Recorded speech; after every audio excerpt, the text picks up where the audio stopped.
Check.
Simone, good morning. We are at 9:33. We have a few people still making their way in, so we invite you to take a seat. We also have a small challenge for you this morning. If you can sit with people that maybe you don't know,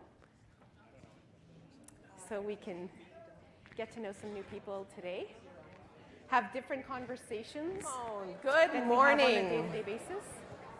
We are at 9:33. We have a few people still making their way in, so we invite you to take a seat. We also have a small challenge. Et puis on vous invite aussi au défi de vous asseoir avec des gens que vous ne connaissez pas. So we can get to know. So I'll give you another moment to introduce yourselves to the Good morning. Acknowledge each other. We are at 9:33. We have a few people still making their way in, so we invite you to take a seat. We also have a small challenge. Et puis on vous invite aussi au défi de vous asseoir avec des gens que vous ne connaissez pas. So we can get to know. So I'll give you another moment to introduce yourselves to the Good morning. Acknowledge each other. We are at 9:33. We have a few people still making their way in, so we invite you to take a seat. We also have a small challenge. Et puis on vous invite aussi au défi de vous asseoir avec des gens que vous ne connaissez pas. So we can get to know. So I'll give you another moment to introduce yourselves to the Good morning.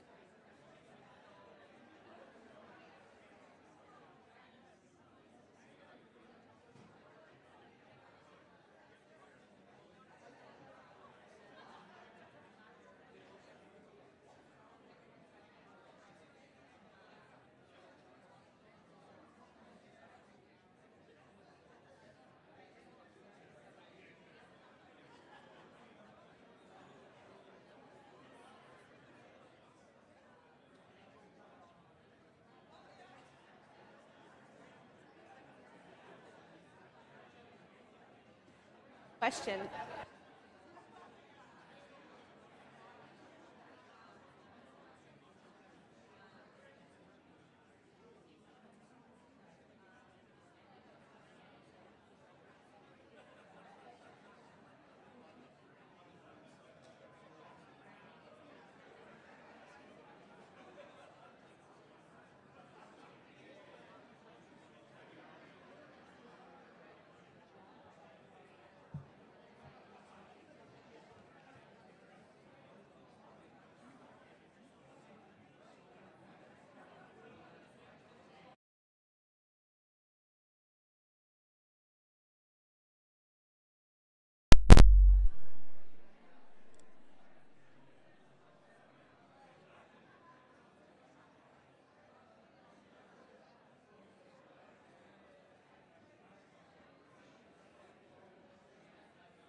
Nous allons commencer. We're going to get started.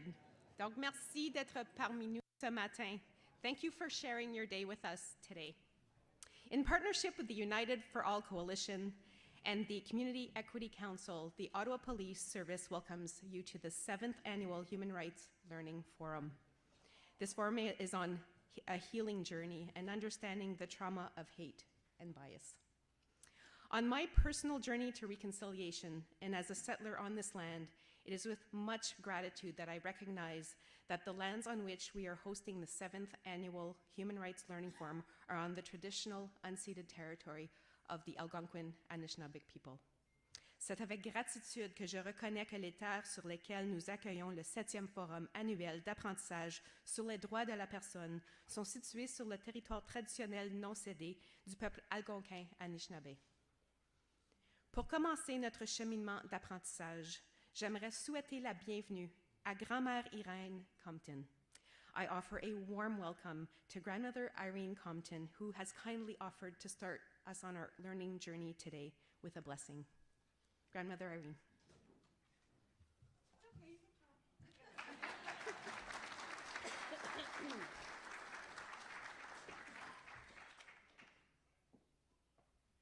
Anine, good morning. It's my honor to be here to open your gathering today. And is it Lisa? Lise, could you come and be my helper here today? So, I just want to explain to you that this medicine wheel is equity, inclusion, diversity, and accessibility. This is a medicine wheel, and it has layers of teachings. It also represents the 4 tribes, or the 4 nations on Mother Earth.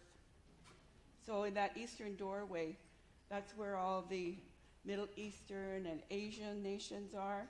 And then we travel to the south, that's where all the indigenous nations are. And in the west is all the black nations, and in the north is all the white nations. And you'll notice that this medicine wheel is equal. That means nobody is above anybody else. So this is what we use for instructions for life in our culture. And we carry this within ourselves every day. And so it's my hope that today will bring about all this human rights and equity, inclusion, diversity, and accessibility, so that people will put them inside themselves, put those teachings inside themselves, and then walk every day with it. That's where we want to get, so that all across Turtle Island, we are all respecting each other in these ways, respecting their cultures, their languages. There's no such thing as right or wrong. There's just different. And that's what this medicine wheel represents. And so we honor and respect those differences. But not to forget, like I've heard a saying, that we're all of one race, and that is the human race. I really like that saying. So I'm going to get Elise to hold this up for me while I do the song, so you can reflect on those teachings. So we're going to come into that eastern doorway. We're going to travel around the medicine wheel. And before we start, I'd like to do lighting of the fire. And we always get a male to do the fire, because males are the spark of life, and they represent that fire, and women are the givers of life, and so they represent the water. So I just want to put it out there, who would like to be my fire keeper? Just all you have to do is light a match. All right. And what's your name? Robin. All right, so here's your fire.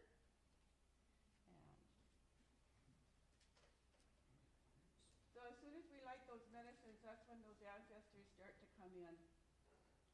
We cleanse ourselves through this fire.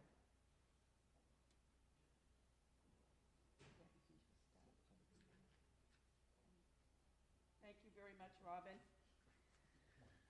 So before those ancestors come in, we cleanse ourselves so that they can come through that spirit world, through that veil, and they can be among us today.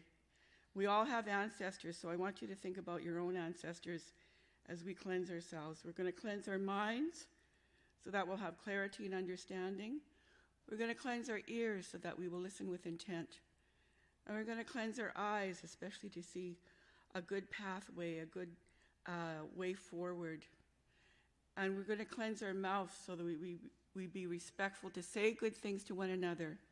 And we make that connection from our heart to our Creator. And I like to cleanse my tummy because that's where all your emotions sit. And so we want to just take any scattered emotions and we just want to ground ourselves to Mother Earth so that we can be truly present for one another. So the song I've picked is called The Longest Walk. And this was given to the American Indian movement back in the 70s. They were starting out in the West Coast and they were traveling to Washington, D.C. And it started out with First Nations, but then along the way they picked up many, many people on that journey. And some celebrities, there was Muhammad Ali that spoke, Marlon Brando, and so it really became a movement. So all our brothers and sisters were walking together, First Nations and Black Nations. They were walking together to advocate for better human rights, really, back in those days. And it's still continuing today. So this is called The Longest Walk, and it's about a journey. And you'll notice when I start the song, it's like really slow. It's like almost like a funeral march. But that just represents that any kind of journey you take, it's going to start off slow. And this is going to take many generations to get to that point where we are automatically carrying those teachings within ourselves, and we're treating each other with those teachings.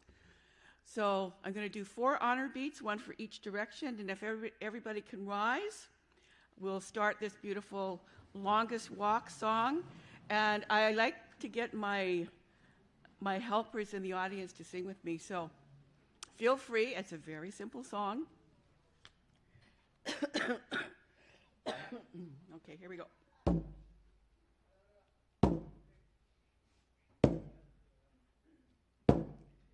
So coming through that eastern doorway, we ask for new beginnings. Away, high, away, oh, hey, yeah, hey, oh, away,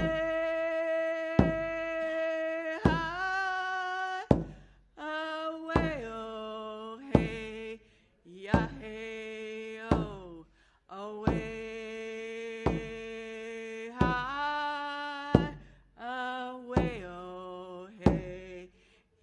Hey, oh, away, high, away, oh, hey, yeah, hey, oh. All right, in that southern direction, we're going to pray for our youth. We're going to pray for their well-being, their leadership, and because they are the leaders of the next 7 generations. So we want to pray for their confidence.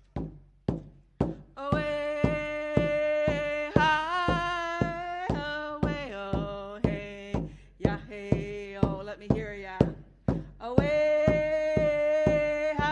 Away, high, away, oh, hey, yeah, hey, oh, away, high, away, oh, hey, yeah, hey, oh, away, high, away, oh, hey, yeah, hey, oh. All right, it's happening. We're getting stronger on our journey.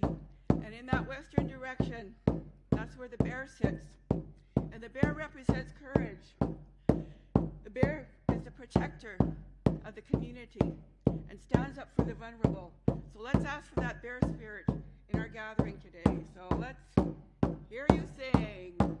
Away, high, away, oh, hey, yeah, hey, oh, away, high, away, oh.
hard to follow that. I feel the energy. I'm feeling quite hot, actually.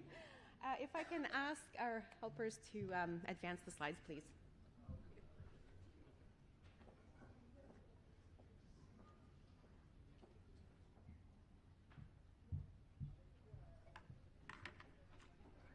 So I did forget to introduce myself earlier. My name is Lise Clément. Donc, bonjour tout le monde. Je serai votre animatrice pour la session d'aujourd'hui. So this year's forum offers different ways of learning. Through academic research and evidence-based approaches, through deep subject matter expertise, and through the sharing of lived experience. Le forum de cette année propose différentes manières d'apprendre par le biais de la recherche universitaire et des approches fondées sur les données probantes, par une expertise approfondie du sujet et par le partage d'expériences vécues. We will start our journey today by hearing from our new chief. And so, Chief, if I can invite you to join us at the front, please.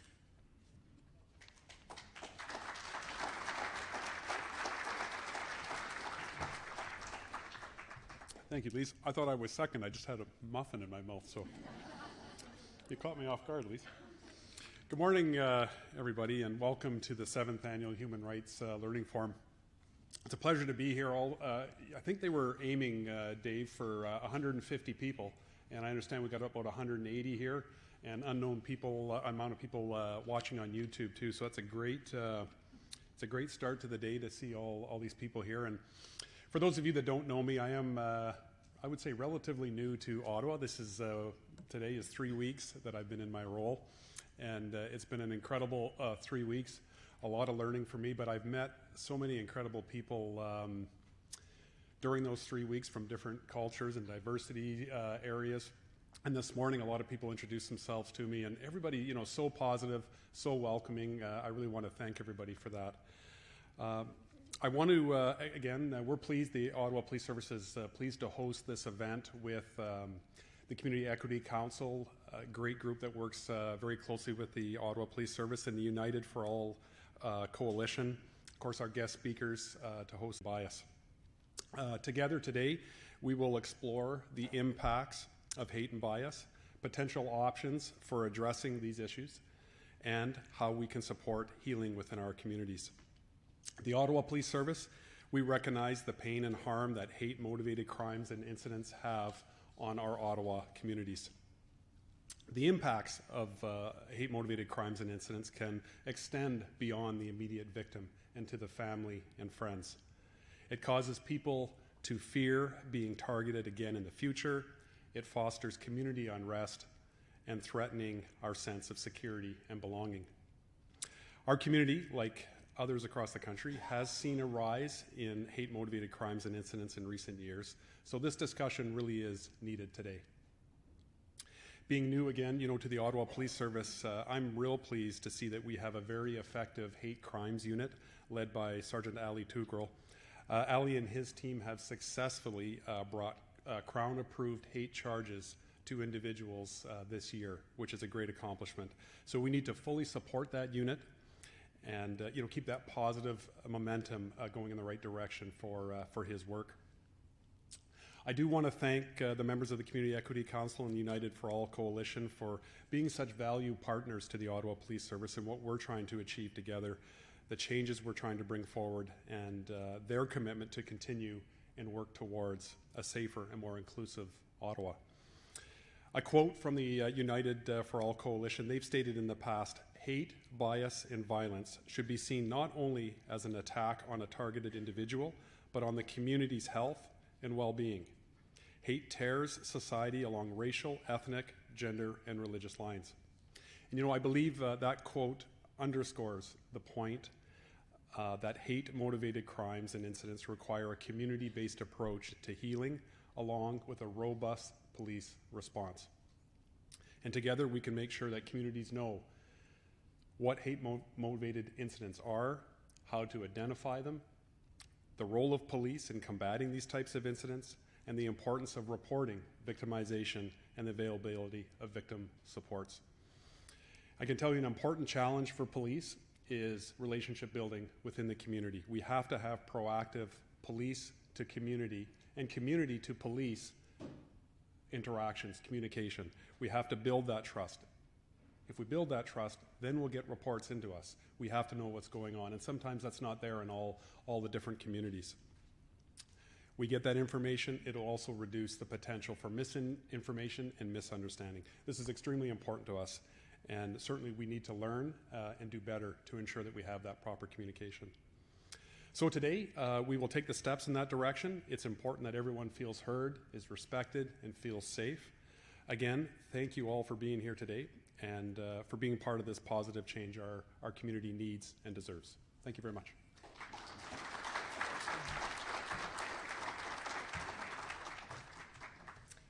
Thank you, Chief Stubbs, and you were correct. You were the second speaker, and I do apologize for that. It is my pleasure now to introduce the Ottawa Police Services Board, la présidente par intérim, Madame Suzanne Valiquette.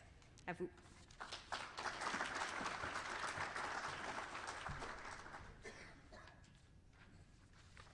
Merci, Lise, puis je te pardonne. Thank you for your words, Chief. On behalf of the board, I want to welcome everyone here this morning. De la part de tous les membres de la Commission des services policiers d'Ottawa, je vous souhaite la bienvenue ici, aujourd'hui. I'd like to acknowledge my board colleagues here with me today, Member Peter Henschel, and also our Executive Director, Krista Ferraro. I was really interested in the theme that was chosen for this year's Human Rights Learning Forum, a healing journey, understanding the trauma of hate and bias. This is a difficult topic, but a critically important one nonetheless, particularly for law enforcement and first responders.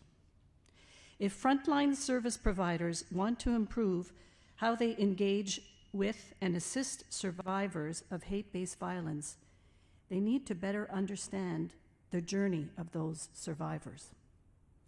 And as a community, we need to be considering the cultural, social, and historical aspects of hate-based violence, as well the traumatic impacts, so we too can use this information to better support survivors. That is an issue we need to tackle collectively. Research has shown that trauma resulting from hate-based violence doesn't stop with the survivor. It extends to their families, community, and society at large. We all have a role to play in informing ourselves and increasing visibility around this form of violence and its impacts. We also need to work towards its prevention by challenging the beliefs and attitudes that lead to this form of violence in the first place. Our distinguished keynote speaker, Dr. Barbara Perry, internationally recognized, has said, and I quote, "Hate crime arises as a means of defending what appears to be under threat, whether it is status, wealth, privilege, or territory, and manifests itself in various forms of hostility. Xenophobia, racism, homophobia, misogyny, and other related iterations of hate threaten the security and well-being of targeted communities worldwide." I, for one, am really looking forward to hearing from Dr. Perry and the various speakers on the agenda today, and doing my part to better understand the trauma that surrounds hate and bias. I want to thank the Ottawa Police Service for creating the space and opportunity for this dialogue. Thank you. Merci et bonne rencontre à toutes et à tous. Merci.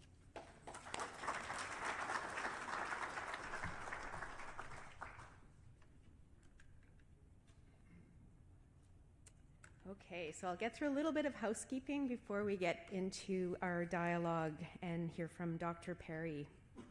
So just going through the overview of the agenda, following these opening remarks and setting some orientation, we will be inviting Dr. Perry to share with us her insights on her academic journey, framing our topic using a continuum of hate and offering some strategies.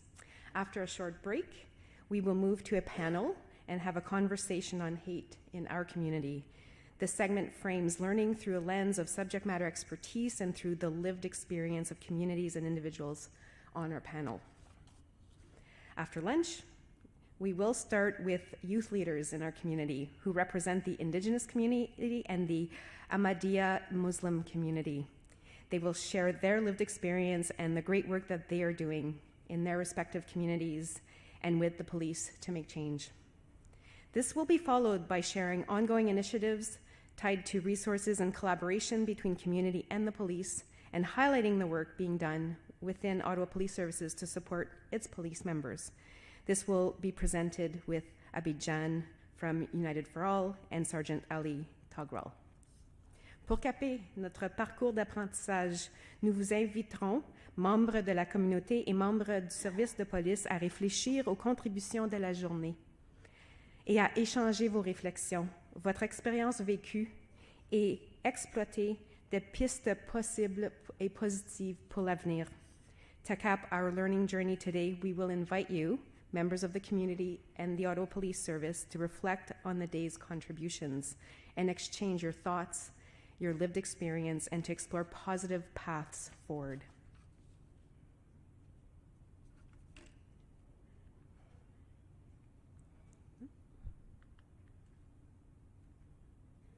My apologies, technology. If I can ask my team to advance the slide from the back, please, that'd be really appreciated. Donc, un voyage de guérison, comprendre le traumatisme de la haine et des préjugés.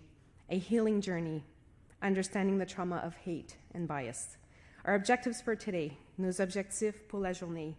To create a supportive, productive discussion to promote the exchange of ideas between community and police. Créer un environnement favorable et productif pour promouvoir l'échange d'idées entre la communauté et le corps policier. To provide avenues for personal and collective learning and growth, offrir des possibilités d'apprentissage et de développement personnel et collectif.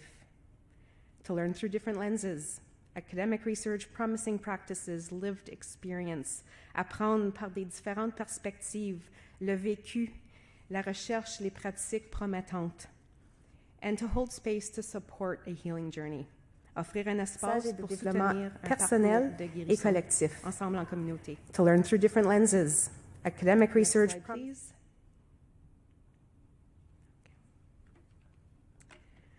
So we do acknowledge, as I take a breath here, that there are not only polarizing views in this room, but this is a really difficult topic. But we believe that there is much that unites us. It took courage to create space and an in-person forum to have this conversation, and it took courage for each of you to come here today. Thank you. Il va sans dire que le sujet d'aujourd'hui est difficile. Nous espérons que nous pourrons tous être gentils les uns envers les autres et nous proposons ce principe directeur. It goes without saying that today's topic is a difficult one. Our hope is that we can all be kind to one another, and that doesn't mean not having the difficult conversation. And so this is the guiding principles that we are offering to you today. We are all here to increase collective understanding, listen actively, and learn from each other. Nous sommes ici pour améliorer la compréhension collective, écouter activement et apprendre des uns et des autres. We'd like you to notice the difference between truly listening to someone and waiting to speak. Notice where your attention lies. Treat everyone with dignity and respect, irrespective of views. We're not here to win a point. Traitez tout le monde avec dignité et respect, indépendamment de vos opinions. Nous ne sommes pas ici pour gagner notre point. See, hear, and honor what someone shares as the truth. Listen with all your senses to build empathy, to learn from each other, not to apply judgment, not to impose your own views. Voir, entendre et vraiment honorer ce que quelqu'un partage comme étant la vérité. Give opportunity for equal time for everyone to speak. Donner la possibilité de l'égalité de temps à chacun. caretaking not only of self, but of others. We're all here to do our best, to be our best. Donc, on vous invite de prendre soin de soi et des autres.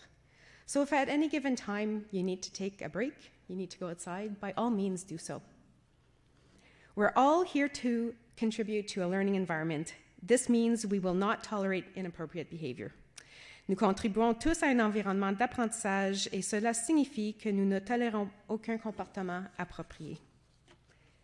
So let's take a moment to be clear on what we mean by that. We mean constant interjection when someone is speaking and refusal to allow others to speak. L'interjection constante lorsque quelqu'un est en train de parler ou le refus de donner la parole pour permettre aux autres de s'exprimer et de poser des questions.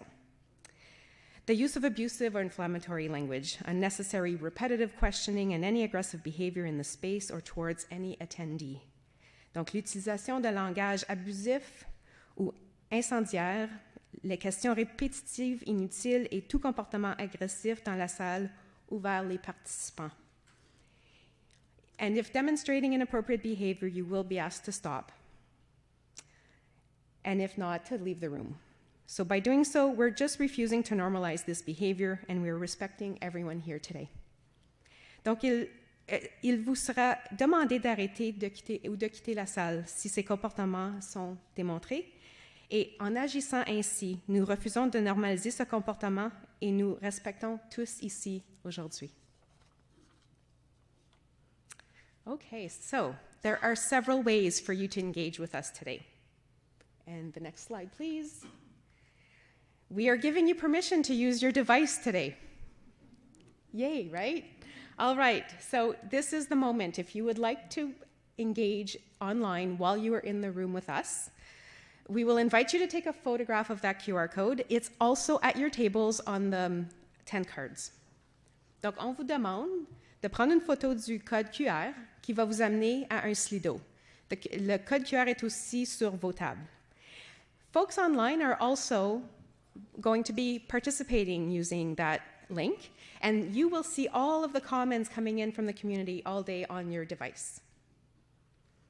So I'll give you a moment to do that. Donc, juste pour aussi souligner qu'on a des gens avec nous au virtuel. Bonjour les gens au virtuel.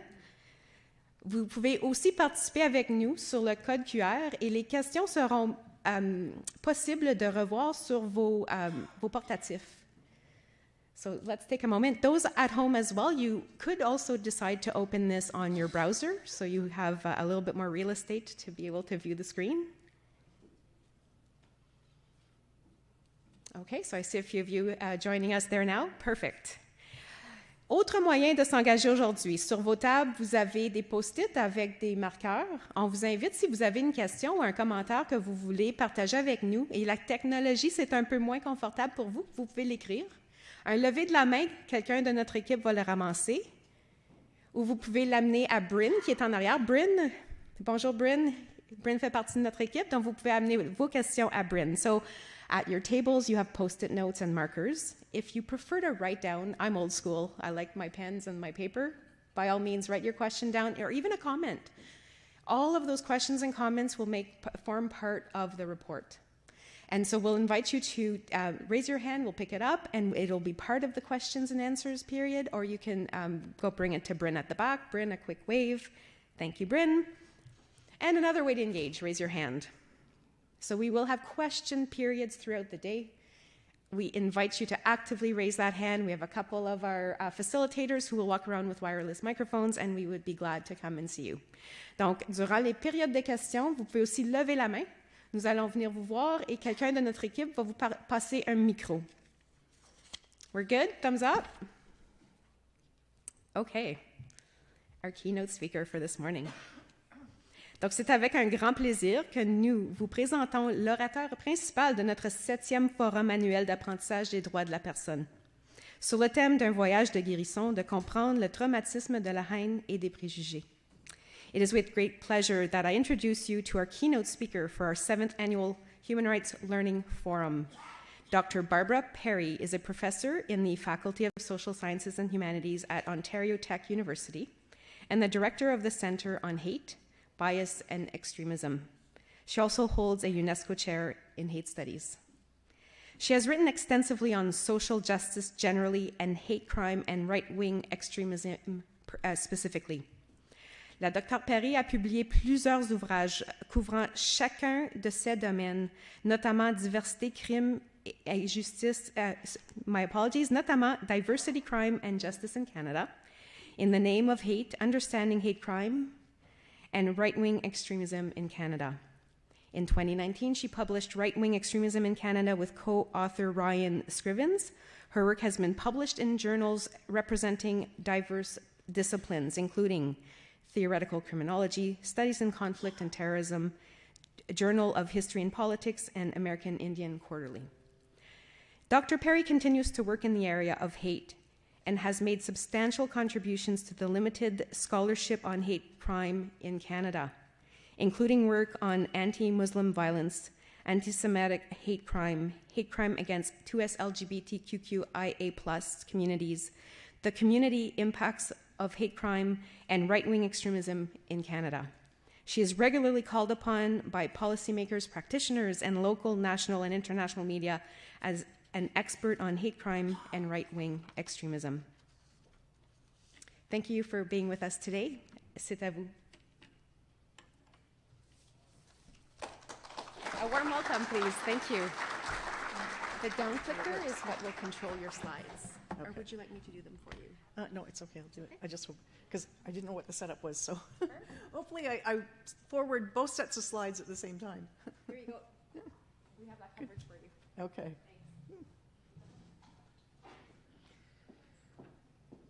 Okay, here we go. Oh my gosh.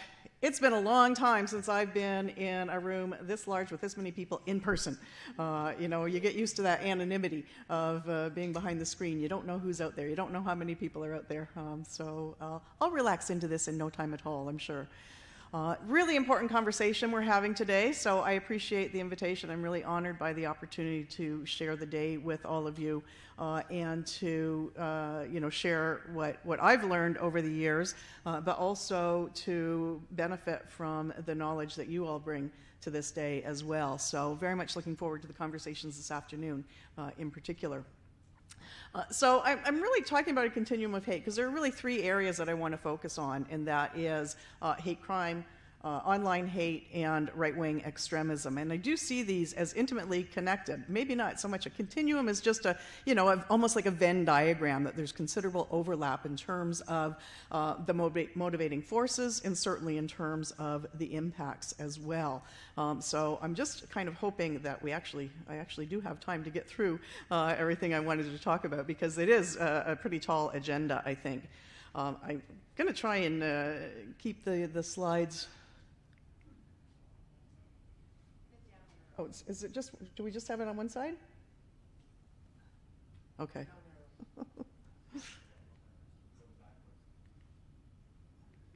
No, it's not doing it. It should be the one on your right, Dr. Perry. That's the one you're controlling. Yeah.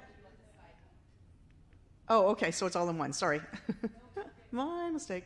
So I think that the first place I want to start is,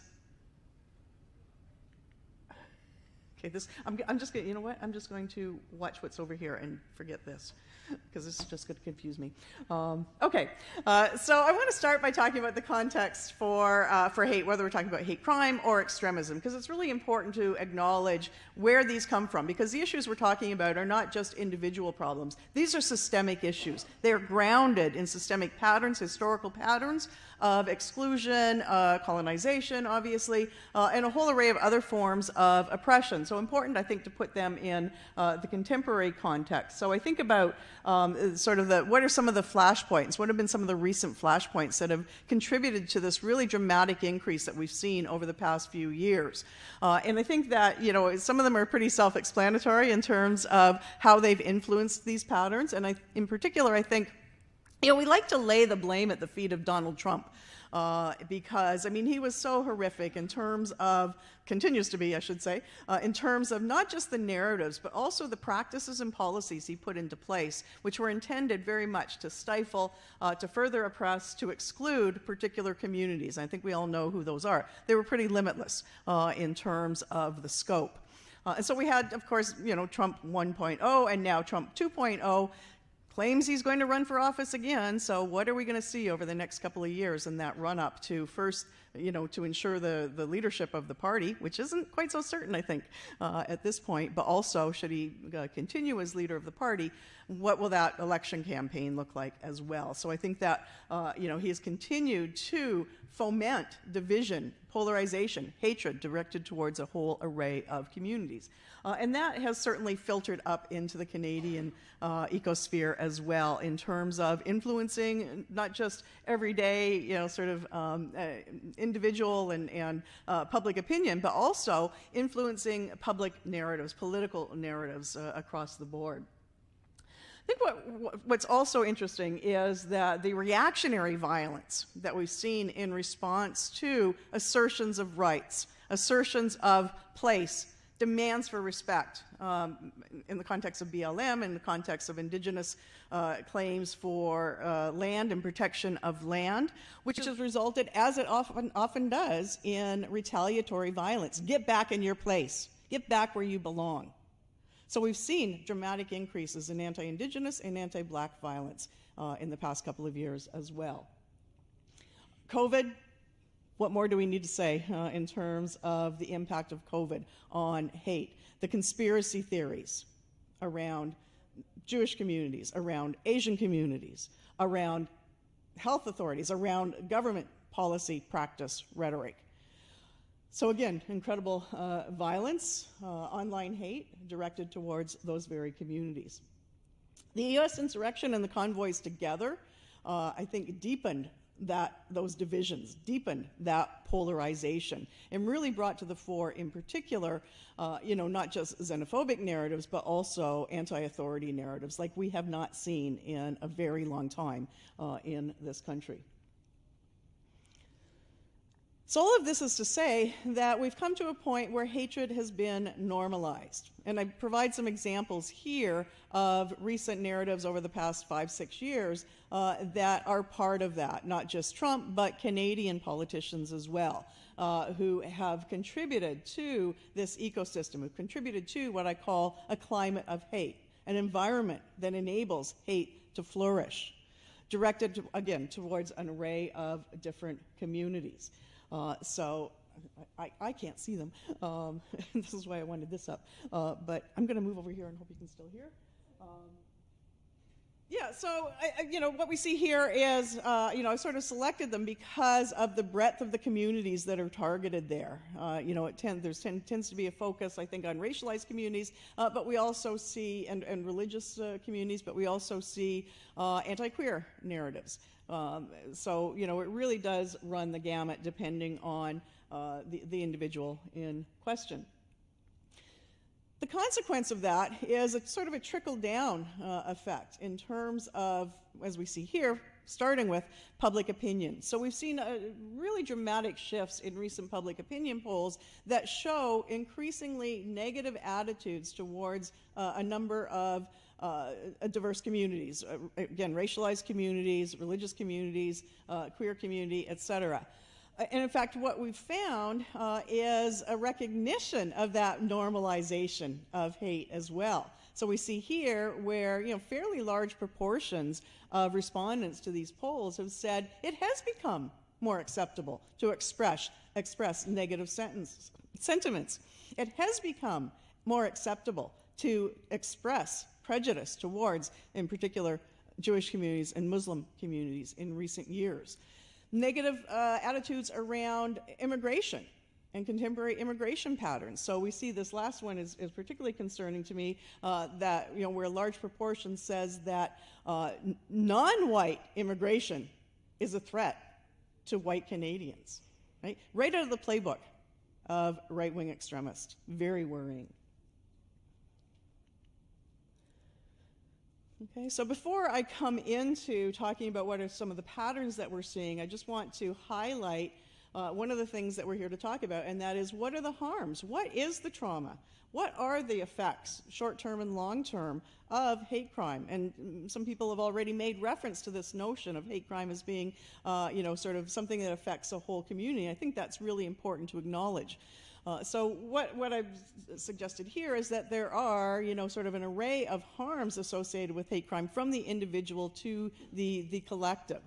We know very solidly now from the scholarship of about 15 years that there are really significant impacts on the individual, very different than a parallel incident not motivated by hate. So if someone is assaulted, the impacts in terms of emotional effects, psychological effects, fear, anxiety, but also sometimes the physical impacts are greater for hate crimes than their non-bias motivated counterparts. I think we see this particularly in the context of anti-gay and anti-trans violence in particular, where the level of violence is so extreme as to almost an attempt to obliterate the identity of those individuals. So dramatic individual impacts, but also again, those ripple effects out into the community. So that the work that I've been doing more recently is really looking at the community impacts. What is the effect of the awareness of the risk and the threat of hate crime on targeted communities?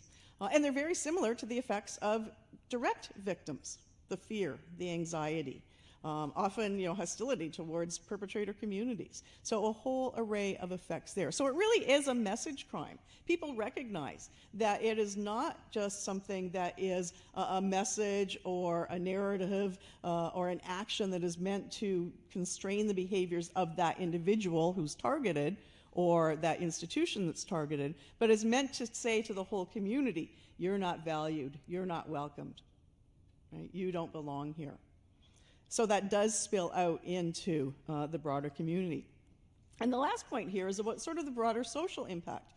The divisiveness associated with hate crime, the way that it just doesn't reflect polarization, but furthers the polarization of which it's a part.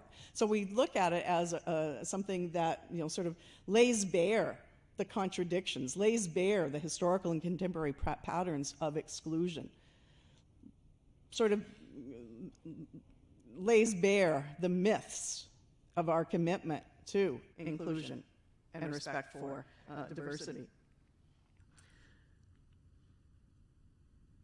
So, as I said, I want to focus on three key areas that we're really seeing come to the fore in terms of indicators of hate across the board. Hate crime, online hate, and right-wing extremism. And think about the ways that these are interconnected in terms of the narratives associated with them, in terms of the outcomes and the impacts as well. So looking at hate crime first, and this is very small print, especially when we're trying to get two things on the slide. This is one of the challenging areas, I think, both in terms of policing, but also in terms of community understanding of what hate crime is. So we don't really have a piece of hate crime legislation in Canada per se that designates an act as a hate crime. We've got incitement to genocide, incitement to hatred. We've got a piece of sentencing enhancement legislation. And then we've got this odd one, which is mischief to religious property, which is an outlier, different than the rest. So where do we look for a definition of hate crime? And I think the most commonly referred definition is the 718 sentencing enhancement legislation, which essentially says that a hate crime is a criminal offense that is motivated by and the following identity characteristics, right, which are taken from the Canadian Human Rights Code. What's interesting about the Canadian legislation is it includes this last one, and other similar factor. So that allows for prosecution of hate crimes that are motivated by things that aren't included there. So before gender identity and expression were added, for example, that clause could have been used and enabled prosecution of anti-trans violence, for example. So a very important and very unusual addition to the legislation. So that's the legal definition. If we're going to intervene from a law enforcement perspective, obviously got to have that. I'm a sociologist by training, so my definition is considerably different than that and implicates some of the dynamics that underlie hate crime. So I see it really as a mechanism of power. It is violence and threats of violence, intimidation that are intended to reinforce those hierarchies that have been so carefully crafted by our society. So they are efforts to reaffirm those boundaries, those boxes into which we have put individuals. It's a struggle for position. And it typically is not bottom up, but top down. It typically is directed towards, as it suggests here, already marginalized communities. We see very rare cases of bottom up, if you will, proportionately. So there's my starting point, right, for understanding hate crime. And there it is in French. Okay. So let's look at some of the data. Let's see what we've seen over the past few years. And I think the important thing to note is what this represents, which is an over 70% increase in police-reported hate crime since 2019. 70%, 72, I think it is actually, right? If we'd had that sort of increase in any other category of crime, there'd have been a gnashing of teeth and a wringing of hands. We called for a national commission, a national inquiry. Why is this happening? Okay? We've not seen that. We've heard rumblings about, maybe there's a national action plan on hate crime. Where is that? Right? So we have not taken this increase seriously. No surprise, and I think no coincidence that we started to see that increase in 2017, right? From 2016 to 2017. Coincidence? What happened in 2016 again? Oh yeah, that Trump guy. So that was really the start of it, right? Where we saw this climate of hate really begin to expand and grow dramatically across, I would say, the continent, not just the country. This puts it in perspective, right? So for the most part, during, is this 2019? What have I got here? I think it's 2019. 2020, sorry. During 2020, even though, in general, rates of crime were decreasing, hate crime was increasing, right? So at a time that we're seeing less crime, we're seeing more hate crime. Again, another reason for concern when you put it in that kind of perspective. What are we seeing in terms of the patterns? What do those crimes look like? They do tend to be at the lower end of the scale, right? Vandalism, graffiti, those sorts of things. But we shouldn't dismiss them, right? Because these are the things that are so common. These are the things that are so frequent and so visible, right? This is really clear about that notion of a message crime, right? Because this is not just an individual who's been targeted. This is, this is something on, a swastika on a synagogue, or a pig's head at a mosque. Those sorts of incidents, which are visible to all, right? And therefore affect all members of the community. I think when I think about sort of an analogy, that is what we know about violence against women, especially intimate partner violence, where women talk about how, the daily being told on a daily basis, you're stupid, you're worthless, being called names, right? Those scars are deep. Those scars are lasting, right? Almost, for some, more impactful than, the occasional slap or punch in the face, right? Again, because of the consistency of them. Very similar in this context. But we do nonetheless see, right, a considerable number of assaults, other forms of violent crime as well. And again, in French. Here we see the distribution, and I think you can also see, not just the distribution in the most recent year, but also where those increases were for 2020, and it is in terms of racially motivated violence, as you see on the far left there, where we saw a dramatic increase. And again, that is sort of a combination of increase in anti-Asian violence, anti-Black violence, and anti-Indigenous violence as well. And this is fairly consistent in terms of the distribution, not just from year to year in Canada, but across most countries, where in fact we see racially motivated hate crime being most common, followed by religiously motivated hate crime, followed by that directed towards the queer community. So again, just seeing where those increases and decreases have been over a year. So for 2021, we don't yet have the full data. We just have a few data points that were included in a broader report on hate crimes. But again, we're seeing in 2021 a further 27% increase in hate-motivated crime, both in terms of racially motivated and religiously motivated hate crime increases. So it's almost like we're back to normal, not normal in a very bizarre and horrible sense, that anti-Muslim violence is up again, right? And that was one of the categories that we've been seeing since 2017, 2016, increase year over year over year, and we're back to that again. Anti-Muslim violence increasing again, anti-Semitic violence increasing again. Interesting, we've seen anti-Catholic violence increase. And I think that, again, that is, again, a form of backlash violence in light of the findings of, the children's bodies at residential schools. So very unusual to see that. And the bottom here is, I've included a couple of other categories because these may well have been bias motivated, especially if we look at sexual, is that what I have? Yes, sexual assaults, misogynistic violence. And we don't often, and we've looked at this quite closely, law enforcement often don't recognize misogynistic violence as hate crime, but as violence against women as a separate category. Okay, so I think that's something that we have to consider as we move forward.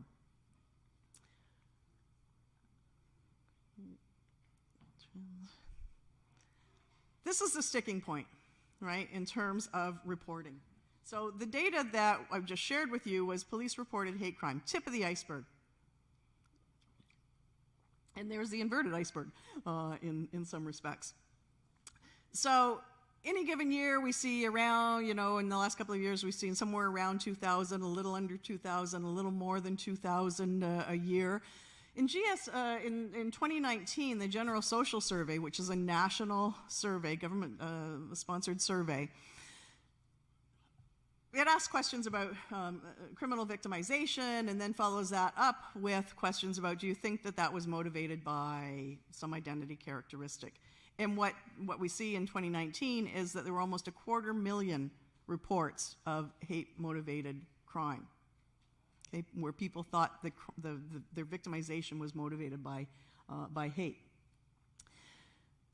Only 22% of those were reported, right? So only about 48,000 were reported to police for a whole variety of reasons we can talk about later. Won't go into that right now, but one of the most important ones is they don't think anything will be done. Yet, keep in mind what I said, right? In any given year, and in 2019, no difference, fewer than 2,000 were reported by police. So there are a number of gaps there, a number of spaces where hate crime, the hate motivation falls out. What is that? And we're sort of on a project right now trying to figure that out, where we see things come out and why that happens. On the other side is sort of the attrition of hate crime, right? So we have how many are committed, right? How many are reported to police? How many are recorded by police? And then all the way down to, do they go to court? What happens at court? And it's a very small proportion that are prosecuted. Particularly if we think about the incitement, genocide, incitement to hatred, very rarely prosecuted. The sentencing enhancement legislation, very rarely invoked. So, again, comes back to why don't people report? Because they don't think anything is going to come of it. So again, part of the broader study that we're on now is to unpack some of that. Okay. So I want to turn now to talking about the harms of online hate. I mean, some of the harms are the same as they are for offline hate. Right, they do increase anxiety, they do have emotional impacts on the targets, whether they're direct or indirect targets, and they do have the potential to silence people, which again is part of the intent of hate crime, hate speech in general. So you can see here some of the consequences that might be associated with being confronted by hate online, both in terms of the individual impacts, but also the impacts on that space and I think civic and civil dialogue in the broader society. And I think one of the interesting things here, so it is, it does have those emotional effects on the targets, makes them feel like they're not safe in the online space, they're not respected in the online space. But then I think the other side that we need to be careful of in the online space in particular is the germinating impact it can have on others, that it can mobilize others around those narratives. And so this is one of the things that we're so worried about in terms of online activities, whether it's games or music or speech, in terms of the way that it has the potential to, I hate the word radicalize, but I'm going to use it anyway. The potential it has to radicalize others to the cause, to bring them into the fold, if you will. So I think there's both sides we need to be concerned about, as the impact it has on potential perpetrators, the impact it has on targets and potential victims as well.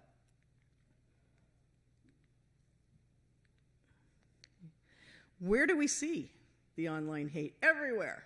Right? It's borderless, it's boundless. It feels like there are no filters in the online space. Content moderation is ineffective, regulation is ineffective. But we see, of course, in terms of direct attacks, through emails and messages sent to particular individuals or community groups, targeting them specifically. So very direct. So I think we've seen that in the context, for example, of recent threats to especially female and BIPOC politicians and journalists, and healthcare workers, another space where we're seeing these directed attacks online. It can take the form of hacking in an attempt to disrupt the work of a community. So I have INHS here, that's International Network for Hate Studies, of which I'm a part, and we've been hacked several times in an attempt to disrupt the work that we do in terms of bringing communities, practitioners, academics together to have serious conversations about these kinds of issues. There are, of course, sort of these more amorphous attacks, if you will, in the broader online space in terms of online forums, web pages, dedicated sites of hate. When we continue to see things like Stormfront, which is the oldest, longest running, and largest, arguably the largest online forum for right-wing extremists. It's been up since, what, Bernie, 80s, late 80s, early 90s? 80s, I think it was. And so still, there's a Canadian forum, a very active Canadian forum on Stormfront. It's still up and running. Right? And some of the language on there is quite horrific. It's worse in some of the, sort of the dark spaces in the web, the encrypted spaces that are much more difficult to sort of access as academics, for example, for ethical reasons. But we know what's happening there in terms of the engagement and the reinforcing of those negative narratives. Music, video games. The video games have become, the sort of gaming subculture has become a really important space for recruitment of late, almost grooming youth in particular, although adults as well. Now, some of the games themselves are absolutely horrific. So, ethnic cleansing, for example, is a game. It's been around too for, let's see, probably since the 90s, still running strong. And it is explicitly, you get more points for killing a black person, for killing a cop, for killing, an Asian person. It's that explicit. What's more problematic is the grooming on more mainstream gaming platforms, Roblox, for example. And it's not the games, it's the ancillaries, right? It's the chat rooms where this takes place. So people are luring kids, sometimes adults, into darker and darker spaces by engaging them in conversations on the side, right? Well, I saw that you went after this particular character. Why is that? Tell me, right? Do you not like Asian people? Maybe you want to play this game.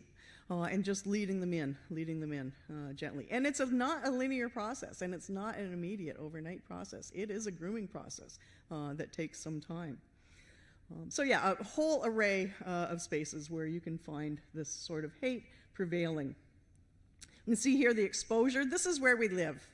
And over the last 2 years in particular, this is where we live. This is where our kids live, especially. In terms of their day-to-day activities, how they socialize. I mean, you'll see kids at a table, sitting at a table like this, and they're all on their phones and probably messaging one another rather than having direct conversations. So they're, more exposed to these sorts of narratives. And you can see here, fairly high numbers in terms of reporting exposure to online hate, whether that's direct messaging or whether it's, broader comments, anti-queer comments or anti-Muslim comments, for example.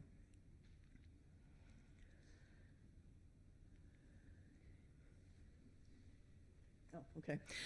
So these are data that come out of the sort of updated study on the far right that we're just in the midst of writing up now. But this comes from, we worked with the Institute for Strategic Dialogue in the UK, which monitors very closely the far right, and they did most of our online analysis and found and just following, I think it was 5 platforms, found for 2020, what do we have here? Almost 2,500 discrete spaces associated with far-right groups online.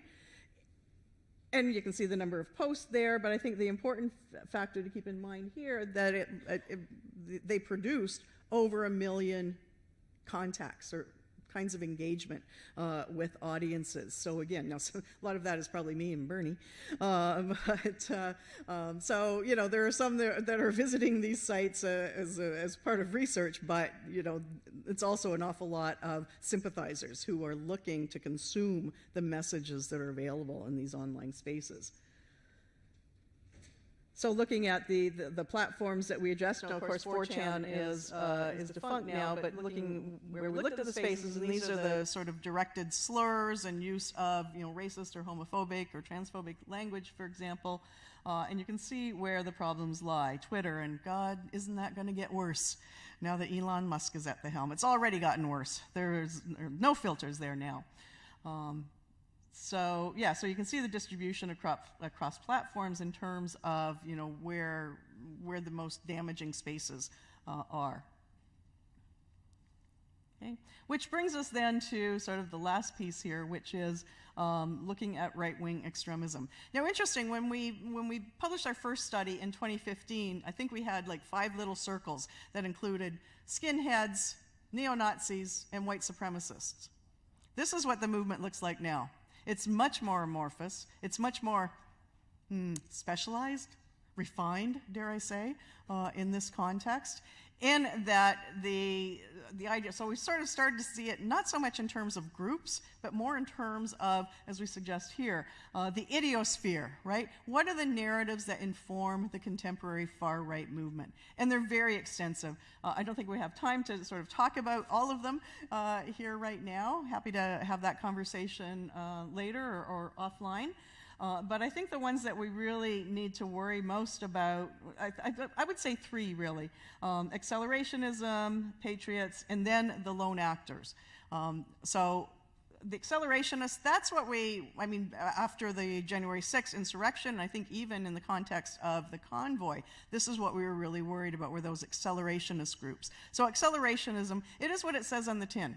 Right, where the intent is to accelerate some kind of civil war, whether it's an all-out civil war, as with January 6th in the U.S., or the more traditional RAHOWA, racial holy war. Depends on the individual, depends on the group, but the intent is to disrupt the current order. Often there's no plan in terms of what's next. It's purely about disruption in many cases. They also tend to be the most aggressive, the most likely, among the most likely to be armed, and most likely to promote and engage in violence. The patriots, I include them, they're not that different in many respects, although there's much greater focus for them fairly consistently on white nationalism.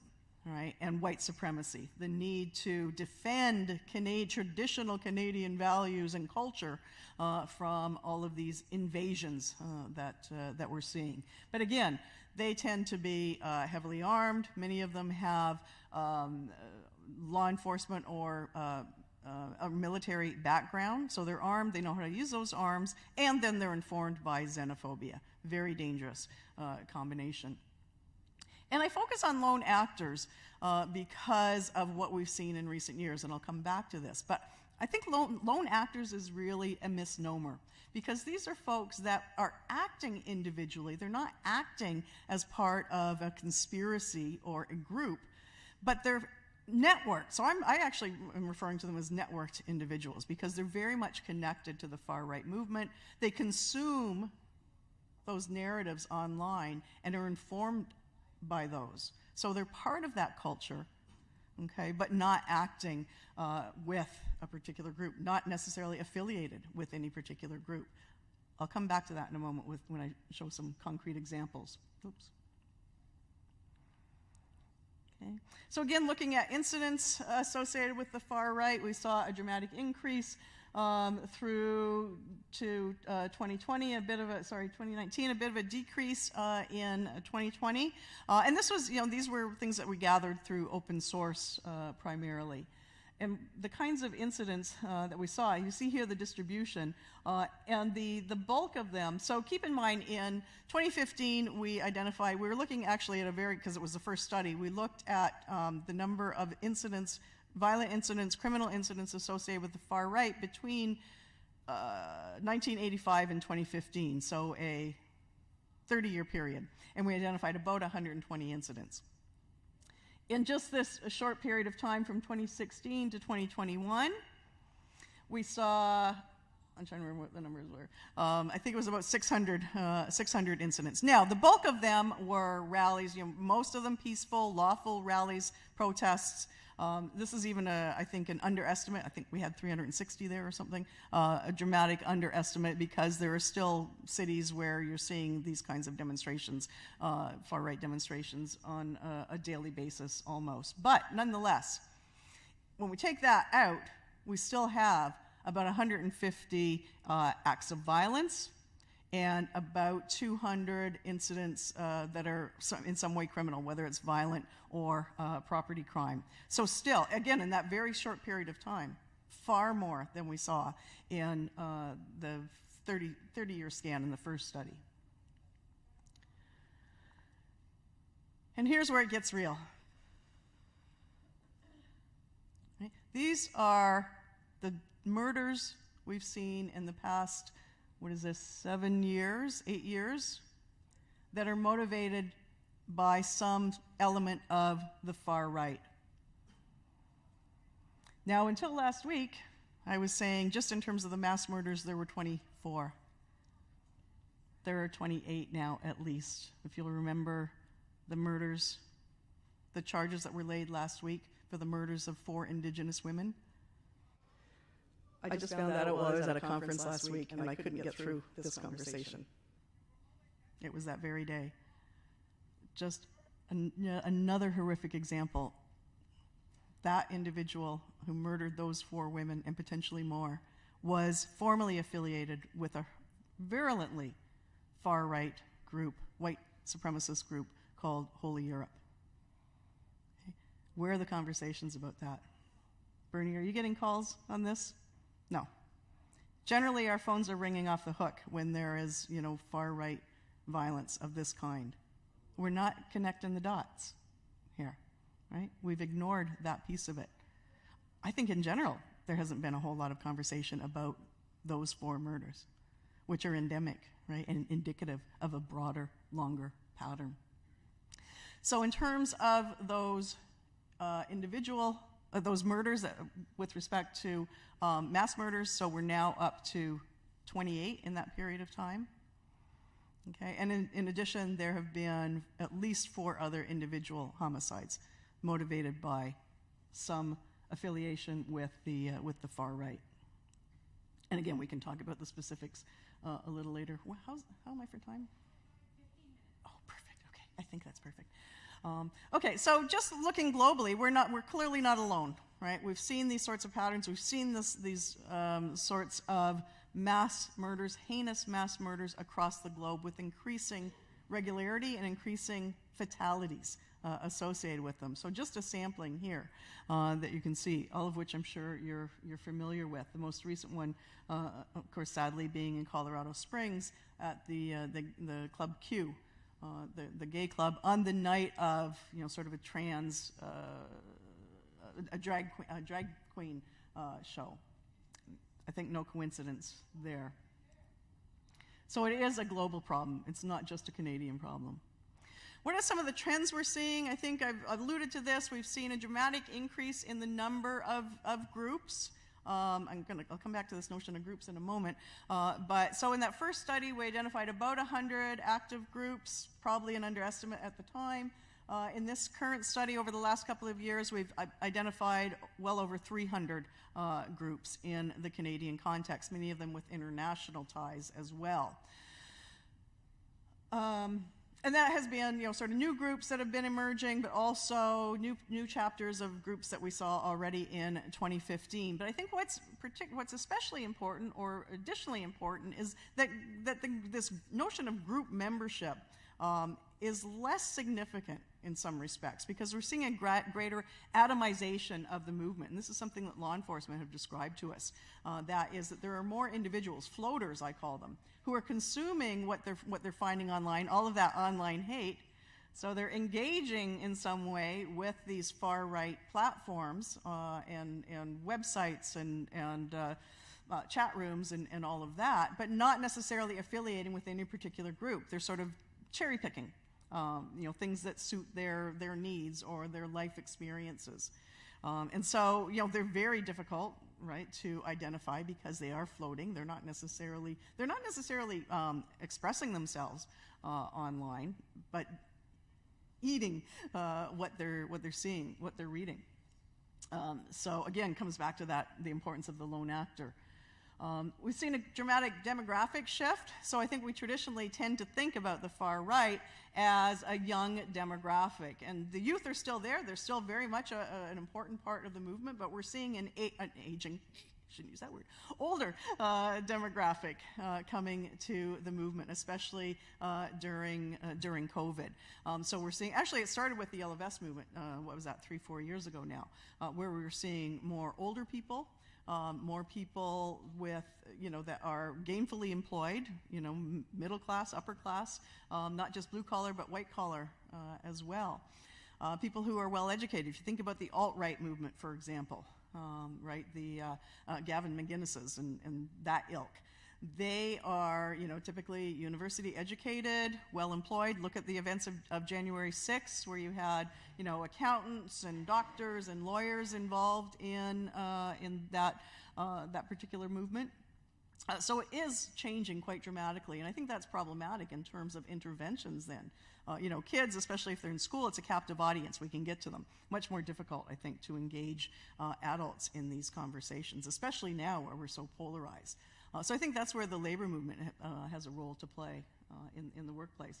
We're seeing more coalitions, and I think the convoy was a really good example of that, with disparate groups coming together. We saw that already in many of the rallies and protests that we were seeing 2017, 2018, where you would have, Soldiers of Odin and Jewish Defense League, and then the 3%ers, a patriot group or militia group, providing the security.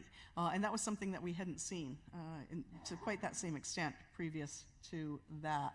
And I think worrying, because it's a show of strength, right? And it also reinforces their sense of solidarity.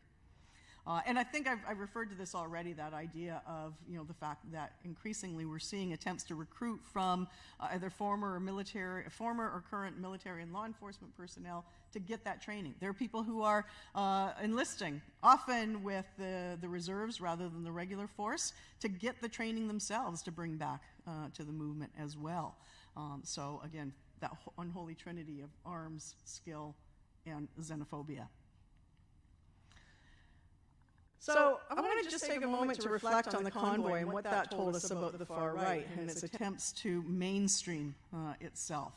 So we saw a whole array of indicators of the far right presence during the convoy, in terms of some of the symbology, in terms of the flags that we were seeing, those sorts of things, the kinds of groups that were involved that you can see listed here, because I can't read from here, even with my glasses.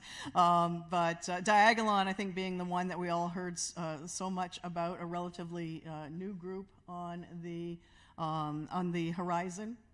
But also key actors who have some historical roots in the far right. Some of the leaders who were very much involved, for example, in the Yellow Vest movement, in the co-optation of that movement. So some of those leaders are deeply embedded in the far-right movement. And I've talked about the threats in terms of the incidents that we've seen, but what were the threats associated with the convoys in Ottawa? And you all know, being, citizens here, residents here, you all know better than I do, right, what the impacts were in terms of, first of all, public safety, right, the assaults, the harassment, the intimidation, the hate crime, the violence that was directed towards people who were wearing masks, for example, people who were visibly healthcare workers, as another example. So clearly threats to public safety, also to national security in terms of, you remember the very early MOU, right, which was intended to essentially overturn, a democratically elected government. So we had that problem. We had, threats directed towards Trudeau and towards MPs. So the language was very explicit in that respect. Yeah, I said the intimidation. Okay. Yep. I'm stuck. There we go. Okay. The financial impact, and this is also part of national security, obviously, right? The costs associated, and this is just 3 categories. We could unpack it even more in a more fine-tuned way in terms of looking at what were some of the expenses incurred and costs incurred by some of the areas where we had the border blockades as well. But really dramatic costs, very disruptive economically. Again, I'm sure you felt it in the downtown with businesses closing. The Rideau Centre, when was the last time the Rideau Centre closed? And what that must have meant in terms of income for the employees, never mind, profits for the corporations. Don't care about that so much. But really, loss of steady income. And I think we have to ask ourselves, what's to come? Given the patterns we've already seen, I think we need to be aware, right? I started with some of the flashpoints. I think there are issues that will continue to plague us that will also provide some foundation, some further motivation for the far right to enhance its activism. So, the rise of far-right politics, both domestically and globally, so more of the same in terms of that Trumpism, if you will. The persistence of COVID, there have been rumblings about, there's another wave coming. Will we have to impose any kind of restrictions? Again, if we do, what are going to be the impacts of that? What are going to be the consequences? What's the fallout? The inquiry, and we did hear an awful lot of chatter in far-right spaces during the convoy inquiries. As the trials roll out, we'll see more of that, sort of reinforcing that victim status, that victimhood mentality that so many of them bring. I think there's calls for Convoy 2.0 in February. Heaven help us. Although I heard them on one platform, they were saying, it's an olive branch convoy. Okay, thanks. Yeah, what does that mean? Don't believe it. What impact is this recession, if that's what we're in, or that's what we're coming into? What impact will that have on anxiety, the anxieties, the grievances that feed into to hate, whether it's organized hate groups or hate crime? The U.S. midterms, fortunately, I think didn't really have a great impact on Canada. Not as much as I thought it would in terms of, the far-right mobilization, in terms of, the political stances and postures that were taken there. But no doubt the upcoming 2024 election, if Trump continues, will have a very similar impact.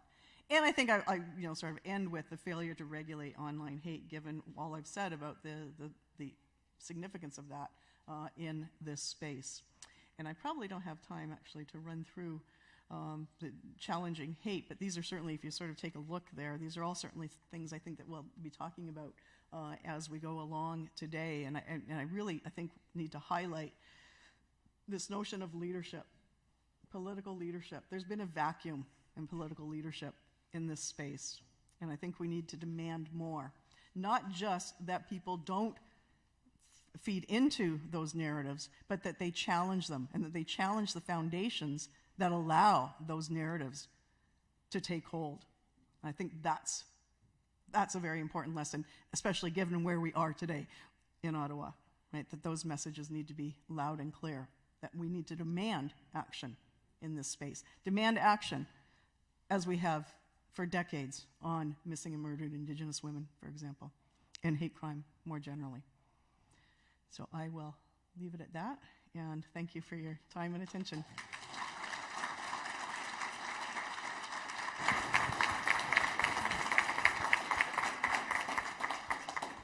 Just testing to see if I'm on. C'est en arrière. Okay, merci.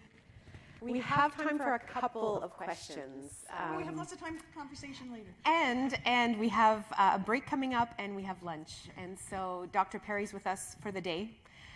And so I know that we have folks at the back that have been monitoring the Q&A coming through online. We have a couple of people, Fiona and Bryn, are out with wireless mics. Anyone have a question for Dr. Perry? Est-ce qu'il y a quelqu'un qui aurait une question pour la Dr. Perry? Ici? Fiona? Merci. Good morning. Government and organizational implicit hate. Quebec S21, for example, the law that's put faith back in the closet. I myself filed a human rights complaint against an organization that halfway through the 2-week period told me to remove my rainbow sticker from my volunteer ID badge because it was considered branding. Okay, still waiting for tribunal date. Remember, the hate is not always explicit, it can be implicit. I don't know if there's any research involved in that, because that gives the foundations for the right wing and other things, badder things to happen. Not only Trump, but Putin and other countries around the world, or FIFA, etc. So I don't know if there's any research around that implicit hate that's happening, government and organizational places. Thank you. Yes, thanks for that question. Yeah, I mean, that's certainly something that I look at myself in terms of the way that, I think I started off saying these are structural issues. So what is the role of not just political rhetoric, but policy and practice? I mean, remember, Trump also introduced a ban on entry from Muslim majority countries. Right? We think historically, right?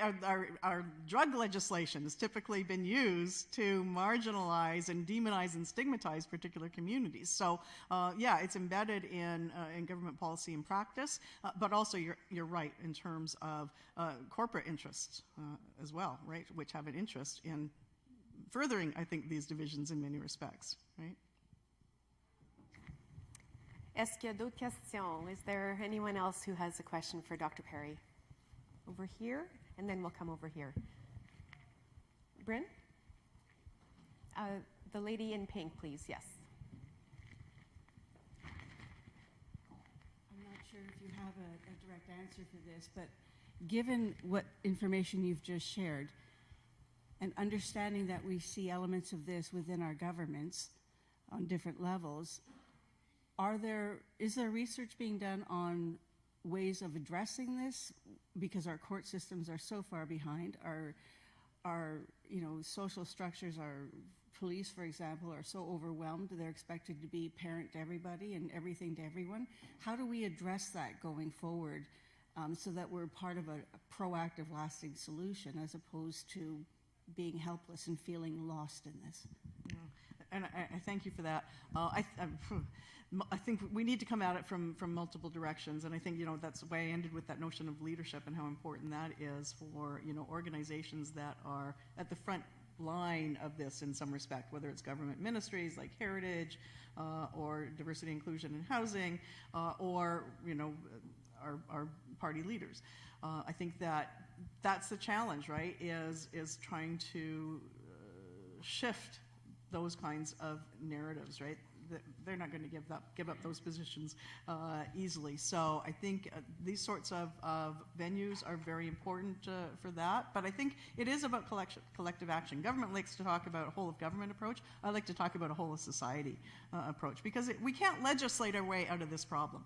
I mean, legislation can help a little bit, but I think it really is something that every sector of society has a role to play in terms of civil society organizations. This is where government can be useful, is supporting those organizations in terms of funding and for the work that's already being done in many respects. I think if we're talking about how do we lobby government, I think that again this is civil society organizations. Many of them are doing as good a job as can be done with those kinds of behemoths, if you will. but supporting them not just for, you know, sort of the grassroots work, but the advocacy work that they do as well. Not a very satisfying answer, but it is, you know, it is a collective effort. Hey, Dr. Perry, we have a question over here, and the mic's just behind you, sir. Thank you, Dr. Perry, for the very informative presentation, which is really very rich in research and in context. My question will go in the area of, you know, your recommendation. What would be your recommendation, you know, in terms of how the role, you know, of community and police as well, considering that many governments are quite reluctant, but of course, the reality of policing, you know, they're here with us to serve our communities, and the victims are members of our communities. So what role can the police proactively play in the meantime in helping ensure that the impact is reduced? Thank you. And I appreciate that, because you talk about the impact that's, you know, the impact, how to reduce the impact on communities. I think that is so important, and those partnerships and relationships with law enforcement is important. Because this is one of the areas where I think, so you might be aware that there's a task force on hate crime right now. RCMP and Canadian Race Relations Foundation are partnering on that. And one of the loudest conversations that's coming out there is serving the needs of victims. And I think that's one of the areas where we have fared very poorly, even in terms of law enforcement. The victim services elements, victim services aren't always well informed about the impacts, particular impacts of hate crime. Law enforcement themselves. I mean, I did a pilot study a few years back, and it was very uneven in terms of the way that different services responded to or even understood hate crime. So there's a lot of work that needs to be done there, and I think that meaningful community coalitions and councils, representative councils, are an important role in that. Not just, you know, not just law enforcement attending festivals and feasts and parties and those sorts of things, but actually bringing the communities in to have those conversations. What do you need? What do you need to see in terms of the supports that we provide, not just individual victims, but the communities that are affected as well?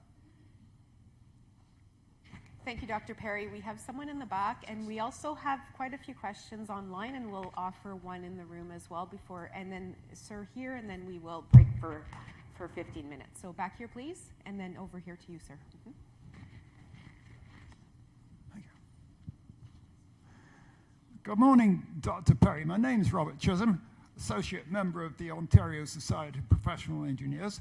I would like to thank you for a very interesting and illuminating talk. I was hoping to be a guest speaker at this event on the subject of hate crime and the treatment of Canadian whistleblowers reporting corporate wrongdoing in Canada. 3 of the worst cases reported involved Dr. Chanda Grover, Evan Vokes, and former Toronto police officer Donald Best. The first 2 have never had the help they need to get their finances, lives, and careers on track. I don't know what Donald Best's situation is. In addition to these, there have been many other cases in which the mainstream news media have stubbornly refused to investigate and report on the wrongdoers responsible, notwithstanding the volume and quality of the evidence given by the whistleblowers. With regard to that last mentioned thing, my own case involving SNC Lavalin Incorporated, known as the SNC Group prior to March 12, 1993, is an example. It started in 1982 and is still not at an end. I'll stop there. I don't think there's been any research that I'm aware of that looks at that in particular. And I think the challenge is, of course, they're corporate actors, right? So the challenge in terms of a prosecution, yeah, really limits the willingness, I think, and the capacity to investigate. Thank you. We will go to an online question, and we will close with you, sir. Thank you. Over here, Nancy, please. So an online question that's come in is, why should I report hateful acts when I might encounter police who are sympathetic to far-right views and therefore won't take it seriously? That's a good question, and that's exactly why people don't report, is that fear, whether it's about, you know, their sympathy with far-right movements, or just the minimization of hate crime, or whether it's out-and-out racism or homophobia. This is something that I've certainly uncovered in much of the research that I've done with targeted communities. And it's interesting, the responses that I hear from people in terms of whether they report or not, and you know, there's sort of three categories. There are those who say, I've had great experiences with police, of course I'm going to report, it's been awesome, they've been supportive, they've protected me. There are those in the middle, I'll go to the other extreme first actually. Then there are those who say like this, I'm not going to report it because that puts me at further risk. And then there are those in the middle, and these are interesting. They're the ones that say, I know nothing's going to get done, but I'm going to report it because that's my right.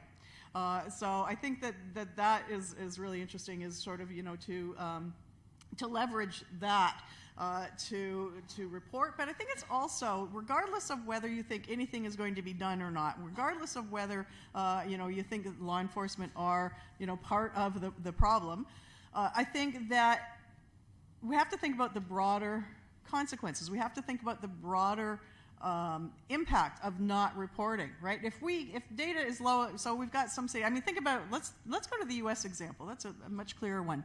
States like Mississippi report no hate crime.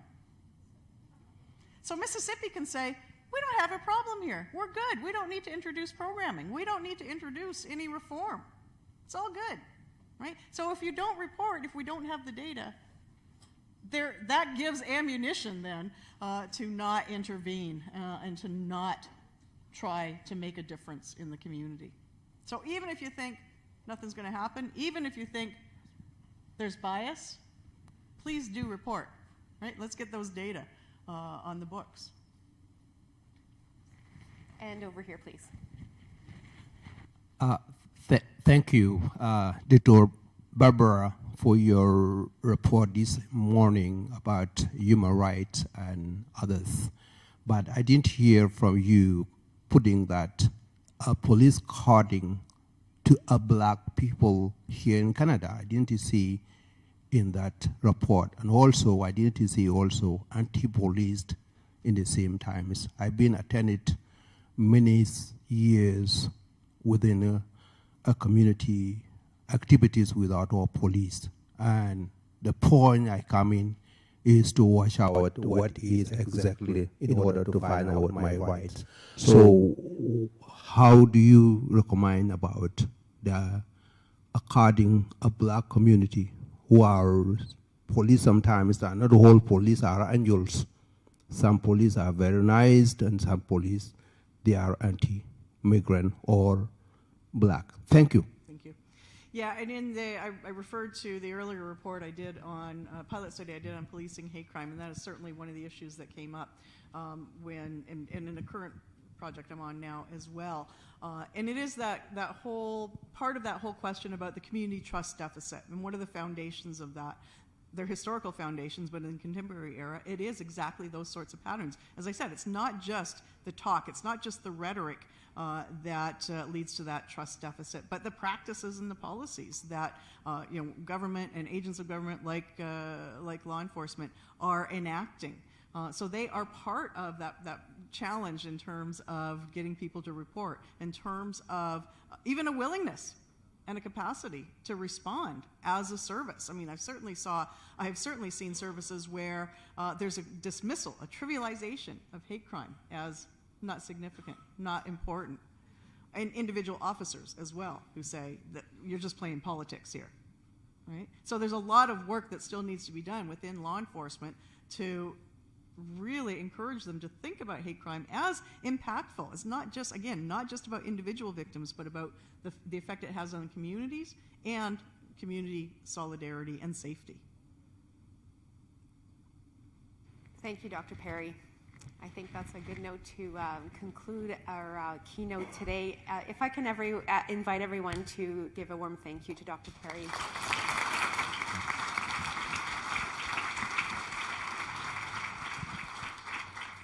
Thank you to those of you who had the courage to ask a question. It could be difficult to do so on these topics, so thank you for that. We are going to slide our timetable today by about 15 minutes. We do the work, not the time, and this was an important conversation, so we gave it a little bit more real estate in our day. It's 11:13.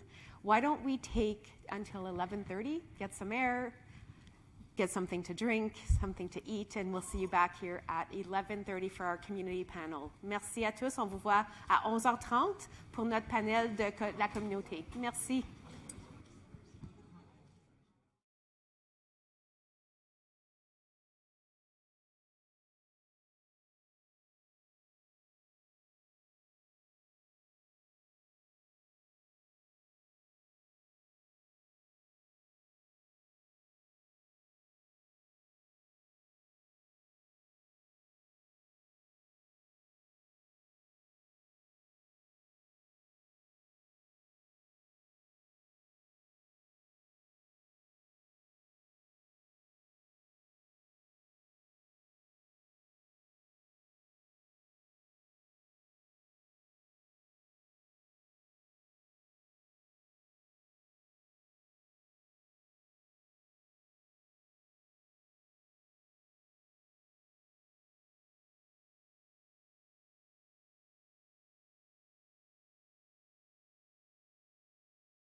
Following today is, we are first, the number one question online at the moment.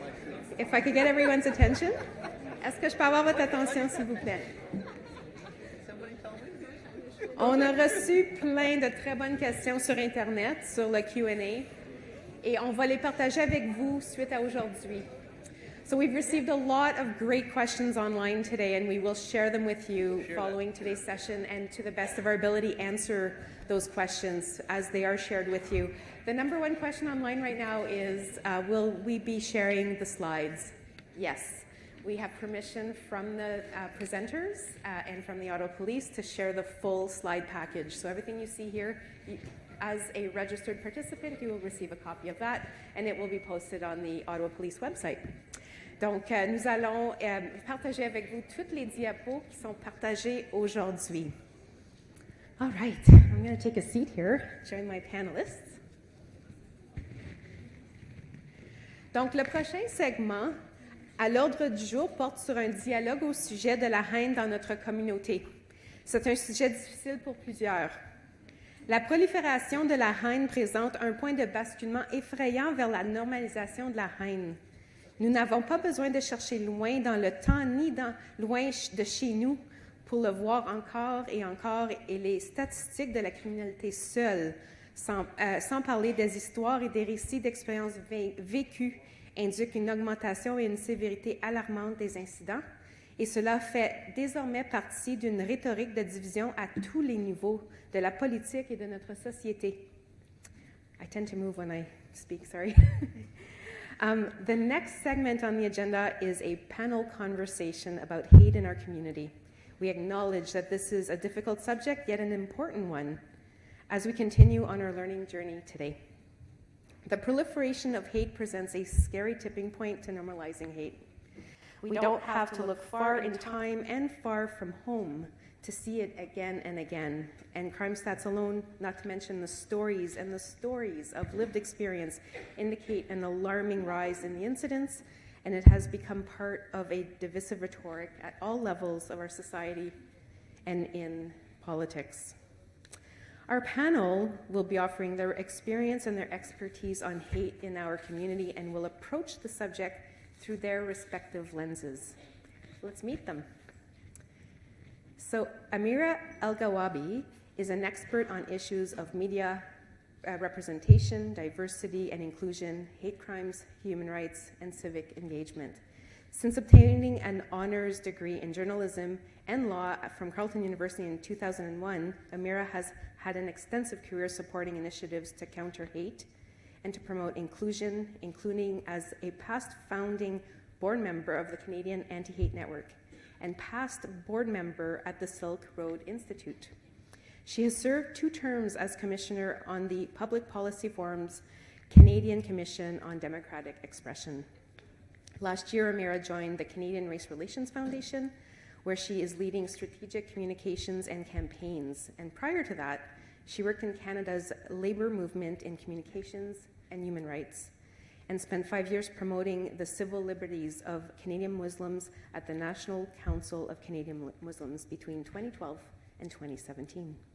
You can find Amira in her 2019 TEDx Ottawa talk titled Multiculturalism Worth Defending.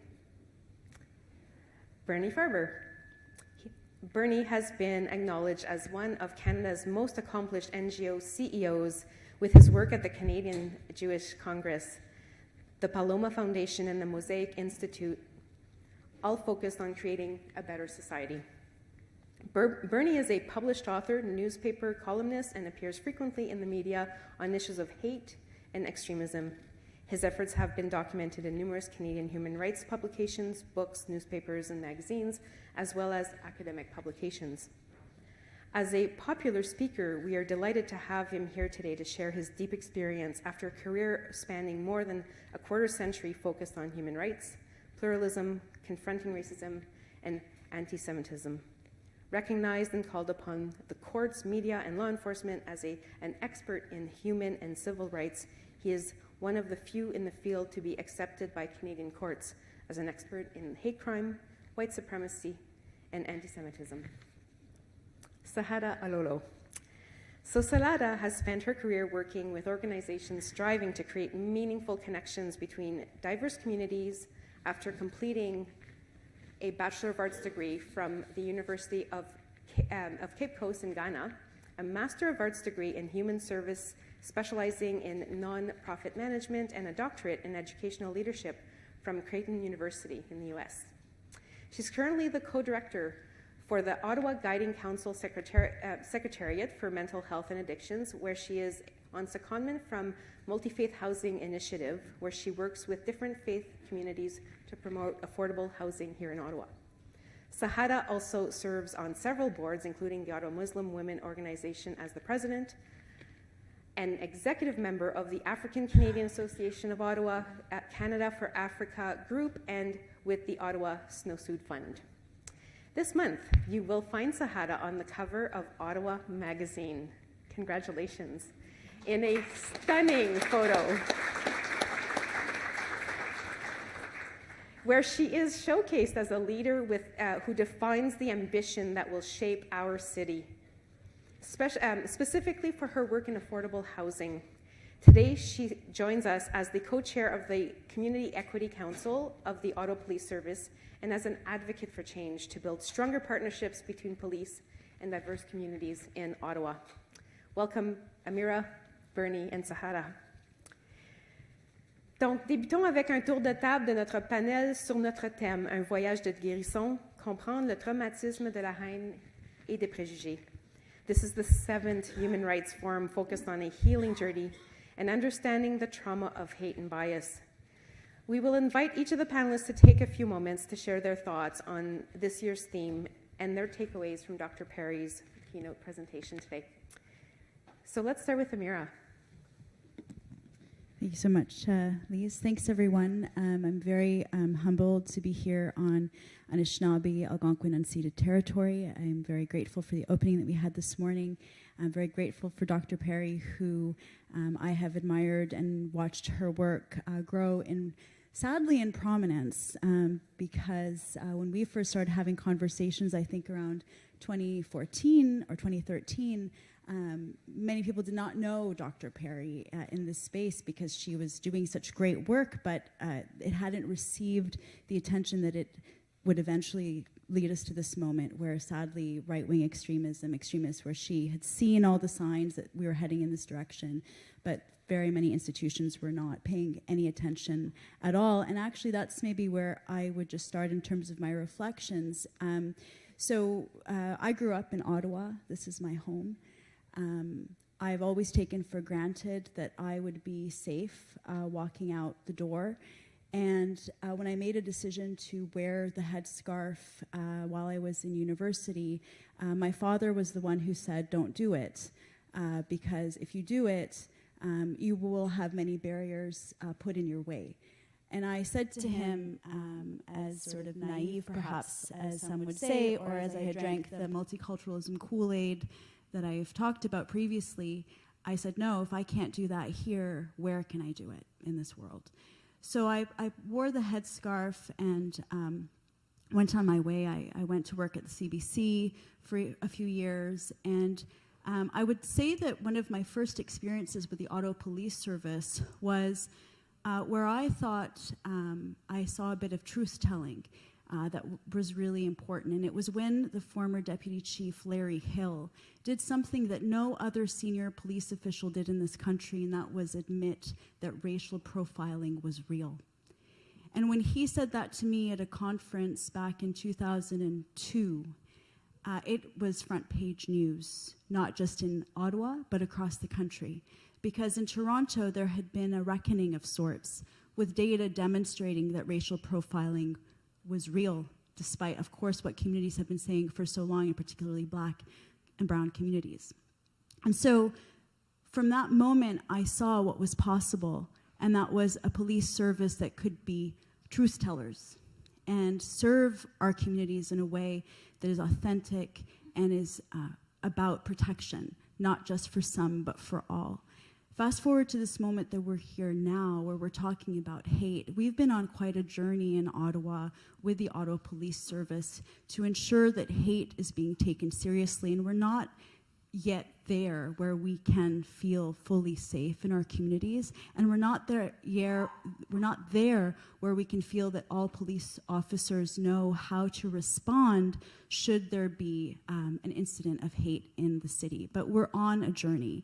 And so I have been very humbled by some of the people that I've met on this journey at the Ottawa Police Service, people like Hamid Musa, David Zacharias, sorry if I don't say all the proper titles, Sergeant Zacharias, Sergeant Ali Tughril, who's recently taken over the hate crime unit and done important work. I know I'm missing people. Isabel Granger, Sergeant Isabel Granger, who has left now the service but did important work with Justice for Abdurrahman Coalition, and so on.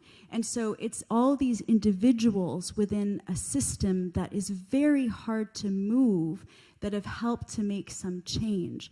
And so with a new police chief, and I welcome you, Chief Suds, we are very much looking forward to seeing the work around hate go forward. It cannot be relegated as a side project. It cannot be relegated so that someone like Sergeant Ali is on his own with sometimes 2 staff.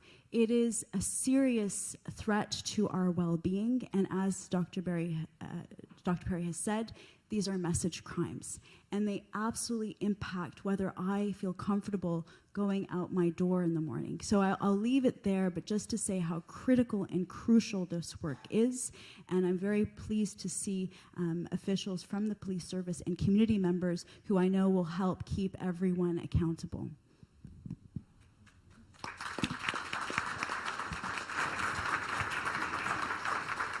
Thank you, Mira. Sahara? Wow, that's a hard act to follow. Thank you, Amira, for starting us off with that brilliant remark. For me, I think I'm going to take off from where Dr. Berg took off, and it's what you said that really resonated with me, that data is important. And I think today we are here because of data. If people don't report what is happening to them, no one would know, and no one would care, and no one would talk about it. So data, it is important.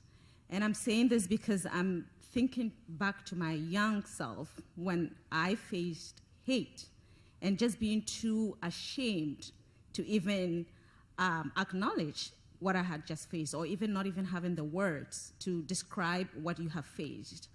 And so now having the space because of people who have had the courage to come forward and talk about these things and ask and demand justice, that we are here today and we are comfortable discussing something as difficult as this topic.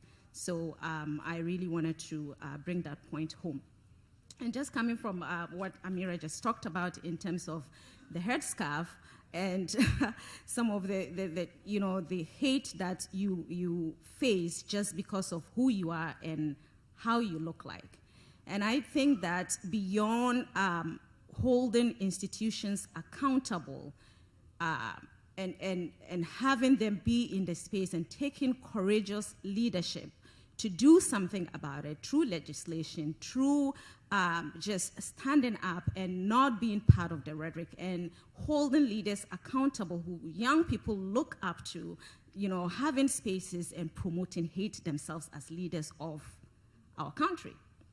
So that apart, there's also a lot of responsibility on us as human beings to come together collectively, because it is in that collective power that we will be able to hold leaders that we elect to legislate laws, to be able to stand up and know that we will not take anything for granted. Because let's face it, especially leaders that we elect would only listen when they know it would affect them at the ballot box. So that's why community power is important. Thank you.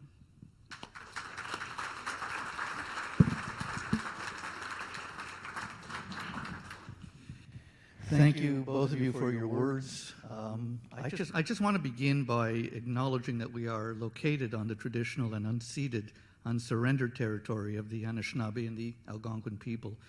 The Algonquin people have inhabited and cared for these lands long before today, and I want to take this time to show my gratitude and respect to them and to the land and for all that it provides to us.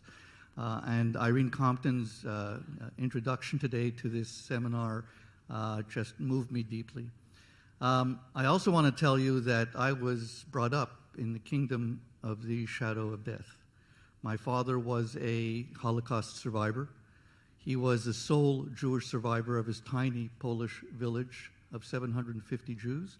He was the only one that survived the mass murder of 6 million Jewish men, women, and children, the only one. He ended up coming to Ottawa, where he met my mother, who told me all the time that it took her 5 years to teach him how to smile again. So I understand hatred, I understand what it does, and I understand what we have to do, and I know that I've probably been singing this song for much too long a time, because who knew what depths the sewers of hate can lead us? I should be actually playing in a garden with my 3 grandchildren today as opposed to being here. But the fact of the matter is that hatred has been so pervasive and so out there that I'm still here talking about it. I'm also still here talking about anti-Semitism. Anti-Semitism. Even after the murders of 6 million Jews, I still have to talk about Jew hatred in schools in this very city. Ali was telling me just this morning of the number of anti-Semitic incidents that were happening, but never mind that. Talk about a Jewish trustee, a doctor who was elected as your trustee here in this city, and after she was elected, receiving dozens, hundreds of messages, the majority of them hateful and threatening for 2 reasons. A, she's a doctor. No, let's turn that around. A, she's Jewish, and B, she's a doctor. And what have we done about it in this city? And I say we because I was born in Ottawa. I consider myself a son of Ottawa.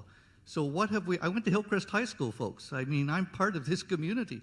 What have we done about what's happened to Nili Kaplan-Myrth? Not enough.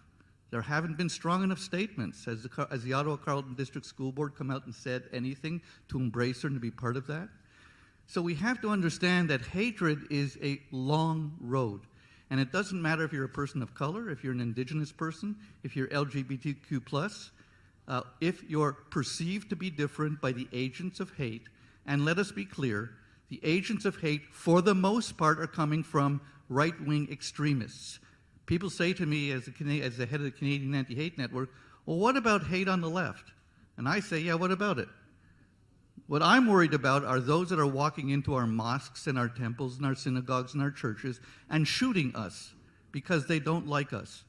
That's not coming from the extreme left, and that's not to say that there isn't racism and problems on the extreme left. Murder and racial hatred is coming almost exclusively from right-wing extremism. And we have to be clear, and we have to say it outright and simply.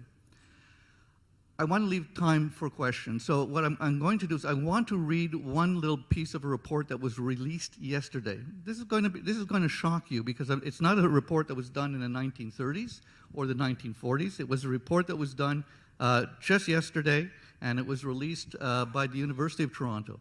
This is a report done by a professor at the University of Toronto who was hired by the university to monitor anti-Semitism at the Temerity School of Medicine. And just take me a couple minutes, it's important. While giving a lecture on religious discrimination, Professor Cooper writes, quote, I was asked by non-Jewish learners, i.e. students, why content about Jews is being forced on the students by the Jew who bought the faculty. Now, they had assumed that because the University of Toronto's medical school is now called the Temerity Faculty of Medicine in honor of a $250 million donation by Canadian philanthropists James and Louise Temerity, that they had to be Jewish. They're not. This combines 2 false anti-Semitic stereotypes, that all Jews are wealthy and that they use their wealth to control the agendas of societal institutions such as universities. I've been told by colleagues I was told by yet another member of the faculty that Jews shouldn't even be subject to the protection from discrimination as outlined in the Ontario Human Rights Code on the grounds that what Jews call anti-Semitism isn't real and really doesn't exist. That's just part of a 7-page peer-reviewed report that has dozens and dozens of more pieces of information on anti-Semitism at the university. We're not talking about the streets of downtown. We're talking about doctors students, medical students, and others engaged in the worst form of hatred. I leave it out there only to let you know that Jew hatred remains as prevalent as anti-black hatred, as homophobia, as Islamophobia. It always has to be part of the inner circle of hate. It's not in a hate Olympics. It's part of what we all have to fight together. Thank you.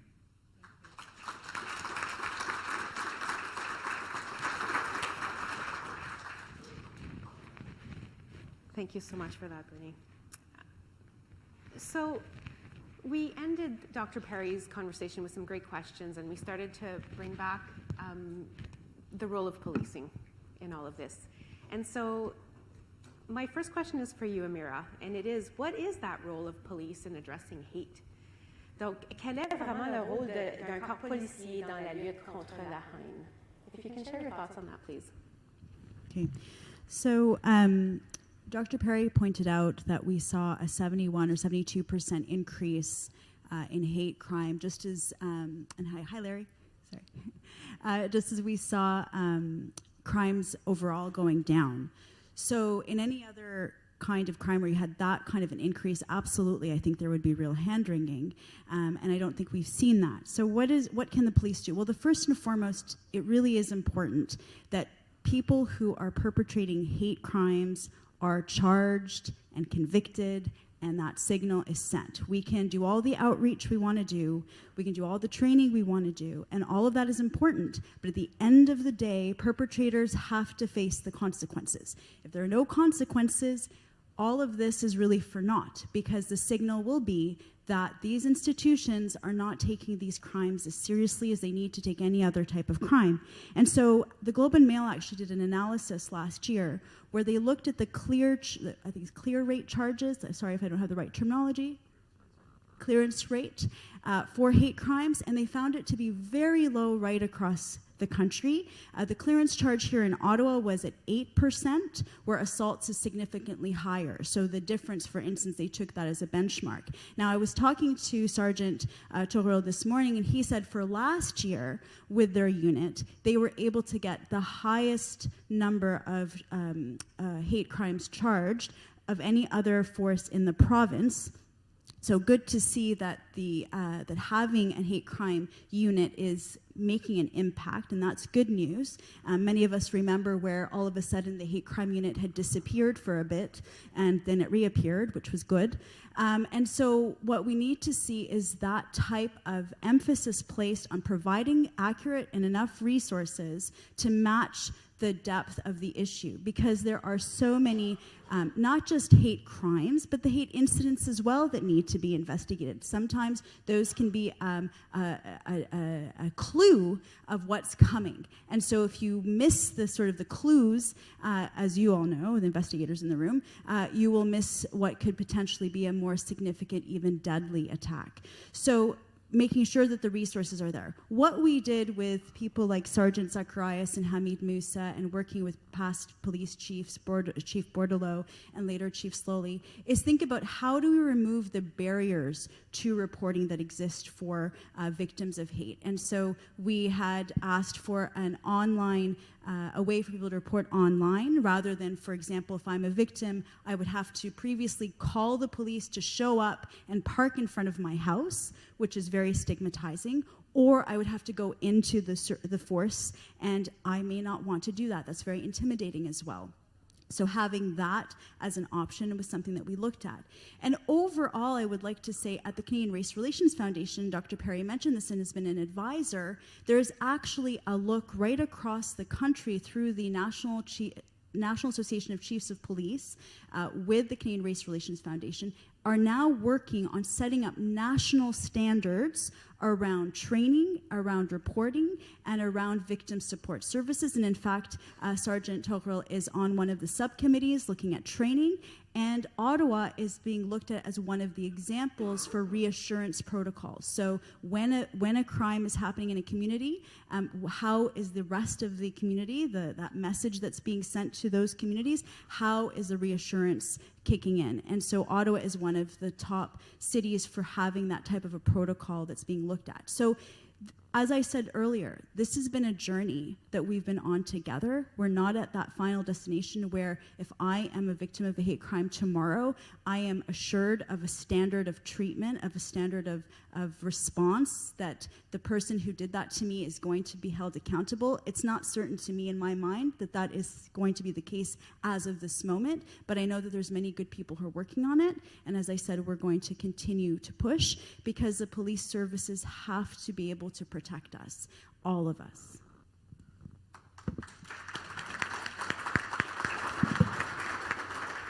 Thank you for that, Amira. Sahara, you wear many hats, or shall I say hijabs today, and one of the hats that you wear, or hijabs I should say again, is as the co-chair of the CEC. And you definitely have a passion for that work. It's been, you've even been criticized for it publicly, like we've seen it on, in social media, etc. Why is it so important for you to be on that Community Equity Council, side by side working with police? That is a very interesting question, and I often get asked that a lot. And that obvious question is, why are you working with the police? And even sometimes my own children question me, especially when an incident, a negative incident happens. They're black boys, obviously, to a black person, even if it happens in the US and they get so upset about it, they question me all the time. And so, and there are several reasons why I continue to invest my efforts, passion into this work. And one is deeply personal, and a lot of people don't know about that. My sons I have 3 sons. I have 4. One is my husband and 3 I give birth to. But so I worry about them a lot. And so my boys were in grade 7 and 8 in Barrhaven, coming home from school when they were attacked, called the N-word. It started verbal attack, which was hate-motivated, racially motivated, and eventually resulted in physical. And I was at work minding my business, didn't know. And what was even worrisome about that incident was parents walking their kids from school and did not intervene. It took a black man who was older, passing by and saw it and intervened. It could have been deadly. And so when the incident became a school issue, I have to say that the school resource officer at the time, even though it happened outside of school, but they were on their way to school, was phenomenal in how he helped the situation. The school, on the other hand, nothing to talk about. But that experience really uprooted our sense of belonging in this country. Every single year since I gave birth to them, even before they could understand what racism meant, I made sure that Martin Luther King Day, every opportunity, watch videos with them, try to tell them so I can equip them to succeed in this society. And they would often say to me, oh, that happened in the past, like in your olden days. That doesn't happen now. No one has ever, even though they've experienced certain microaggressions, but as children, they couldn't name it. But when this incident happened, here are boys who were born here. They were born in this country. I may be an immigrant, but they were born here. And so this is home for them. Sadly, I had to uproot them for 3 years and took them back to my country where they could find themselves again. That was a very sad incident. And only close friends who were close to me knew what I had gone through. People forced me to go to the media, to do a lot of things, but I just was struggling with my own insecurities at that time and didn't think that I had a voice. After 3 years of living home with my kids and, knowing that it's not permanent, I have to eventually bring them back to where they belong, how do I do that and look them in the face and protect them? And that was when I decided to get more involved in my community. I can no longer sit aside because I have to protect those boys. And that's how I got involved with the Community Equity Council. And I'll tell you that the other reason is, growing up as a child, as a girl child in particular, in a culture which is the Dagbon culture from the northern part of Ghana, As a child, you don't have power. And when you're a girl child, the power is even less. But what you do have is influence as a girl in my culture, especially being the firstborn child. And so as a firstborn child, I had influence, but I didn't have power. And sometimes when you are not a holder of power, you cannot make decisions that even affect yourself. But if you are smart, you can use that influence to influence those people in power to make decisions that would change your life. And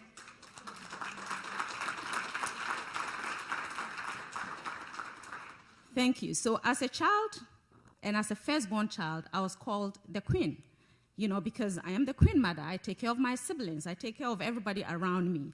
And so I harnessed that influence. And as a child, I didn't have the words to even describe what influence I had, but I knew I had it.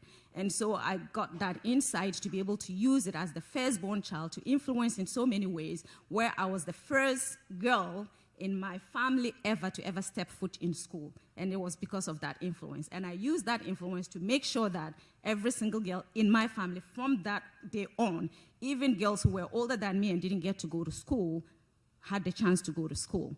As a result of being 9 years old and starting school, and at 11, starting like an adult school to teach my mother, who had never been to school and did not know how to read and write, and today can read and write and speak English, but have never stepped foot in school. And that's because of that influence and that change mindset.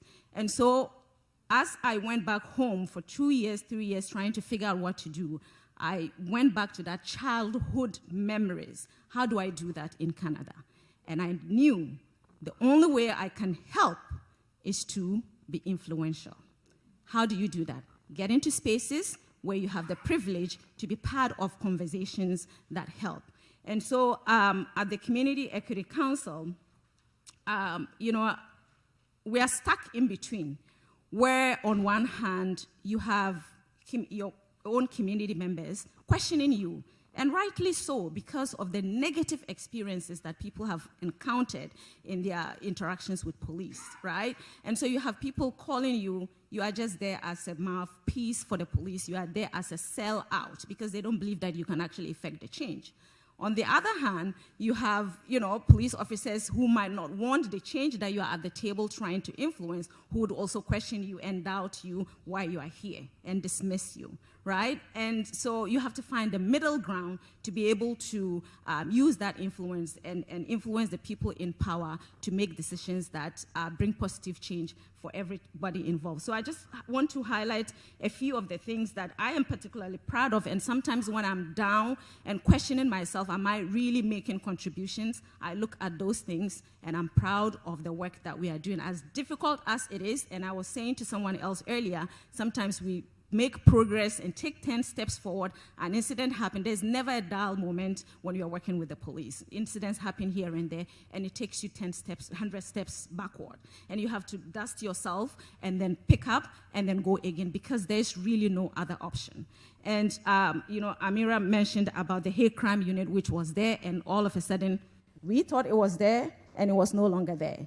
It is that influence through United for All and other community partners that the police work with, that worked in conjunction with CEC to be able to bring that unit back. And up till today, we are looking at it. We've been part of recruitment strategies, just working within the OPS and using that influence to make sure that we increase the number of Black, racialized, and indigenous community members applying to the OPS, because even to just go through the process of applying and even getting your foot into the door, there were certain barriers that were there. And it took community members to look at those processes and recommend and make, and not just recommend, but demand that if we are at this table talking with you, then you have to make those changes, right? And, those changes were made. We now have mandatory training, and before you skin me for that, training is never enough. But it is one of the steps that need to be part of that change. And so we've been part of that, engaging Reverend Bailey to develop anti-Black racism training, not just, EDI training, but specific to anti-Black. working with the Indigenous community to develop the Indigenous pathway training as well. And all of these are part of the changes that we are engendering within the police. The development of evaluation tools for training that usually that increases our measures and behavior change and not just knowledge transfer. The first EDI plan that came to being, we were very instrumental in working through it, working with community. And when the EDI committee went into the committee to gather input and came back to CEC to gather input, there was synergy. And that gave me, some kind of validation that what we at the table are talking about is in line with what community actually wants. Currently, we are working on increasing the capacity of the NRTs to respond to the needs of our community and not be in communities where they will be over-policing, right, and continuing to cause harm. So I'll stop right here, but that's in a nutshell why I keep doing what I'm doing. Thank you. Thank you. Thank you so much.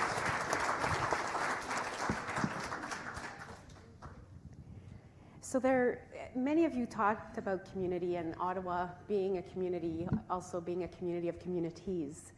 And online has created a new space for communities where now we're not only talking about Ottawa as a community of communities that are bounded by geography and physical space, but now transverse internationally.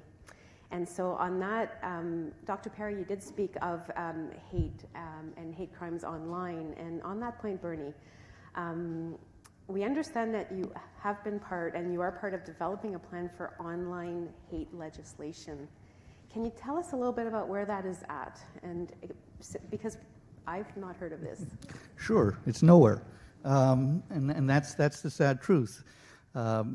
Dr. Perry, I think, presented quite well in terms of what the dangers of what online hate are. And let's be very clear.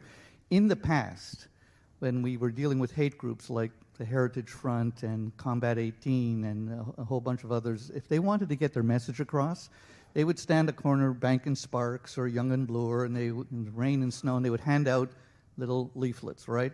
And if 10 people took those leaflets, that was considered a pretty good day. So flash forward to today.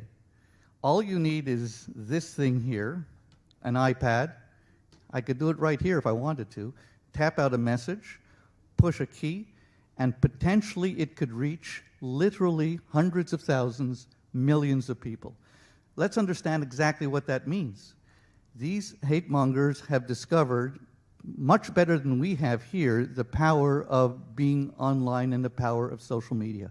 Whether it's Twitter, whether it's Facebook, whether it's 4chan, whether it's Telegraph, whatever it is, TikTok, you name it, Instagram, it's all being used to spread messages of hate where potentially millions can see it. So let us say they get their messages out there and 1 million people see their messages.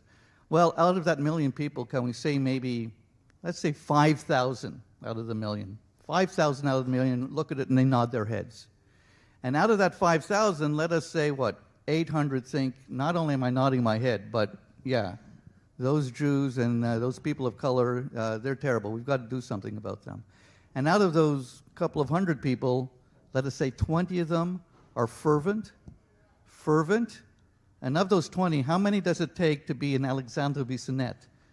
Does everybody here remember Alexandre Bissonnette? Alexandre Bissonnette only a few years ago walked into a mosque in Quebec City and murdered 6 Canadian Muslims peacefully at prayer. Why? Because he went online and he got the messages that we just talked about. Another man whose name I'm not going to mention, mostly because I forgot it, thank God, did the same thing in Pittsburgh. Walked into the Tree of Life synagogue in Pittsburgh and murdered 12 Jews peacefully at prayer. Why? Because he got messages online. He went on to Trump's websites and other websites, got messages that Jews were actually trying to bring immigrants into the United States to replace good old white workers.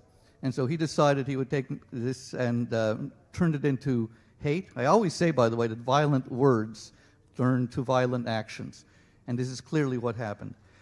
So finally, years later, the government kind of begins to clue in and understands that, yes, we do have anti-hate laws. But anti-hate laws are not enough. Anti-hate laws, the bar is extremely high just to get a charge done, right? And even when charges are laid, how many arrests follow after that?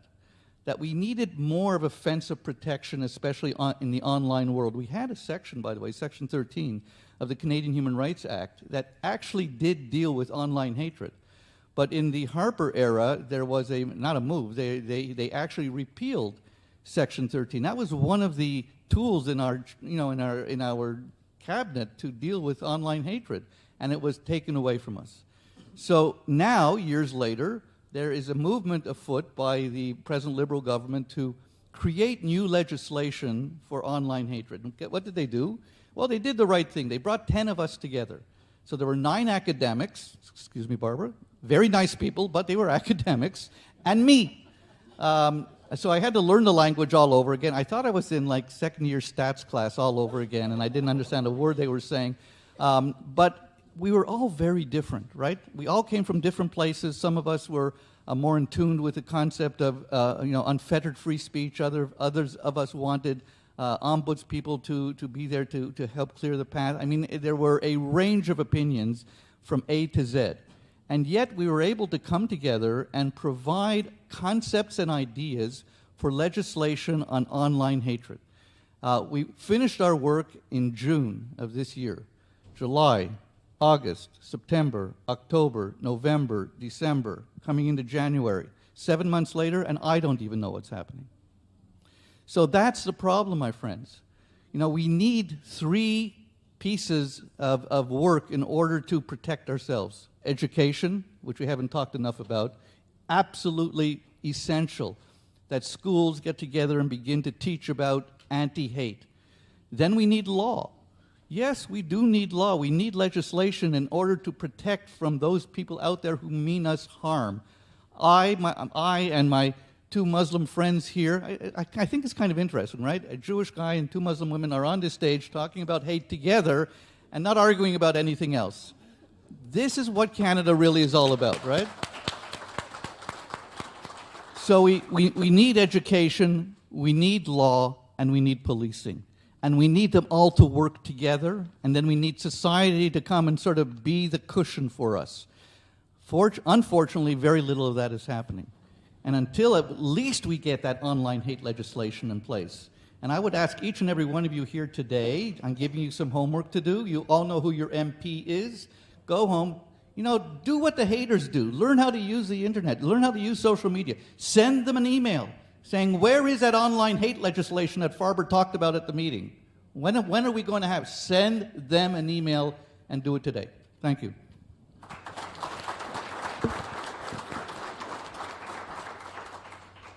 So part of my role today is to ask the hard questions and have the courage to have the conversation. This one's for all of our panelists, and it's how do we reconcile the desire for consequences for hateful acts with the calls to defund or even to dismantle police? How do we reconcile that? I open that up to anyone who has the courage to think about that. I just took the mic just so that I could say something and pass it on. I think the calls for defunding the police come from a very logical place, and that is that the police should not be the ones responding to people in mental health distress, number one. That we definitely need to see more pilot projects that we're seeing in Toronto, where there are intervention units that are working with communities. We don't need to see police all over our communities, because what we know is that disproportionately Black people, people of color, Indigenous people are experiencing high levels of force by these very police services. And I was very disappointed that in the Ottawa Police Services 2021 annual report, there was no mention of the fact that we have seen disproportionate force used against our communities. And so going back to the very first point around truth-telling, we cannot have a real grounded conversation with the Ottawa Police Service about how they can do better to protect us when we feel that the experiences that are documented with data are still being swept under the rug. And so when we're talking about defunding the police, it is that we've seen public services cut left, right, and center. And we need to see a proper allocation of services for the people who need it, our vulnerable communities, away from the response that I've heard far too many times every time I say we're not being protected properly. Well, we need more resources. You have enough resources. I don't know how they're being used, but I don't believe asking for more resources is the answer. I think that addressing the internal biases against how our communities are protected is the bottom line here. And I know that there are many community advocates who can speak far more eloquently on this point. But the idea of defunding the police, many people have different ways of looking at it. But at its core, it's to say policing is not the one-size-fits-all solution to addressing very complex issues in our society. And I think police would agree with that point of view. And I think that we need to understand that when it comes to addressing hate specifically, there is evidence of how we can do that without necessarily saying we need more money. I think that is something that I don't think communities are going to stand for anymore. Although I would say this, I think we also need to understand what is meant by defunding the police. What Amir was talking about was funding the police. And that's one thing. You know, yeah, of course police have to be funded. But defunding the police, whether we like it or not, okay, this is what we have to protect society. So what we have to do is better train the police. Take that funding, where people talk about defunding. I'm still not clear on what that definition means. I would take the funding that is presently there, and Amir, you're 100% correct. I believe the resources are there, and let's do some better training on what does hate mean. I mean, I worked very closely with the Ottawa Police Hate Unit back in the 90s and the early 2000s. It was an incredible example of how anti-hate units should exist in police services. It was fantastic, and they did all the right stuff, and then all of a sudden it was gone. And nobody knows exactly why was it gone, because nobody took hate seriously. And to this day, I wonder if hate is taken seriously. So let's redefine that definition of what we mean by defunding. Let's put the training out there so that, and by the way, when you have an anti-hate unit, make it an anti-hate unit. You know, Toronto Police, and you'll excuse me if there's anybody here from Toronto Police, I love them, but they claim to have an anti-hate unit. Well, what is the anti-hate unit? It's 2 police officers from the intelligence unit who deal with hate crimes. That's it. They used to have a funded anti-hate unit. Like you have a homicide unit, like you have a bicycle theft unit, like you have a robbery unit, guns and gangs unit. Hate has to be taken that seriously because it's that much of a problem. Thank you, Bernie.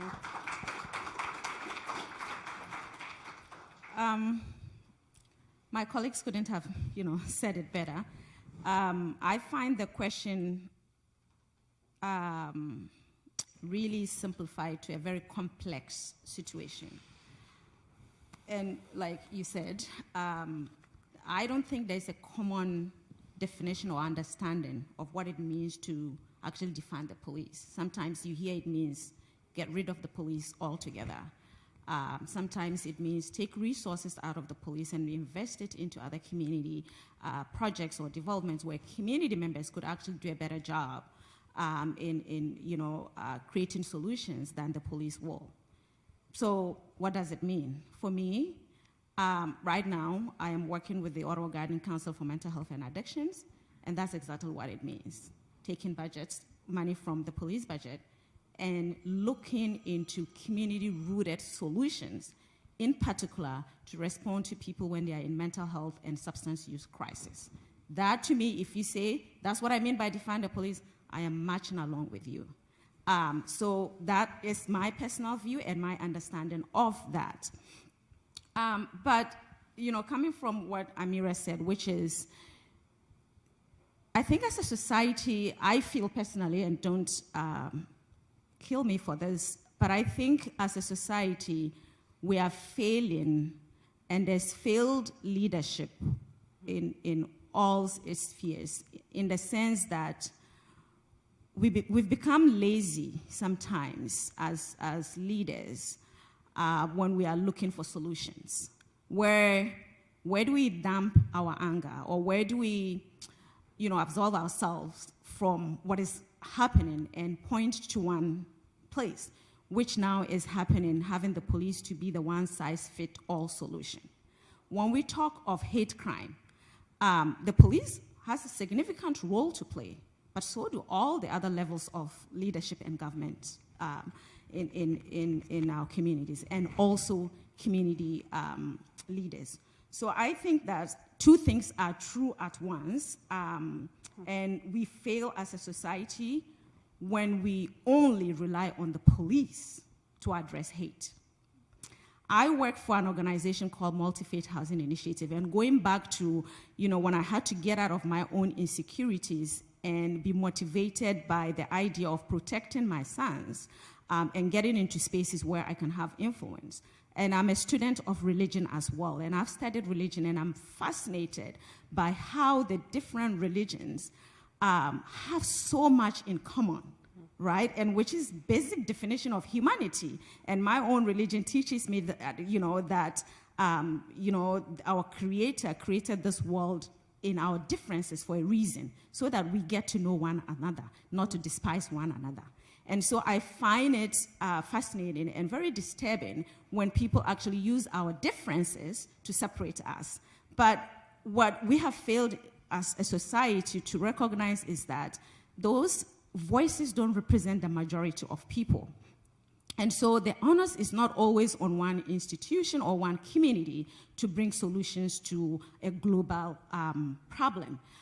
Working with Multi-Faith Housing Initiative, I've had the opportunity to be in spaces where I'm speaking to different faith communities, and I can begin to tell you that even in that line of work, the amount of hate that I face, sometimes very in your face, and other times, the microaggressions where, as part of my job was to, bring faith communities to join the organization as members and working in solidarity as people of faith, putting our faith into practice, and in our case, providing housing that is affordable for everybody, regardless of faith or not.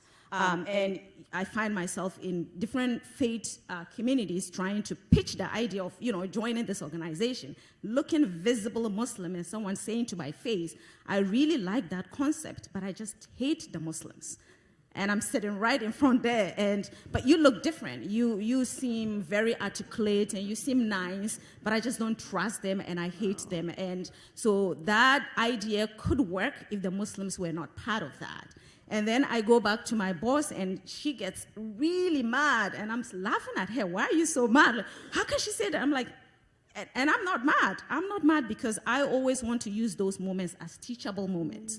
And through that person who actually said that to my face became an MHI member till to date and became a serious advocate for multi-faith ideas. So there's always room for us to use our individual ideas to be able to influence and bring change. And I say that, giving you this example because, unfortunately, I'm also the president of the Ottawa Muslim Women Organization, which came into being as a result of 9/11, the unfortunate, horrible incident that happened. And we all know the consequence on Muslims, billions of Muslims, people, committing crimes, and the generalization of the idea that Muslims were responsible for that and people bearing the brunt of that. At that time when it happened, I lived in the United States, and I actually had my scarf pulled off by a colleague, not a stranger, and he came from a place of pain because he had lost a family member in that. And so when he saw me, probably brought trauma. And, the workplace handled it. But again, at that time, where do I go to report it? I didn't even report it. If people didn't witness it and brought it to the attention of the employer, I probably would have just gone home and left it there. So all this to say is that we have a collective responsibility. And I keep saying that we will fail as a society if we put this burden of dealing with hate on one institute alone.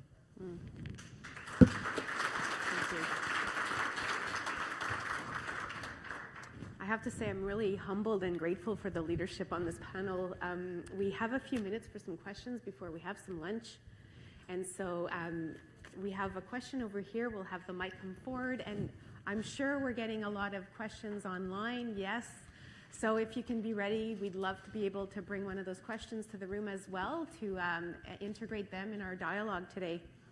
And so the microphone here, please, Bryn. Yes, right here. Oh, we do. Oh, look at that. We're monopolizing them here. Perfect. Thanks, Fiona. Thanks for having that. Where's it going? Just here to the left.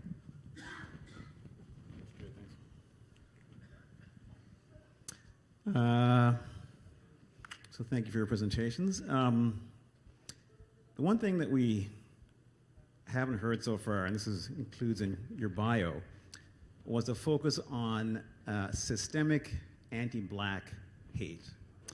So I'm talking about the kind of hate that leads to, and that when I say systemic, that's in institutions, right? Mm-hmm. So the kind of hate that leads to a disproportionate number of Black folks in prison and being charged.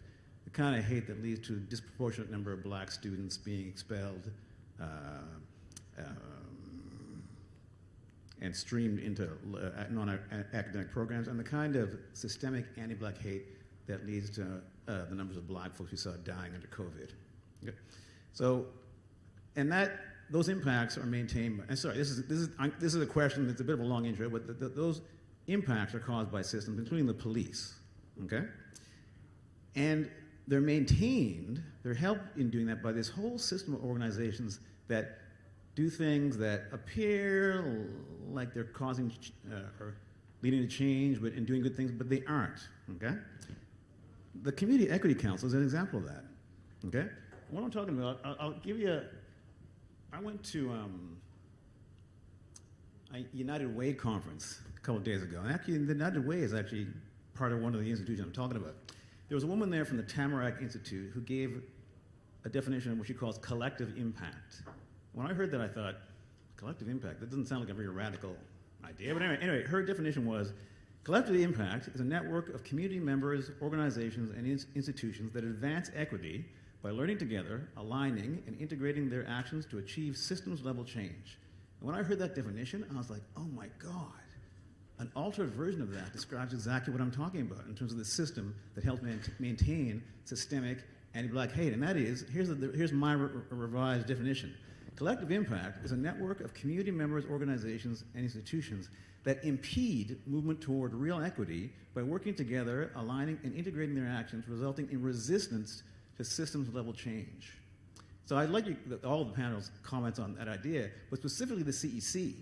Right? The CEC's been around for 10 years, and you mentioned some of the things that you said that you been around for 10 years. Or prior to, how long has it been around for then? Okay, so a number of years, right? And you mentioned some of the things you said were your achievements, and Compact came before it, right? Similar thing, right? As I think Amira mentioned, the OPS released its use of force data by race earlier this year, and it showed that they're disproportionately using force on Black, Indigenous, and Middle Eastern men. 9 years before that, they released their traffic stop data that showed much of the same thing. So my question to the panel is, again, on everything I've mentioned, but to you specifically, what exactly is the success criteria for the CEC? Thank you. Thank you for the question, and I think that was, I don't even know where to start, but I think that's the beauty of democracy. There's always reality and there's perception. And someone's reality is their perception, and someone's perception is their reality. And so, that definition of collective impact, I don't know whether, I'm trying to figure out the questions in between your remarks, which is what do you define that collective impact, and perhaps in your perception and reality that collective impact actually impede progress. Absolutely, you are entitled to that. And I'm entitled to what I feel as being part of that collective impact that actually advanced progress. And I came to this work, as I said in my earlier remarks, with deeply personal issues and stories to that. And so for me personally, and I will speak for myself before I even speak for the entire Community Equity Council, which is, one, being at the table and bringing issues that matter to me personally and to my community, and making sure that I'm not just talking about it, but also doing something about it and influencing policies and programs that actually goes towards bringing the change that we are calling for. That's one. So for me, to be able to achieve that, that is progress. It may not be huge, but like the theme of this event is a journey, right? So it is that journey. And I always say it's not a destination because, who knows where we will end up. We may not get to that perfect destination in our lifetimes, but at least as long as you are on that journey, you have hope that even if you are not alive to get to that destination, another generation will. So for me, that is progress. The other thing is with the Community Equity Council, the main mandate is to ensure that we are improving relations between community, racialized community, LGBTQ, faith-based community, which is my passion, and being part of incredible community members and police officers sitting at that same table and ironing out these issues. You talked about the traffic stop race data, which came, it's something that we all lost sleep over. We already knew, like as Black people, racialized people, people of faith in the community. We know our experiences, and sometimes we don't even need the data to tell us what the issues are because we experience it and we live it.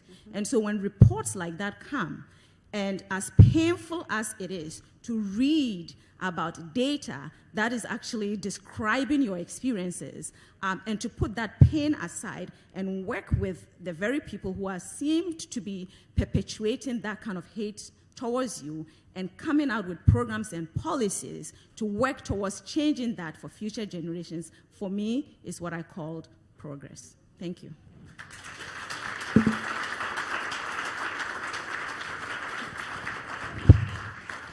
So I don't attend the meetings, so I'm not going to speak to what happens there. But what I will say, what I would hope to see from a body such as that, and I'm going to assume that this is happening, is to ask questions again to the police who are at the table with you to say, why aren't we mentioned in the annual report? Or when you presented the report to the Commission of Inquiry of the Public Safety Emergency, the use of the emergency law, when the Ottawa Police Service submitted its report, there's no mention of how hate was impacting our communities during the convoy. Nothing. Nothing is in there. Whoa. Talk about alternative realities. So my hope for a group like this is to be on our behalf, all of us who are very busy, and not all of us have the privilege. I mean, I have it right now, but oftentimes I don't, and there's many thousands and thousands of people out there who just will never know what's happening in this room. To say, why are the experiences of racialized Black and Indigenous people in this city continuously erased in the institutional record? It's still happening, and I think that's what I will hope, and I will pass to Sahado to take to the group, to say we need to see our experiences recorded and documented, and we need to see an annual or biannual or whatever coming back to us to say, where's the progress? What is the, next year when we hear about these use of force numbers, is there an improvement or not? What's changing? And so I think that is really important, because what doesn't get measured, as we all know, doesn't get done. I'm just going to say one thing briefly. I'm probably the oldest one here on this stage, and I have been through countless number of different committees and organizations, anti-racism committees. Here's what I've learned in my 30-odd years in attending various committees. Sometimes they work, sometimes it's a journey, and sometimes they don't work. But you have to give it time to grow. you asked how long CEC. I remember CEC, but it wasn't called the Community Equity Committee. It was called the Canadian Ethnocultural Council. I don't know if it's still around. It may be, it may not be, but now the CEC is something else that's just growing. So all I would say to you and to others who worry about what the heck are they doing is keep your finger on that button. Don't stop asking questions. I think questions are fair. But let's see if they get the work done. Let's see if they can continue the journey, as opposed to being, and I'm not saying you were negative, but those of us here who fight hate on a regular basis, if we become negative about people who are trying to work with us, we ain't going anywhere. That road shuts down. So we have to find ways of being positive. You can pose those kinds of questions positively and still demand change. Thanks, Bernie. Answer Amira's, yeah, and so thank you for raising that. That's incredible, and that's very, very important. And, after the convoy, we actually got together as Community Equity Council and talked about exactly what you did. And we actually have a report which I can share about what we talked about and the hate and the trauma. We took a people-centered approach. What actually happened to people? And what you're talking about is described clearly as community members asking for those changes in terms of how hate was perpetrated and how people were impacted by that. So thank you for raising that. Yeah. Thank you. Yeah. We are eating into our lunch, and I know a lot of us need to refuel. It's been an important conversation, but one that does require a lot of our whole selves and a lot of energy to stay and leaning into it, trying to check in with ourselves, so with all of that, and I know we have the virtual is exploding. We have a lot of questions, so I'd like to offer that we do break for a bite to eat. We have the afternoon together, and take the time during lunch to make connections with our panelists. Dr. Perry's still with us. Our new chief is joining us for the day, so you can definitely see if you can have a chat. And many of you as the community leaders and partners in all of this. And so lunch is a brown bag lunch, so you literally grab a brown bag. And we have vegan, halal, and regular options. And so they are marked, if I understand correctly. The ones closest to the back wall are either vegan or halal. The other ones are a combination of different, oh, my apologies. That's vegan and halal? Is that correct? Okay. Anyone who had some dietary requirements flagged during the registration, your lunch is over here, and we have other lunches to each side. Donc, je vous souhaite un bon appétit. Allez dehors prendre de l'air, ça va peut-être aider aussi à dégourdir. We'll be back here in 30 minutes at 10 after 1. Bon appétit tout le monde.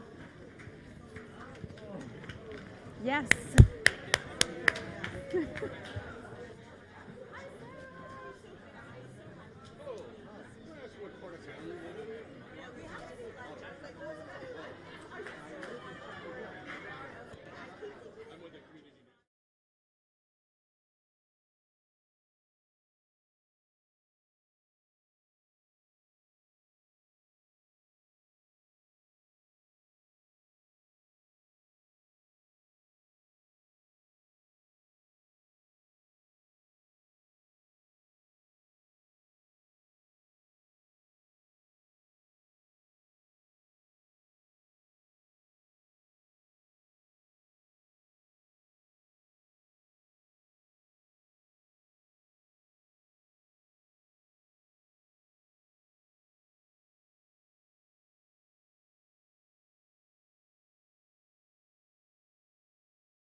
fantastic to work with.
right?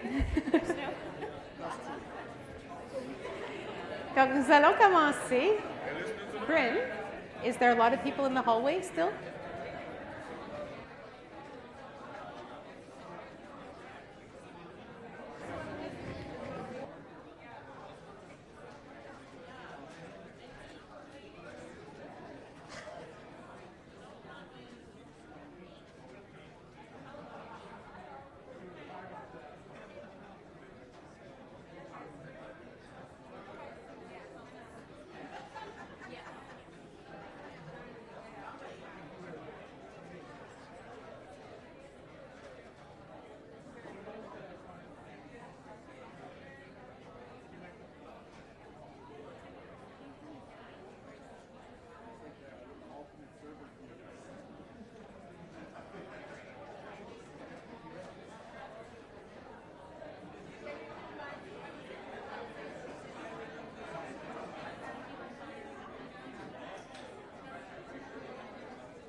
Okay, we're going to get started in the interest of time as people roll back in. So we really hope that lunch was pleasurable for everyone and you got some air. It's absolutely beautiful outside.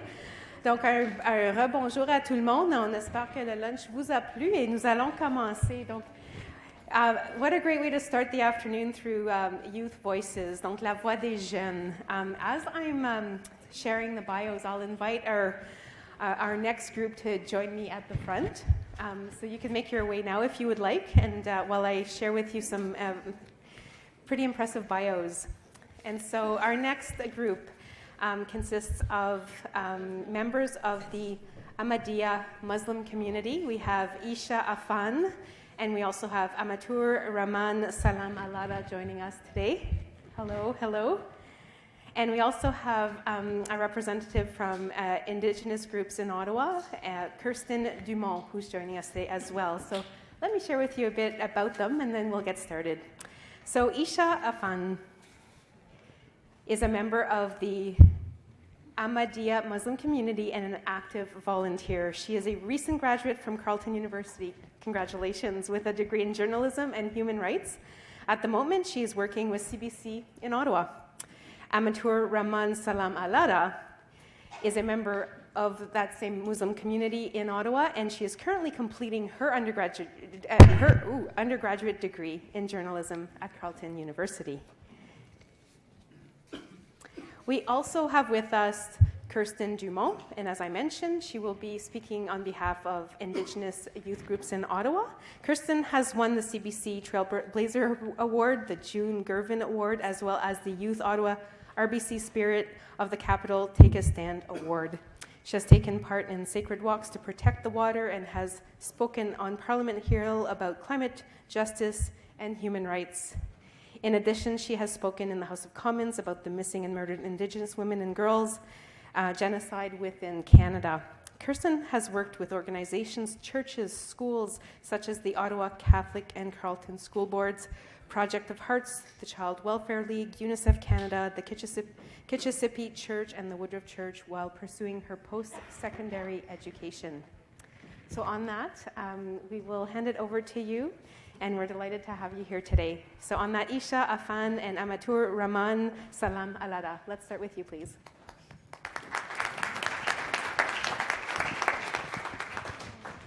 Hello, everyone. Hello, everyone. Thank you for coming out today. It's a pleasure to be able to speak in front of all of you. My name is Isha, and this is my friend Rahman. We are from the Ahmadiyya Muslim Jamaat Ottawa. And today we're here to talk to you about youth engagement in our community. We know that the harsh reality is that our youth will go out and they will face hate and they will face harassment when they go out into the world, into their schools, into their jobs, when they're out in their day-to-day lives. One of our goals is to prepare our youth to be able to face that. We want them to have confidence in themselves, in their faith, and in their communities. And so we do a lot of work to be able to engage them so they can build that confidence in themselves and in their faith. So today we'll be talking a little bit about the type of work that we do both internally within our community as well as the work that we do to support the greater Ottawa community around us. And with that, I'll hand it over to Rahman to give a brief introduction about what our community is and what we do. Hi, bonjour. So as my colleague just said, so we are the Ahmadiyya Muslim community. We've existed for quite a while. It's a pretty long history that starts in Qadian, India, and we are basically, slogan is love for all, hatred for none, and we focus on spreading kind of love and peace that Islam is like originally known for and that kind of thing. Over this presentation, we're just gonna talk about youth engagement and all of that sort of stuff, what we do with our programs and all that. The youth programs in question, of course, are there's different ones for both boys and girls. For girls under the age of 7, we have just sort of a program that sort of teaches kids about like the usual kind of human morals of like, you know, being nice to people, helping people out. And for girls over the age of 7, as well as boys over the age of 7, we have what's called Nasrat for girls and Atfal for boys. And it's sort of teaching them sort of an extension of the under 7 program, but it sort of teaches them about that and gets them to apply it to their daily lives as they're starting school. And then we have what is essentially the 7 program goes from 7 to, I believe, 12. And then after that, we have 13 to 15, and then we have 15 and above. And basically 15 and above sort of helps them actually apply the community engagement skills they've learned from the program, the earlier version of the program, and sort of apply it to their daily lives and what they're doing with their lives, whatever it is. Our goal with these groups is really to engage our youth at the age that they are with skills that they can understand. So the reason we have groups for ages under 16 is so that our children from a young age can start engaging with the community at a level that they understand. They start learning what our community is about, what we focus on, and they can start helping with some of the charity work that our older 16-plus youth are really in charge of and leading and organizing. So our younger groups, our Nasrat and Atfal, they're divided, girls and boys, have their own separate programs that allow them to engage in our community as children. And then our older groups, Lajna and Khudam, are for our young adults who are then taking leadership in the community, and they are organizing all the programs I'm going to talk about today. They are organizing them and initiating them within the community, and they are really taking those leadership skills forward. So, you know, what are some of these programs that our community is focusing on? So I'll start with our internal programs, and by internal programs, I mean our internal educational programs that we run for the members of our community, for the members of our Muslim community. And we have so many, and most of them are geared towards education about our own faith. So starting at a young age, children and these youth groups have their own separate events that teach them about our faith, teach them about the history of our culture, about our faith, about the work that we're doing today, and about how they can continue that work forward. One of the main goals of these internal programs is to really teach our youth how they can combat any hate or harassment that they might face in their day-to-day lives. We are teaching our kids, especially like the young kids, have programs where they talk about what bullying and hate might look like in their schools, what it might feel like if a girl at the age of 12 wearing a hijab is getting bullied at school because she's wearing that, or a boy who has to step out at lunch to pray and is being harassed for it, what that might feel like. And we're teaching them, what do you do when that happens to you? Because inevitably, unfortunately, it's going to happen. How do you deal with it personally? How do you deal with it within yourself to continue to have faith and confidence in what you believe in and who you are as a person? And how do you deal with it externally? How do you deal with that person who is harassing you? What is the best way to handle that situation? All of that is being taught to our kids in these early youth programs. Our kids are also the ones, our youth are also the ones who are doing so much of our internal organizing of our events. We have massive scale events that we hold for our community. A great example that some of you might have heard of is Jalsa Salana Canada, which is our massive conference that we hold every single year. It's a 3-day event. And the entirety of it is organized by about 5,000 youth volunteers. And they end up serving about 30,000 people who come to this 3-day event, and it's entirely organized on a volunteer basis. They do all of that work themselves, and it's one of the ways that we keep our youth engaged in our community so that they have the relationships with their other Muslim brothers and sisters, both in this city, but also on a wider scale of our Canadian community as well. We also focus on our youth work, outside of our own community, in the broader Ottawa community. And I'd say that we do this in a twofold way.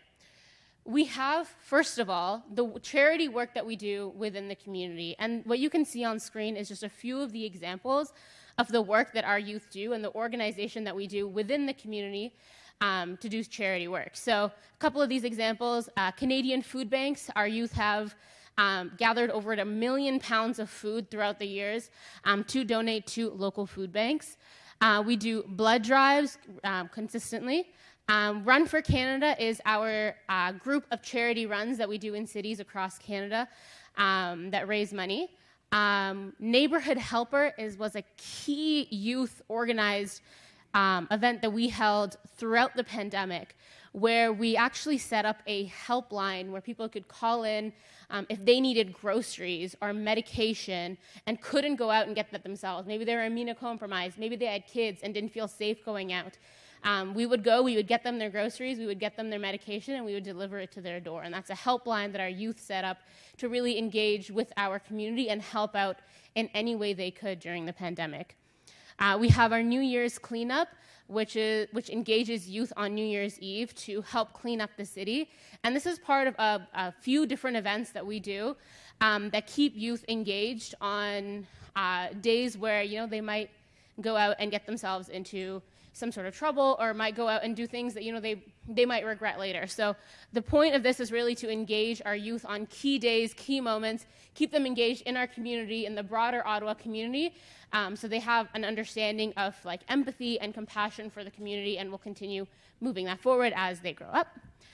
And then we adopt parks and roads across Canada. So these are just some of the many examples of the charity work that our youth are doing within the community. And second fold is, I'm going to get used to using this eventually, this clicker. Second fold is education. So 2 prongs, charity and education. The second prong of our work is to educate the community in who we are, what we do, and why we do it. There's a wide range of different campaigns that we hold to be able to do this. The PFA, Parliamentary Friends Association, is our work with parliamentarians, with MPs to promote, the work that we do and our values. Visit a Mosque initiative lets people come into mosques and see how we pray, see the events we hold, just be able to see what we experience in our mosques on a day-to-day. The Je suis Hijabi campaign was started after Quebec passed Bill 21 and stopped letting women wear hijabs in public service jobs. The point of the Je suis Hijabi campaign was to promote who hijabis are and why they wear a hijab. We went out into the community. We set up tables where people could come on and try hijabs on and learn about why we wear them and what they mean. Fast with a Muslim was a similar campaign where we allowed people into our homes to see how we fast during Ramadan and what Eid and Ramadan mean to us. We have multi-faith events where we hold symposiums where people of multiple faith can come in and have discussions on how their faith sees a particular topic and how we have similarities and differences between our faiths. We have world religion conferences on a similar note, and then Muslims for Remembrance where we promote Remembrance Day. So the point of these two prongs, charity and education, is really to combat the hate that we are seeing in our communities. Like I said, inevitably, our youth are going to face this hate and harassment. So we are teaching them both how to engage with that themselves and how to remain confident in themselves with this hate, but also we're showing them that the work that they can do to actually combat that faith in the community, that sort of harassment and hate in the community. Because if they're doing work and they know that they are contributing to the effort, then it makes them more confident in themselves and that they can, make a difference towards stopping a lot of this hate and harassment that we're seeing a rise of.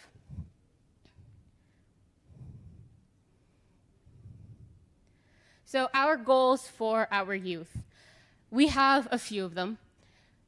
Our goals are to stay engaged and connected with our community, to develop lifelong bonds and connections and friends that they can rely on, to learn key organization, communication, and leadership skills, to have confidence in themselves and their faith, and to develop empathy, compassion for all of their fellow humans.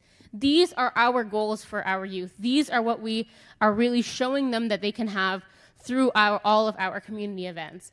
Like Rahman said, our motto is love for all, hatred for none. And all of the work that we do is helping our youth embody this lesson and to really have this lesson in themselves and to then be able to reflect that out into the community. That is our goal and our hope for our youth. And that is our goal and our hope for all youth coming. Our youth really are the leaders of the future. And we're hoping that through the work that we do with our youth, they can reflect that out to their peers and the people around them, and all of our future youth leaders can embody love for all, hatred for none. Thank you so much.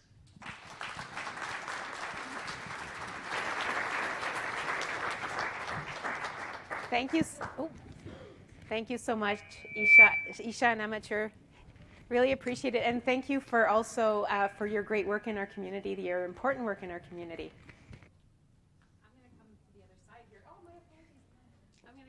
Side here. And as I mentioned in the opening, our next speaker is Kirsten Dumont. She's an advocate, an educator, and a mentor representing Indigenous youth groups in Ottawa. So over to you, Kirsten. Thank you so much. And I think it was shown in these incredible individuals' presentation that we need more groups and organizations like these to help the betterment of our society and the youth within it. So Chimigwech for your beautiful introduction to what you both do, and I'm so excited to hopefully stay connected and continue that kinship that we've built. When I was asked to be here today, it was something that I couldn't pass down. As somebody that's not necessarily connected with a specific organization, I do work with a lot of Indigenous youth orgs around Ottawa, from Youth for Youth to A7G and many more, including Indigenous-run youth-specified groups within schools. It had showed me that there is so much that needs to be done and that needs to be said. So as I was writing up my bullet points for today, I felt a little distraught because there's so much that needs to be said and not enough time to say it. So as the good speaker that I am, I'm going to start my timer so that I keep us all on track. And then we will begin.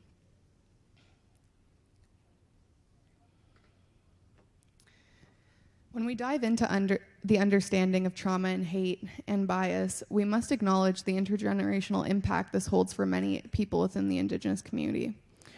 From the Doctrine of Discovery to the Indian Act to residential schools and the sexualization of Indigenous women, it is evident to me that our history is embedded in these very biases and hatred that we're here to talk about today.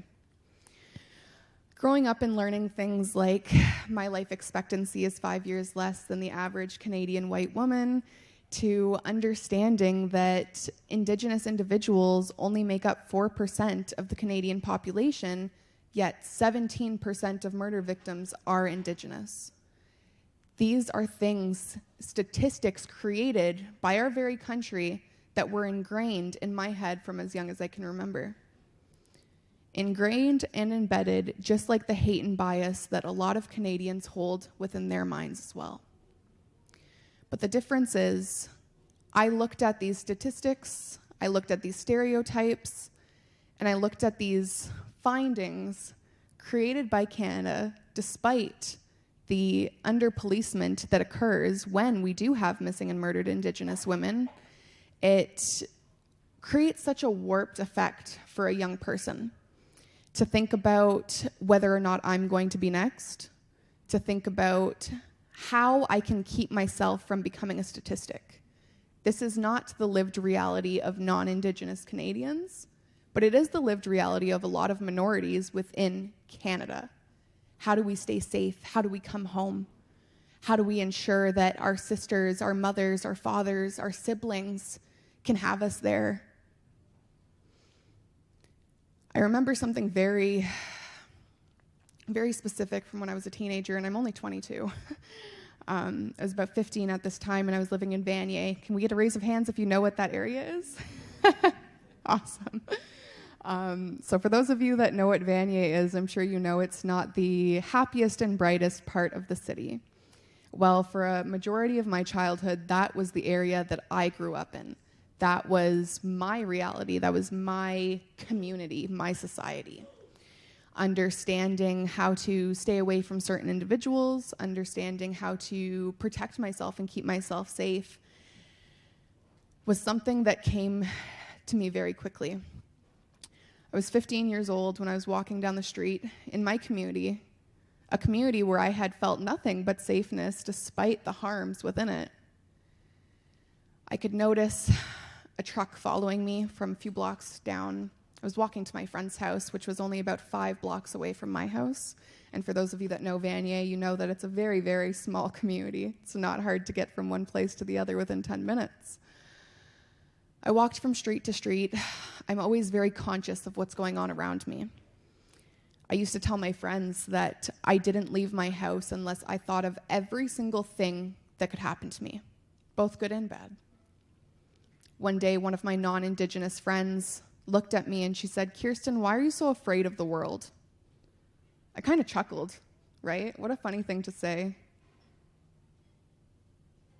But the way that I seen it was different than the way she seen it because she was not walking in my shoes every day. She did not have that same target on her back as I did, even as a white passing Indigenous woman. Simply because of the bloodline that I carry, I knew that I had a target on my back within Canada. I told this young woman that it's not that I'm afraid of the world. I'm not afraid of the grass, the trees, the bees. But what I am afraid of is people. And how sometimes people have no remorse for other individuals. No empathy, no love, no care. How in the blink of an eye, some individuals can look at me and decide that I'm a savage, decide that my life is worthless, and that my life should be thrown away. Because I had always been aware of my surroundings, I could see that this truck was following me. I was 15, and I really want to acknowledge that because I was 15 years old. I did not have the body of a woman. I did not dress in any kind of way because of what was embedded in my mind. I always made sure to be careful, even though being careful is not something that women should have to do. So I continued walking. I tried to change the pathway that I was taking. I'm a very smart person. And at this point, when I changed my pathway and this truck continued to follow me, I had my guard up. I started to call 911 because at this point in my life, I had been reminded by my family, who was in this very force, that this system is here to protect us. And for my life up to 15, I believed that. I really did. I believed that these systems were put in place to protect the betterment of not only myself or my nation, but simply for Canadian citizens, for people within society. I made the call to 911. I was speaking to dispatch. I explained my concerns. I explained that I was a young woman, that I was 15, that I was vulnerable, that I was walking to my friend's house, and that I was being targeted by a very clearly white individual. I was close enough to this truck that I could see who was inside of it. I gave them the license plate. I was reassured that this would be handled. The police approached said truck so close to me that I could see the interaction. That's how close that this truck was still near me. And to my shock, I seen the people who were there to protect me wave this individual away. "Oh, have a great day, sir." I then get a call from dispatch who tells me that the individual in the truck had thought I was a sex worker. I was 15. And just in case I have to remind anyone in this audience, sex work is not illegal, but being a John is. We need to think about how we look at law within Canada, because I should have been protected that day. That man who was targeting a 15-year-old who he assumed was a sex worker, despite being fully clothed, despite having a bag on my back and going to a friend's house, he was then waved away. These are occurrences that happen every single day. And the saddest thing is that I considered myself lucky that day. But that is not luck. Safety is not a privilege. It is a human right.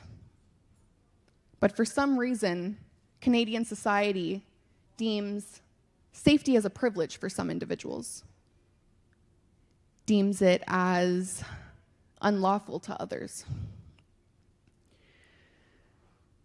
I acknowledge this story because it was not the first situation where myself or my family had been dismissed. But because I have had family in this very force, I know that change is possible. I know that restructuring is a capability that we can bring forward. Because not everything is about decolonization, and I'm sure you thought I was going to speak about that. Not everything is about taking the colonial aspect out of it, but it's about restructuring these systems to include minority voices, to include the very voices who are affected by these things to a capacity that some of you don't understand. Before I move further, and I wasn't sure if I was going to make this acknowledgement throughout my speech, but I do think it's important. My sister's family is from Baker Lake, Nunavut, so I'm very interconnected to many different Indigenous groups within Ottawa. I make this statement because I don't want this to happen again. But the police force failed Mary Papatsy. She was an Inuk woman whose remains were recently found in Vanier. The very part of this town where many Indigenous women are targeted. This woman was friends with my mother. And to have been gone missing since 2017 and only now have been brought to her home, to her burial, that is something that should have never been a reality. What should have been a reality was the police force investigating this disappearance, this woman, and ensuring that she could have been brought home in 2017 instead of 2022. But these cries for help that so many of us within the Indigenous community shout for and scream towards, for some reason is not held to the same extent as what some of you may feel is worth screaming about or getting angry about. When I see women like me posted in the media because they have gone missing or they have been murdered, I see sentiments of sex work, drug addiction, alcohol abuse. I have never once seen these statements made when a non-Indigenous woman, specifically a white woman, has gone missing.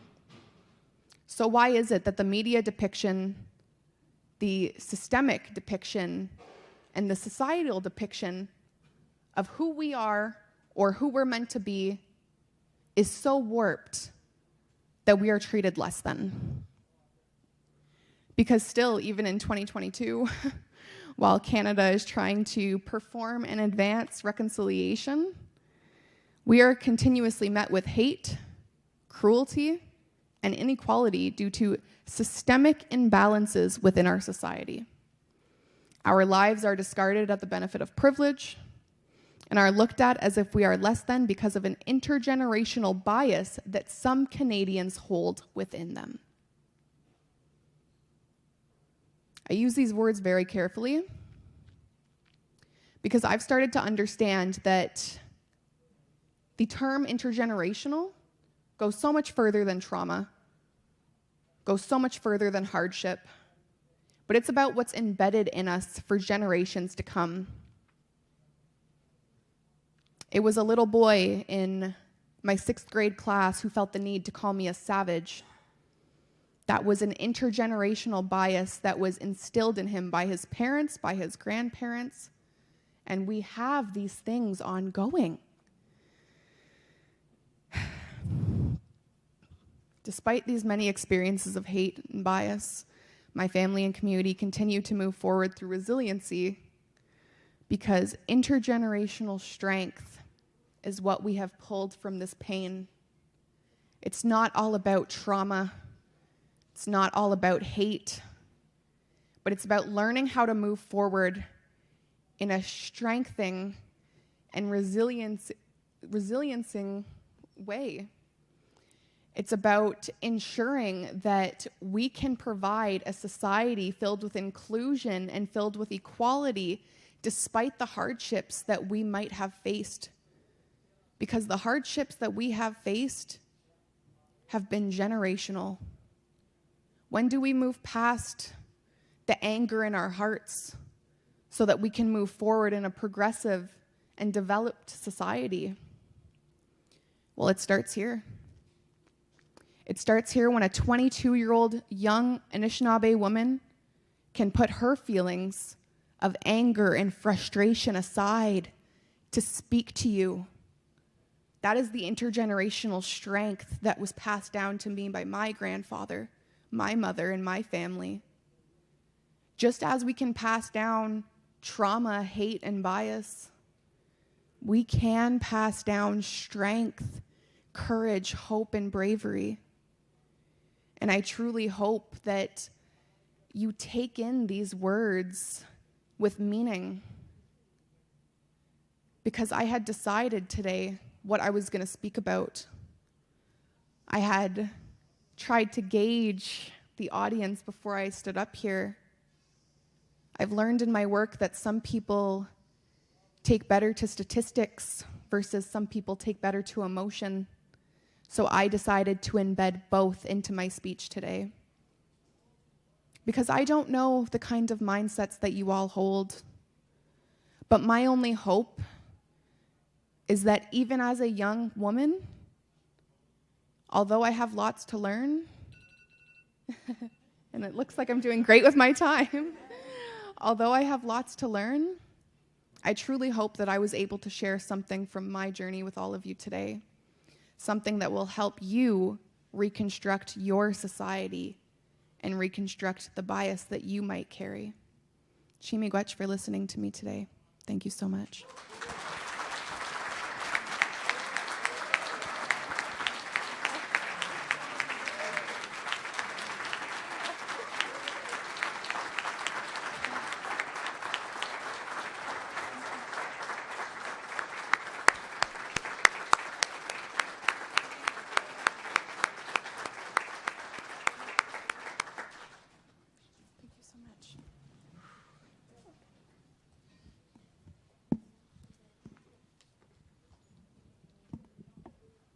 Thank you.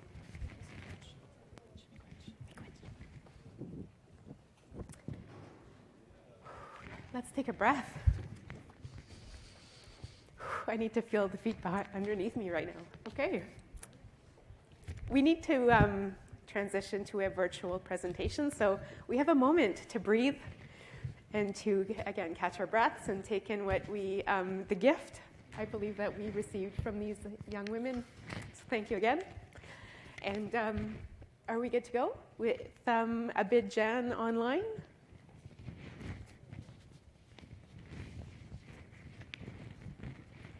Pardon me? You would like to add something? Do we have the microphone? Oh, afterwards, okay, thank you.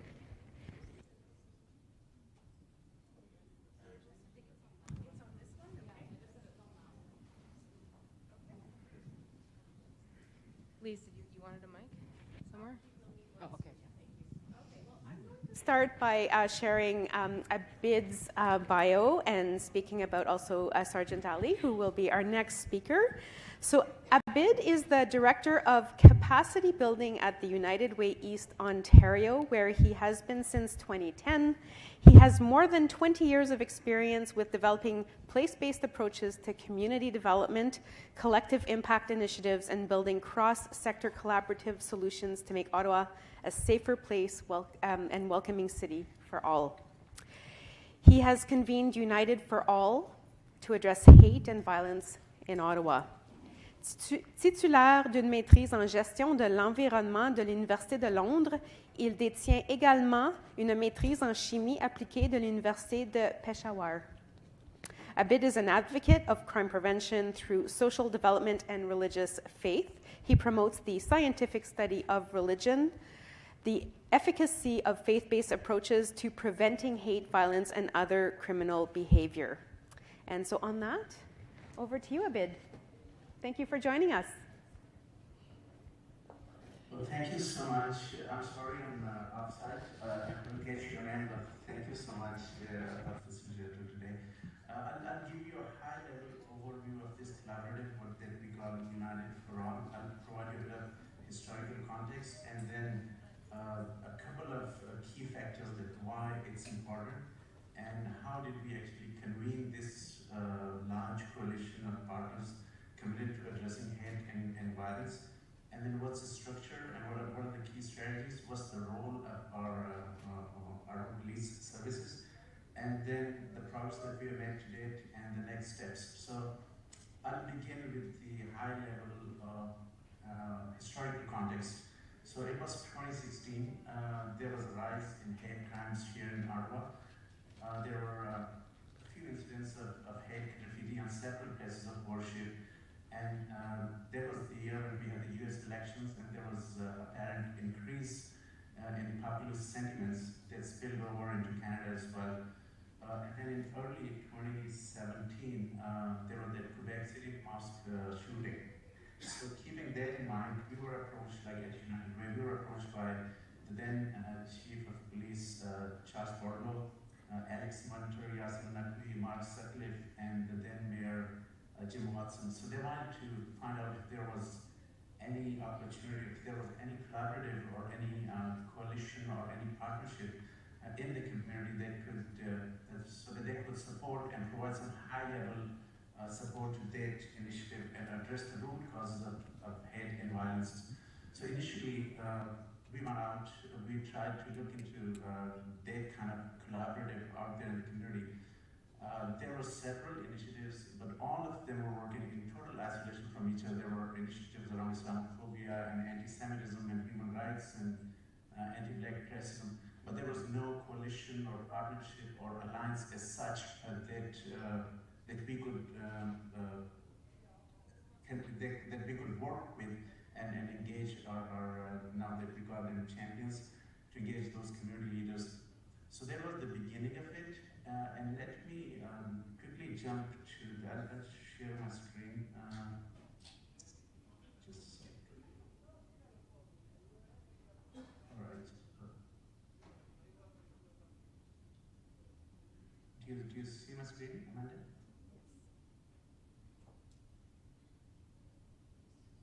Okay, good. So that was the context, and then in terms of the importance of this issue, there are two key factors. One, that this hate crime issue is not local, right? It's very national level. It leads to national security issues. So in the U.S., in Canada, we are far behind, but in the U.S., the Department of Homeland Security that has already declared hate crimes as a national security issue, right? So this Department of Homeland Security, Emirates Center of Excellence, that's led by the University of Maryland, they recently issued a study, and that study has concluded that treated hate crimes differently from terrorism actually perpetuates systemic racism and undermine public safety, right? Similarly, the 2020 Homeland Security Assessment, the Homeland Threat Assessment, that has concluded that those who are involved in hate crimes are the biggest threat, the biggest domestic terror threat, right? And similarly, hate movements are a motivating force behind domestic terrorism. So that's one key factor in terms of its importance. The second one is the human rights issue. So hate crimes, it's been concluded that hate crimes actually infringe basic human rights. So the European Union's Agency for Fundamental Rights, they've declared that hate crimes actually infringe human rights. And then similarly, the Article 4 of the International Convention on Elimination of all forms of racial discrimination, they also prohibit dissemination of ideas, etc., about racial superiority and racial discrimination. So those are the two key factors which highlights the importance of the work that we do, that is not just related to local community safety related issues, but it actually goes beyond that and it becomes a national security threat, right? So that's the importance of that. So what we did was, since there was no coalition or partnership as such in place, in early 2017 we convened key stakeholders and we started that process of engaging all the key stakeholders. Again, as I mentioned, the issue was that most of the key organizations which were working in different areas, they were working in total isolation. And for us, the challenge was that how to bring them under one roof, right? And have a shared measurement system so that we could work together collaboratively, have common goals, have a shared measurement system, and then we measure our progress from time to time. In terms of the OPS, OPS was involved with us from day one, and in the whole process of this convening this coalition, of this partnership, they were fully involved and fully engaged, which means that we had about more than 30 meetings with key stakeholders, and from staff support to financial support, we got a tremendous amount of support from the OPS. So what we did was we conducted what we call a mapping exercise, right? And what you see here, initially our idea was that Islamophobia is an issue, or anti-Semitism is an issue, or anti-black racism is an issue. But after bringing all those key partners together under one roof to try to find out that what's the common ground, what's the key element that's common on which we should focus and try to reach some conclusion and achieve some common goals. So So the bottom line for us was that the actual issue is that there is lack of education, there is lack of awareness that leads to intolerance, and that leads to hate, and that leads to extremism. So what you see here in this mapping exercise, that we have all those issues which we thought were issues, but those are actually symptoms. And then on the left and right, far left and far right, you see all those organizations which are involved in addressing those symptoms. And then right in the middle, there's the common issue.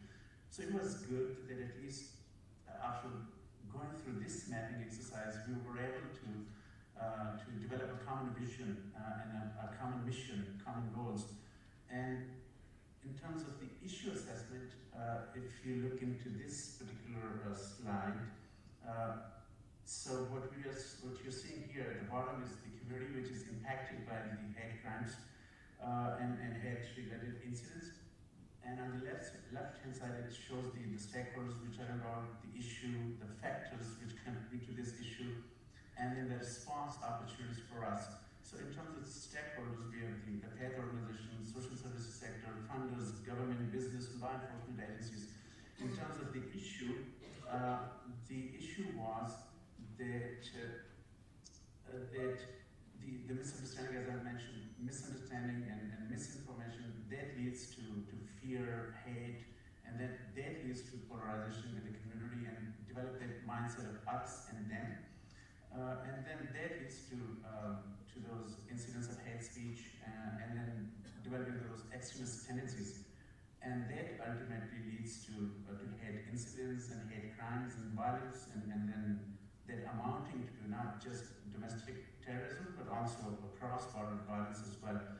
And the key factors that contribute to that is the disparity and inequity and the systemic barriers. So it's not just related to the minority communities, but also those folks which are involved in that white supremacist movements. They also consider, because of real or perceived reasons, they think that there's disparity, there's inequity, they're not treated well, they don't have equal opportunities, and then they develop that misunderstanding, and it leads to exclusion, and the myths and disinformation and conspiracies, ultimately leading to that mindset of victim, villain, and hero.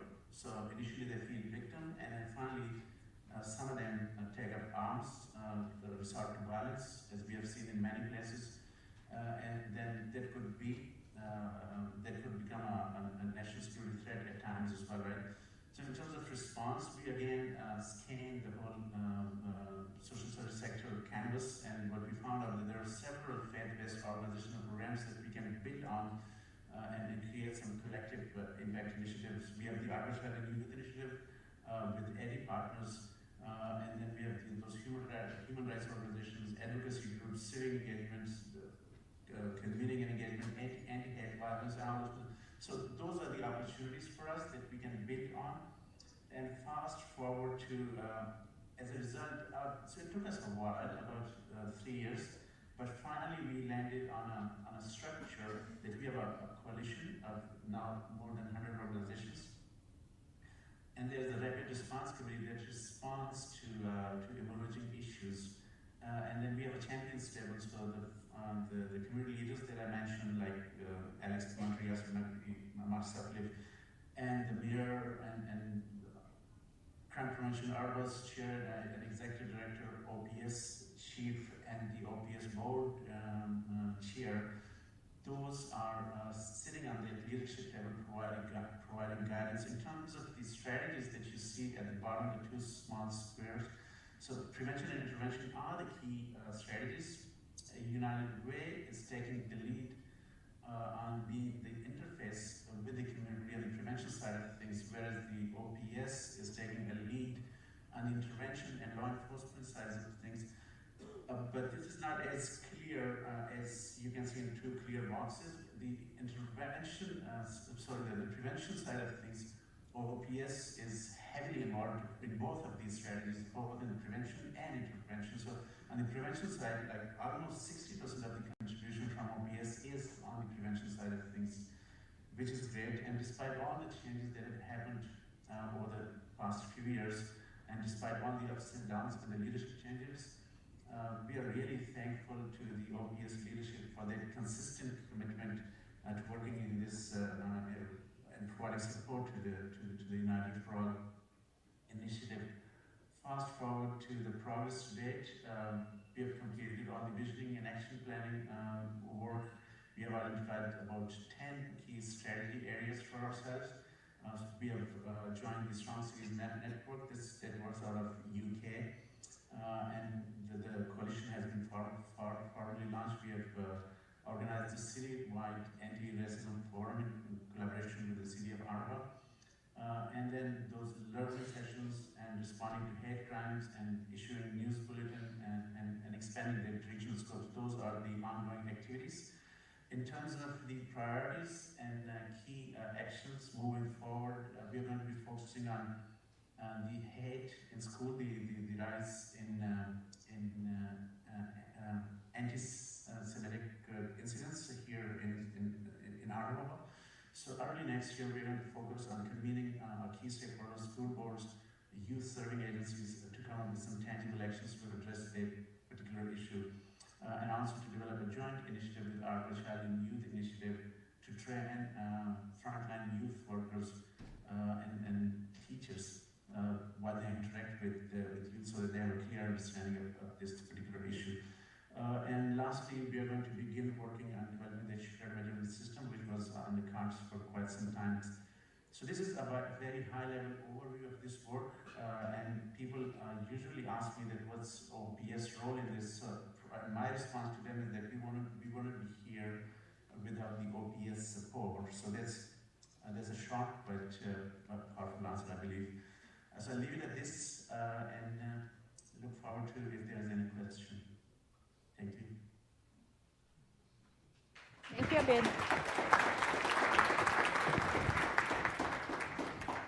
Thank you, Abid, for joining us virtually today. Our next speaker to continue this dialogue is Sergeant Ali Tagral.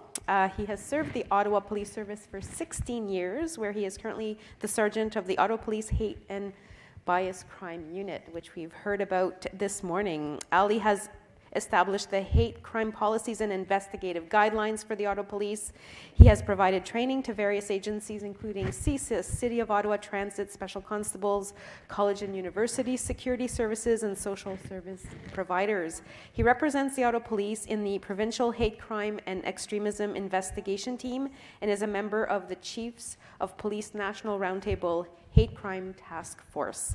Ali est régulièrement venu en aide à des services de police en Ontario et partout au Canada dans le cadre de leur enquête sur les crimes haineux.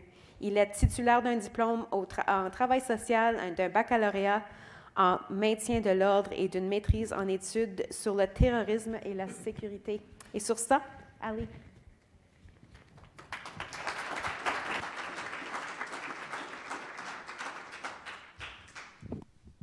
Thank you so much. What a wonderful day we've had and such great speakers, and it's somewhat of a reunion for me and a few of them.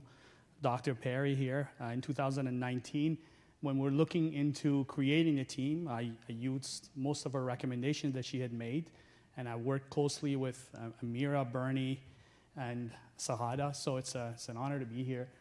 I'll just briefly go over the role of our unit. We were established in 2020 as a standalone investigative unit.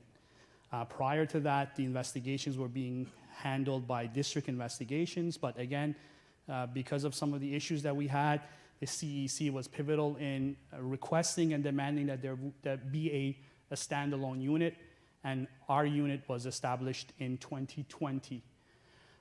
Reporting of hate incidents, we took into account what people were comfortable with, and one of the mentions was, I believe Amira mentioned the online reporting. We were the first service in Canada that allowed online reporting, specifically in relation with hate crimes and hate incidents. And that was really important because, again, there are members of our community for various reasons that don't feel safe or comfortable speaking to police directly or having a cruiser go in front of their home. We don't want to re-victimize people. And we felt that the online reporting was a way to get to those communities.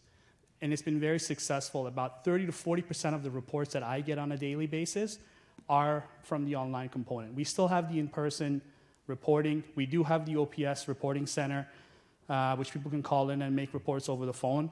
And one of our next initiative is the third-party reporting. Currently, we do allow third-party reporting, but again, what we're looking for, and we're hoping again through support from you and United for All, is to have standing organizations who are willing to participate and be partners with us to be able to provide third-party reporting for us.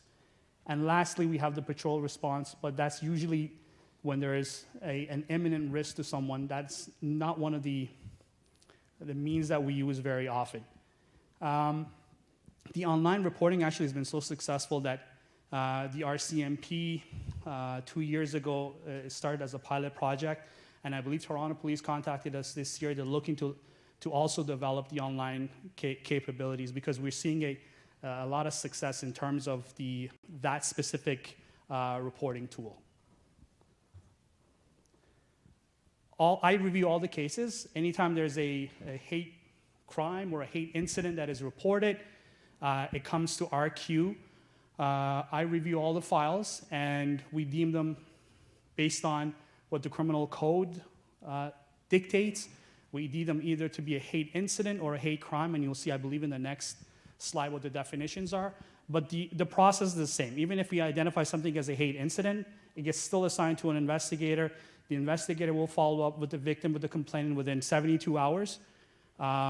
There is an opportunity for us to speak to the victim, to the complainant, explain why this matter is not criminal, and we will do our best to be able to identify the accused, the other party, and at the very least have a conversation with them stating, we got this report, although this is not a criminal offense, it is bordering, you're almost crossing a line. It doesn't have that communication, that education part.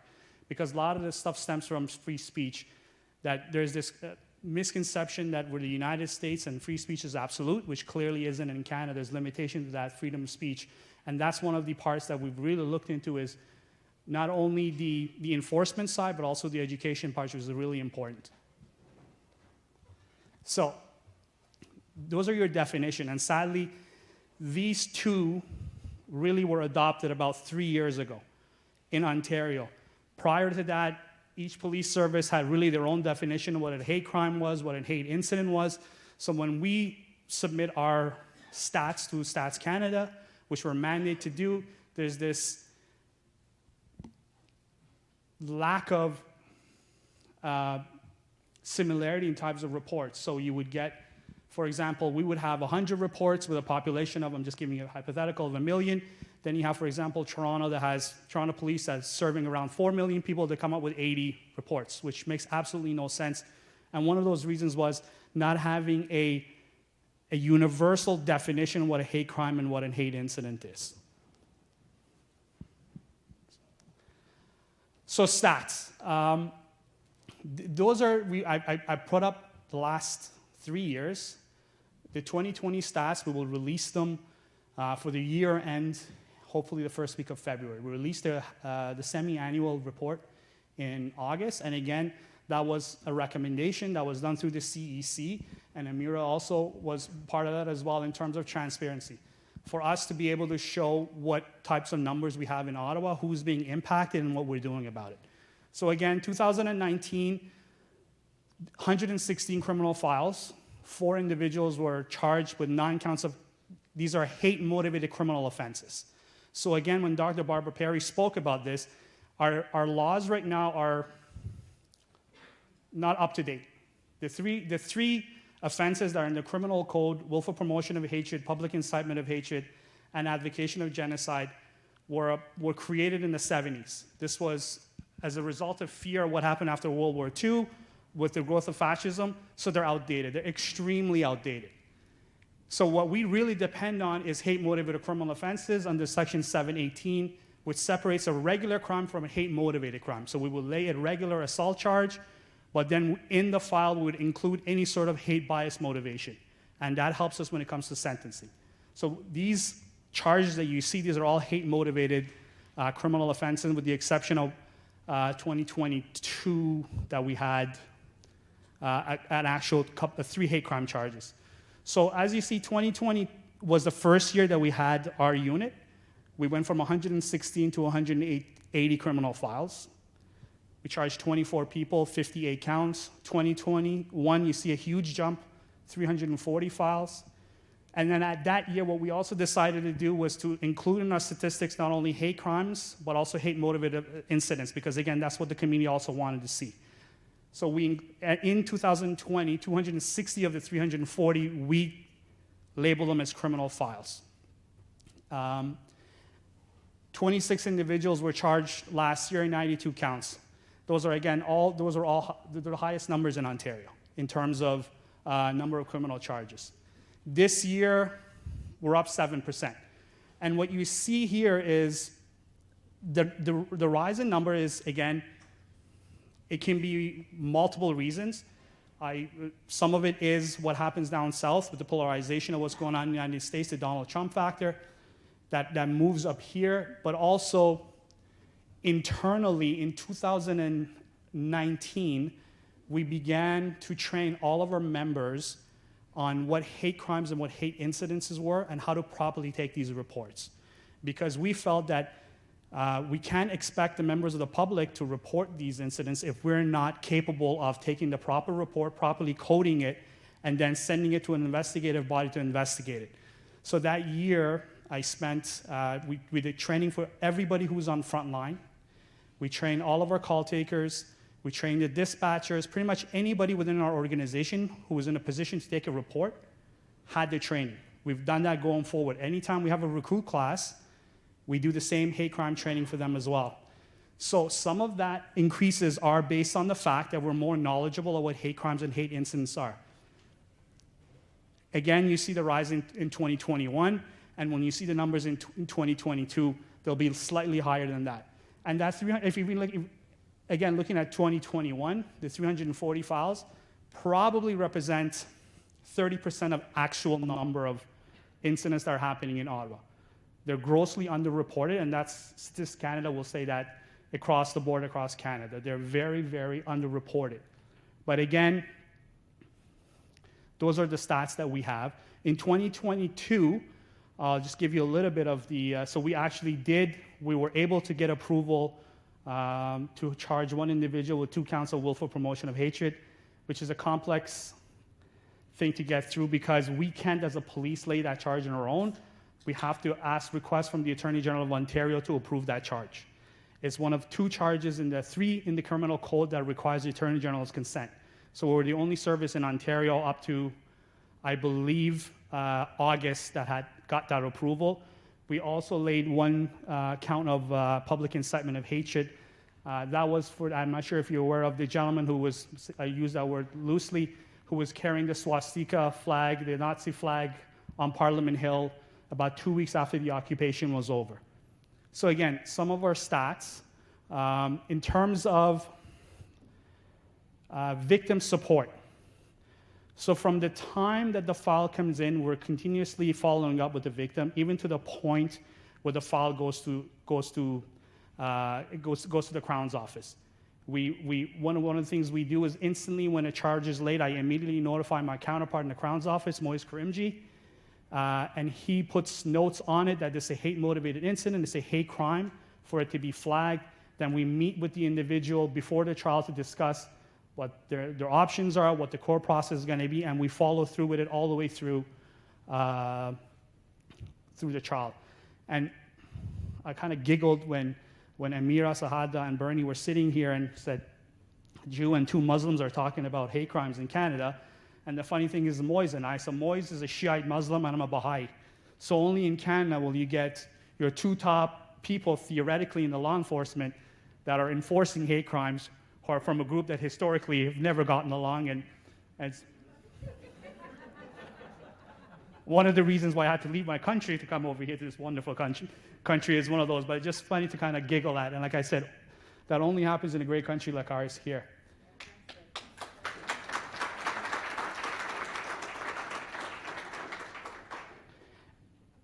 And I think we really, really need the public support. We need organizations. This is not something that myself or my unit can do on our own. sentencing is one thing. Sending people to jail doesn't solve this issue. It will not. And a lot of the times what we do, specifically with youth, we really, really try, if we get to a point where we lay charges, we really try to have ways for them to not get further radicalized. Because if somebody is in prison, especially if they're young and they're impressionable, the prison system is probably the worst thing that can happen to them because they're going to get further radicalized. So what we've done is, again, through help from various different members of our community, Dr. Reverend Bailey, members of the Jewish community, members of the LGBT community, we've had incidences that we have laid hate-motivated charges. And then we've asked, as part of post-charge diversion, as for these people in lieu of a sentencing or whatnot, that they go through these programs where these experts talk to them about the harm that they've caused based on their actions. And that's something that I think is really, really important because, like I said, it just cannot be something that is put on the OPS's shoulder, on our shoulder. I think it's a community issue. Like you said, these types of incidents not only impact the individual, they impact their family, and they impact the greater community. And again, they create divisiveness within the community. So again, it's really, really helpful, and we really, really do need the public support on this. So that's it for me. Thank you so much. My email is there. Please feel free to, any questions or concerns after, if you want to share anything, if you have anything, please let me know. And if there's any questions, I guess I'm here on behalf of myself and Abbott, so.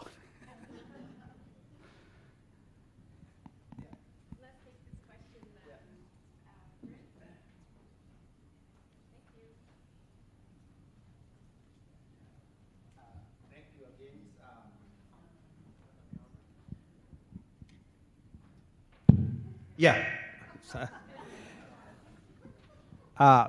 Thank you again for all the good day that we have today. It is really good, and is going to have a lot of knowledge and learning in the other hands. As I said earlier, we mostly have losing in my community alone 58 from children have been buried here in Ottawa and in Ontario. And these most kids, we don't know who killed them. Weekly, we have a child have to be killed or to be injured. But the police have not the crime prevention. There is no report where these children, who killed them, and what is happened, what is going on. So would you please, if you can be able to highlight how we can prevent the kind of these crimes in order to put the safety of these kids who have been, highlighted by police that they are gangs or drug dealer and so on. Those are the things that are going to, and that I was looking to meet with the chief of police in order to discuss this kind of issues, because we are sharing the city together as a member of the community in the city of Ottawa. So we are not come from nowhere, but we need a safety. So most of kids dying, what the crime prevention or hate can do in order to give us a report back who killed the kids and how these guns come and they kill each other or been killed by the police. Thank you.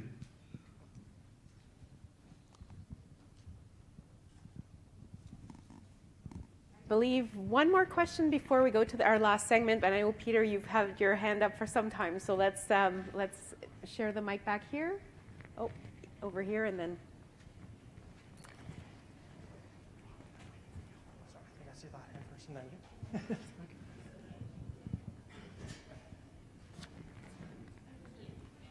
So my question is actually following the question the brother over there just asked.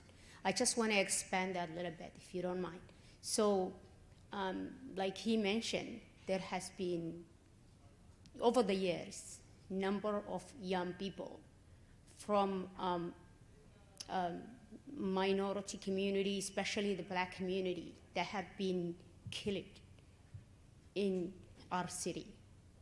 And there has been barely any solutions, number one. Most of these crimes were never resolved. And, you know, I always ask myself, as a system or as a police or CMB system that's as advanced as ours, those crimes are not being resolved because, not because they cannot be resolved, but because it's some purpose. Yes, these youth may have been killed by other young people or whatever, the gangs who are maybe sometimes from the same community, and that's the perception, right? Like, oh, you know, that's personally how I understand. These people are killing themselves. So, you know, who cares? Their lives don't matter. That's how I see it, and that's how a lot of people understand, because otherwise they would have been resolved. There would have been solutions, but there has been no solutions. And so why there are no solutions and why these crimes are not being solved, like why? And what is the plan moving forward to stop that happening? Because it's absolutely no excuse for these crimes not to have been solved, and they youth continue dying. It's something that I'm super passionate about, but I never had the opportunity to directly ask the authorities who are responsible for the safety of our city. Thank you.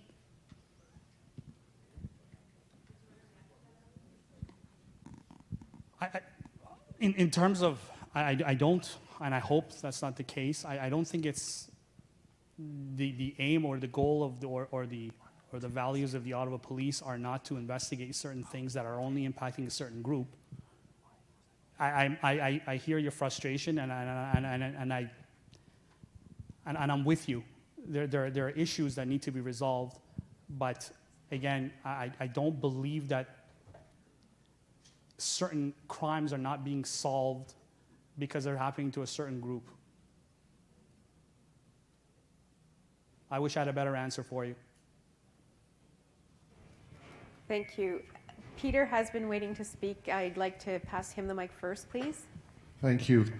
You do a good job of keeping the complainant informed through the system and hopefully through the court system should it go that way. But what about the community affected? The complainant shouldn't have to report to the community about an incident or keep them updated. I would believe it should be up to you somehow in a redacted sense of not having the details, but some sort of this happened, this is where it's at, this is where it's going. Because if you want social media to take over, by doing nothing will happen. It's an old line, you better say it before it gets said. So you have to be on top of it in reaching out or online to the community affected by a hate incident that is reported in order to keep them in the loop in some way, shape, or form. I hope you can do that, my friend. No, so specifically in regards to that, I would say probably 90% of the charges that we lay, there's followed up by a media release. Then that is followed up with me connecting with our diversity risk relations team and also with Abbott and the CEC for there to be a community outreach. So when there's an incident that takes place that I need help, I need support, or there's some sort of awareness that needs to go out, I contact them for them to reach out to their partners, for them to be able to express the issues that we're having. But I 100% agree with you.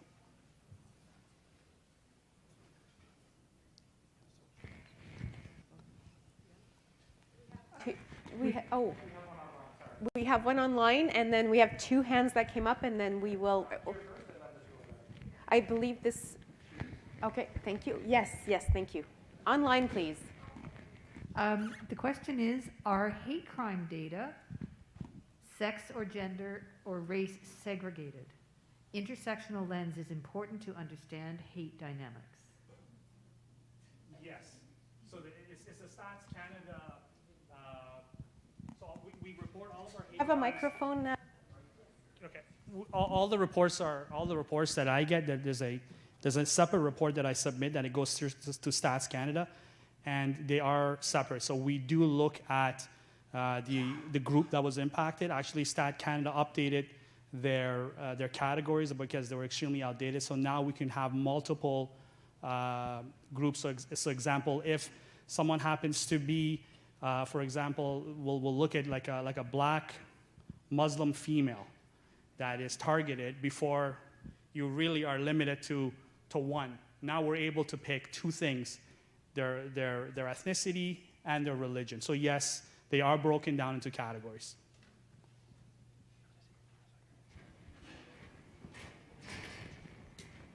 Oh. Thank you, Ali, for the great work that you're doing, you and your unit. And I'm really very glad to have connected with you today. So I'll be looking forward to doing significant amount of work with you.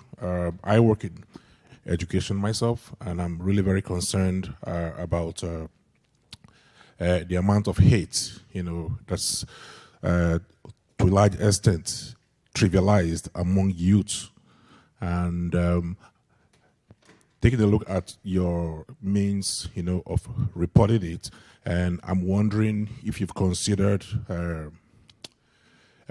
being more innovative in providing options, that directly provide access for youth in terms of the resources and the technology that they prefer, so that would significantly impact on you being able to capture, hate, at a very young age.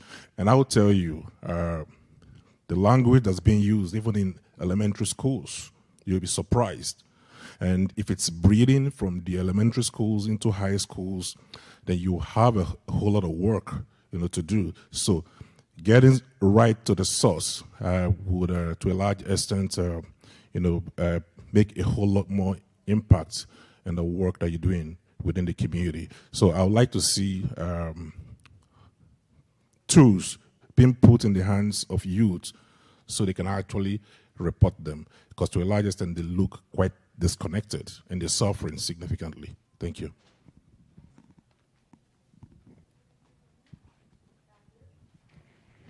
And then we have one last question after that, and then we'll wrap it up. Thank you. So 5 years ago, Bill C-16 was passed in the House of Commons, and it basically protects gender diversity and gender expression. 5 years ago, we tabled a conversation regarding the RMS system and the the online reporting system. I'm just wondering if there has been any progression in adding trans folks or non-binary or any other of our 2S LGBTQ folks within the community, within the online reporting system. So in terms of the Stats Canada side, yes, and I believe the RMS side has also got fixed as well. Because I know for a fact the Stat Canada one, where we submit the reports, they have added multiple different categories. Because you're right, before then all we had was gay or lesbian. There was no other mention of anything else outside of those two, but those have been updated. I was more or less focusing on the male-female aspect. So agencies within Ontario, like Toronto Police, for example, they were one of the first ones who actually implemented having just X as an option when you do online reporting. And it just went back to the community trust that having the ability to report something online without being discriminated because of the way they identify. So I was just curious, if that part, if that portion of online reporting has got to, common ground. Okay. I'll get, go ahead. Yeah.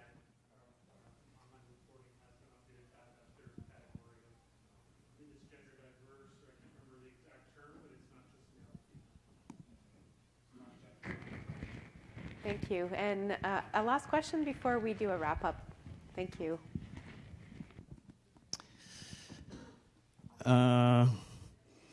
Thanks.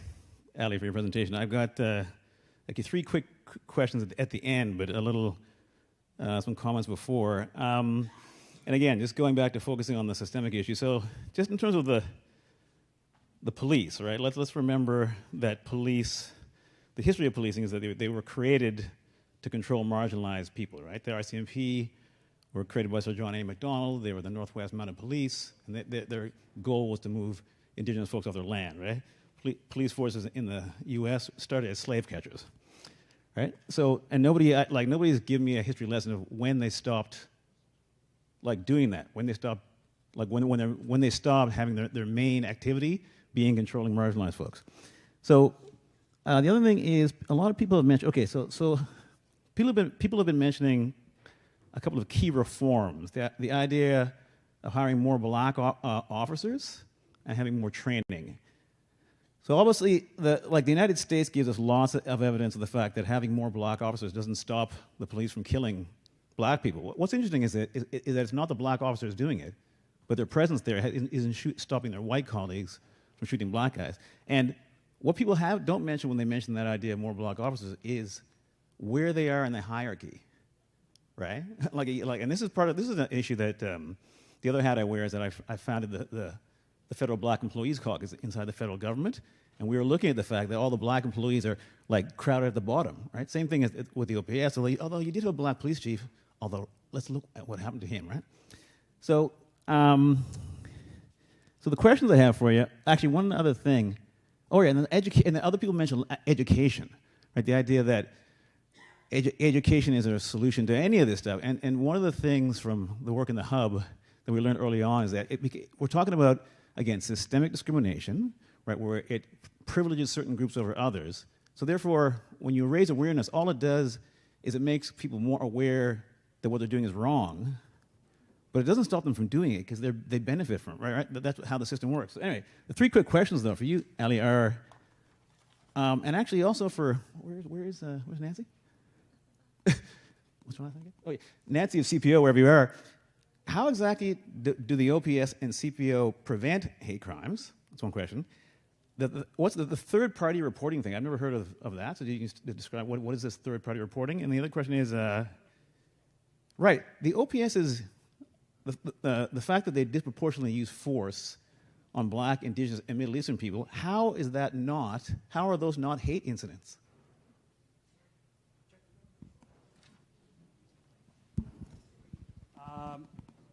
So, in terms of what Ottawa Police does, I believe the first was to stop hate crimes, prevent. To be honest with you, it's not a solution. I'm not going to tell you that we're going to be able to solve that issue. It's just not going to happen. I mean, the hate issue has existed for far longer than OPS has, and it's probably going to continue when my grandkids are around, sadly. What we can do is try to limit the impact that it might have on certain people by going after people who are predators in terms of what they're doing to the community. And then we can educate the youth, which I would love to get into the schools, because we're seeing a huge number of, and I say get into schools, I don't mean, because I know some people don't like that term. I would like there to be some sort of education on hate crimes within schools and what hate incidents are. Not necessarily by the police, but maybe by other educators, of explaining to youth what hate crimes or hate incidents are. Because sadly, I mean, I'm 44, I grew up here, I went to Bernie, we went to Hillcrest, not at the same time, but I went to elementary school here. I don't remember back in 1988 all the way to finishing university 2000, I don't ever remember seeing the amount of hate that existed in schools when I was, and it's sad because now you have access to a lot of information, but sadly you have access to the wrong kind of information. Kids are being manipulated, they're being radicalized online and through social media, and I think what a better way to curb some of this by starting at early education. Again, doesn't have to be by the OPS. So that's one way. I'm not gonna lie to you, said that in 2 years, that number that says 340 is going to go down to 20. It won't. I firmly believe going forward, that's going to be our baseline. What we can do, though, is go after the people who are deeply impacting the community. Like the individual that 2 years ago, I should say a year ago, who was putting up all those anti-Semitic hateful posters in the West End. 27 different locations were targeted. It had a huge impact on the Jewish community, all over, putting them at Walmart, putting them in front of dance studios that are owned by Jewish businesses. Kids were seeing them. They were horrific posters. They're all conspiracy theories. So someone like that, we need to be able to prevent stuff like that happening. What was happening to Dr. Kaplan, the anti-Semitic stuff, it was the first time that I believe in our service that we laid the charge in specifically intimidating of a medical practitioner. So things like that, that's where we come in. Your second question was in terms of what was this? Third-party reporting. So that's something that we've been working on with United for All. It's a way for members of the community who don't feel comfortable for various reasons, either going online, calling us. They can go to a third party, to a community agency, similarly like it's done in BC through sex assaults. So something like that they can go to an entity that they feel comfortable with. They would provide that information to them. That entity would contact us to submit the report on their behalf. And obviously the idea is at one point, specifically if it's going to be a criminal investigation, we would have to meet with the victim. But initially it would be through a third party where they feel more safe or comfortable doing so. Did I miss anything? What was the other one? The use of force. Okay. How the OPS use of force Okay. proportionally on black, and how are those not considered hate incidents? No, that's a good question. Can you go back to my slide where it has the hate crimes and hate incidents? So specifically speaking so what we do, I think yeah. So if a member of our organization or anybody else commits a crime, a criminal offense against anybody, which is protected by what's under the code there, so color distinguishing race and ethnicity, if it's a criminal offense that they commit, that would be a hate crime. And I'm not here to debate with you of terms of why is there's over-policing in certain areas. We know that exists. The stats prove it. I'm not going to stand here and argue over the stats. The stats are there. But in terms of what I do and what the legislation allows us, if a member of our organization commits a crime, so even the incident, it would have to be, it's a non-criminal incident, but it's targeting specifically a group. So if you have something like that happens, absolutely, it wouldn't be investigated by me, per se. It would be investigated by a professional standards unit. But then we would get involved if there is a link that we can prove that individual officer targeted this individual based on those things. So it would not be a criminal. So I wouldn't get involved in a non-criminal incident outside of, it wouldn't be within my mandate. But definitely, if there are incidences where there are members of our organization who are committing these acts, yes, absolutely, it could be a hate incident or it could be a hate crime. But there actually has to be a crime, and then there has to be justification that, yes, that individual was targeted because of their race, ethnicity, whatnot. I don't know if that answered your question. And I'm not trying to dance around it. I'm just trying to tell you that hate incidents wouldn't, like a member of our organization, let's just be honest, let's just say a member of our organization committing a racist act, that wouldn't come to me. That would be reported to various professional standards through the provincially mandated organizations. They will look at it. This won't come to me.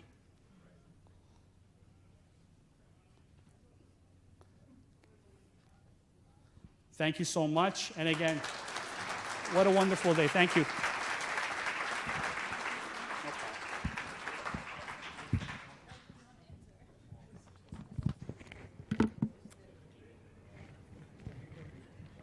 So the power of a great group of speakers today is that our runway and our time together is coming to a close. And we had the opportunity to put together some questions for you to lean into this afternoon at your tables.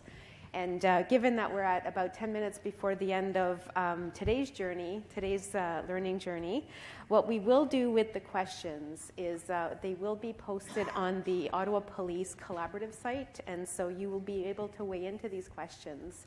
But what we'd like to do now is we have 10 minutes, and we will definitely take advantage of those 10 minutes. We have the Q&A that's still open.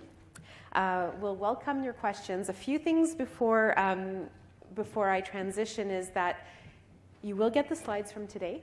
Everything you've seen on the screen will be shared with you. You will receive, these questions will be on the Ottawa Police Collaborative portal. So you will have access to those and you can engage with those. And the many, many questions. Actually, Nancy, do we have a count for how many questions came through?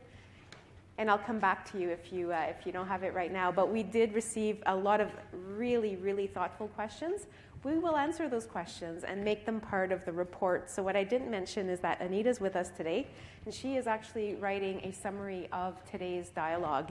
And it will be posted and available to everyone here and also the community. And it will include all of the questions that were asked. And our speakers have agreed to look at those questions for the questions that relate to them. And they will help us answer those and provide some insight to you based on those questions. So thank you to all of our speakers for helping us support that initiative. So in all transparency, all of this will be made public, all the questions that came through. And I don't know if, Nancy, you now have a number, but yes, so how many questions actually came through? Yeah. So 26 questions coming through online, and I believe we had over 100 people at one point logged in to our session today. So about 250 people engaged in this dialogue today. Such an important day. I feel like everyone should have been here to listen, to lean into this conversation, to hear from our panelists. I know I deeply appreciated the journey and my own growth today, my own learning today. So on that, we have 5 minutes. And I'd love to just hear if anyone would like to share a couple of words, what do you take away from today? And I'll ask my colleagues, Bryn, Fiona, if you can grab the movable mics. And anyone who wants to say a couple of words, like very briefly, 10 seconds, what did today mean to you? What do you take away from today?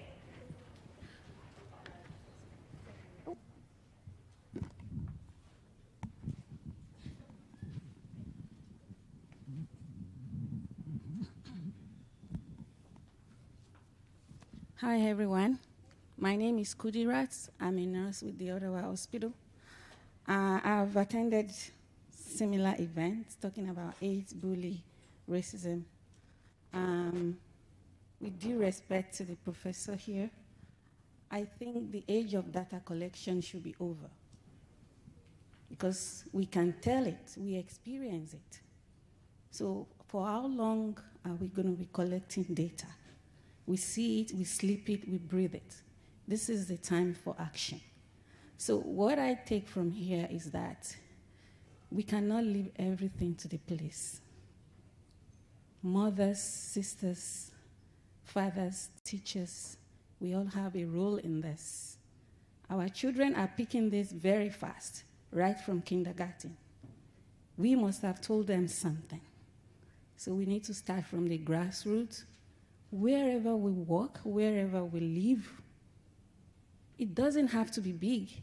Many of us will not come into the media what we are doing, but our conscience will tell us that I did something. So each person should think, what can I do in my own social circle? Talk to a neighbor. Your children have friends. Let's do something, and let's not just talk about the authority. The authority. Their authority over who? We chose them. We need to work with them. So that's my own take home from this. Thank you. Thank you so much. What can I do? What can we do? Yes. Thank you. Thank you to my sister. She took my word. That is exactly what he wanted to say. Je vais aussi le dire en français parce que depuis qu'on a commencé l'événement, on a tous parlé en anglais, on a oublié les francophones. je vais juste répéter ce qu'elle a dit parce que c'était ça, le point que je voulais dire, que nous sommes tous des acteurs, nous sommes tous concernés par la question de la haine ou bien les biais, nous sommes tous concernés. Nous avons tous un rôle à jouer. Et quand je dis tous, c'est comme elle a dit, les parents, les enfants, tout le monde doit contribuer à cet effort commun de pouvoir mettre fin à cet état, à la haine ou bien au biais. Nous devons tous participer. Et les agents de police, moi je pense qu'on a eu tendance à vouloir les condamner ici en prétendant que c'était eux qui devaient jouer tout le rôle. Les agents de la police sont des êtres humains avant tout. Ce sont des êtres humains avant tout. Ils ont des limites, ils ont des faiblesses, ils font face à beaucoup de défis. Mais pour pouvoir les aider à surmonter ces défis, la communauté doit intervenir. Et pour que la communauté intervienne, nous devons comprendre quel est le vrai rôle de la police. Ce n'est pas de venir de vous donner des solutions.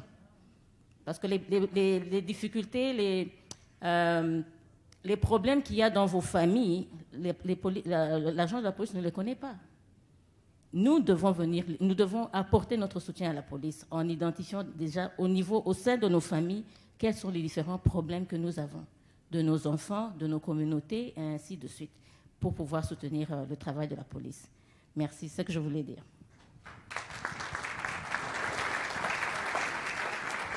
Merci. Donc, un autre ici, over here, please. Hi. First of all, I work a lot with Ali.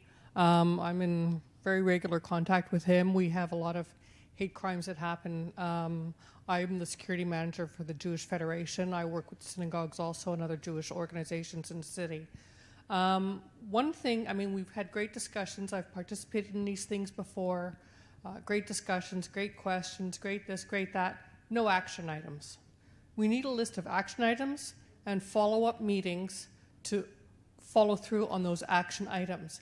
And that is something that is consistently missing, is something that is really this is a great, like we're checking off a box, we're doing this, great. What does it mean? It's meaningless without follow-up, without action, and without continuing these discussions on a monthly or bi-monthly or at least quarterly basis. We have to have follow-ups to this, and there has to be specific action items that we can move forward with to bring about change.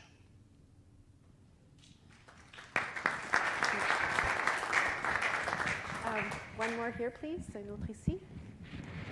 Ensuite, je vais inviter Dave Zacharias. Hi.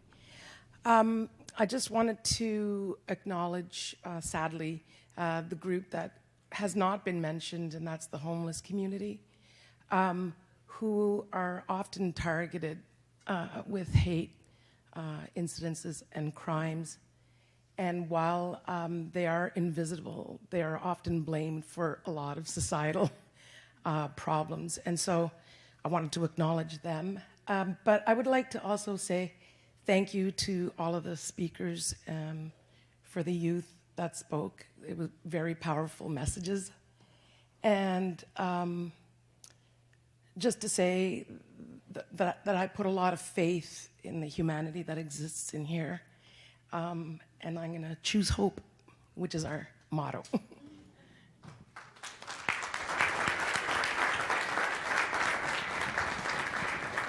Thank you. If I can invite David Zacharias to join us. Thank you. Just to share with us some of his closing insights. Donc, David, pour partager ses pensées de la journée aujourd'hui. Yes, there is a mic.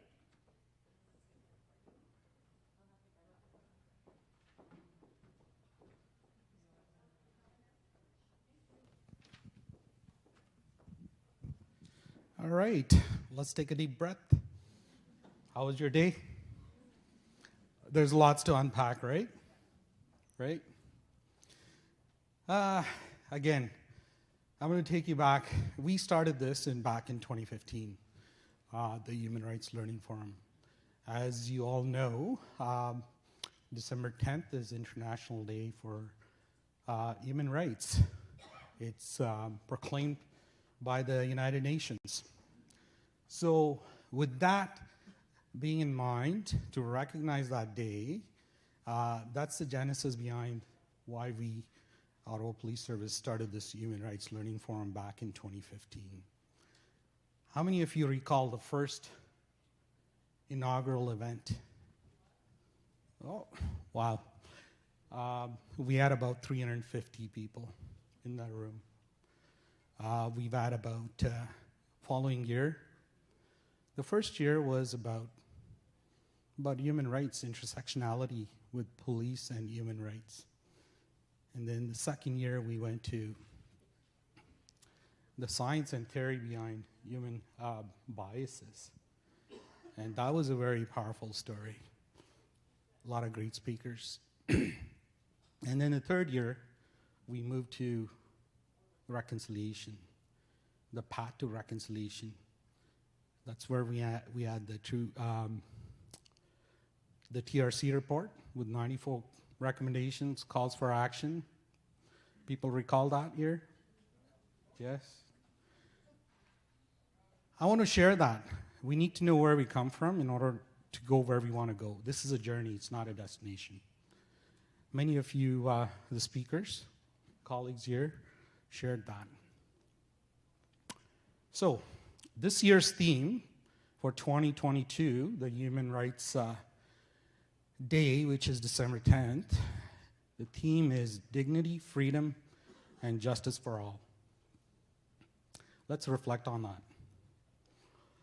Hate crime, hate incidents, polarizes our communities. It divides us. The impact. We've been in this journey together. Thank you for leaders like Amira, who's been a strong advocate working together, holding police accountable, holding our feet to the fire, saying, demanding, this is what we want. We worked together on that back in 2016, 2017, to actually make things better where the community can actually come and report hate crimes. According to Stats Canada, 2/3 of hate crimes gets unreported. So you can just imagine, are we getting the full landscape picture of what's happening in our communities? It's only 1/3 that are getting reported, that are being tracked.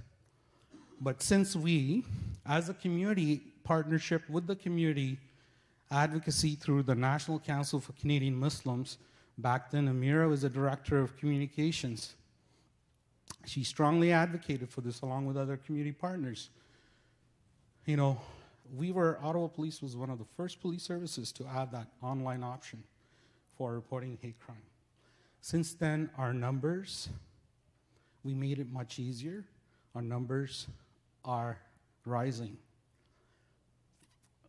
Yes, there was a bit of confusion about not having, do we have the hate crime unit or we don't?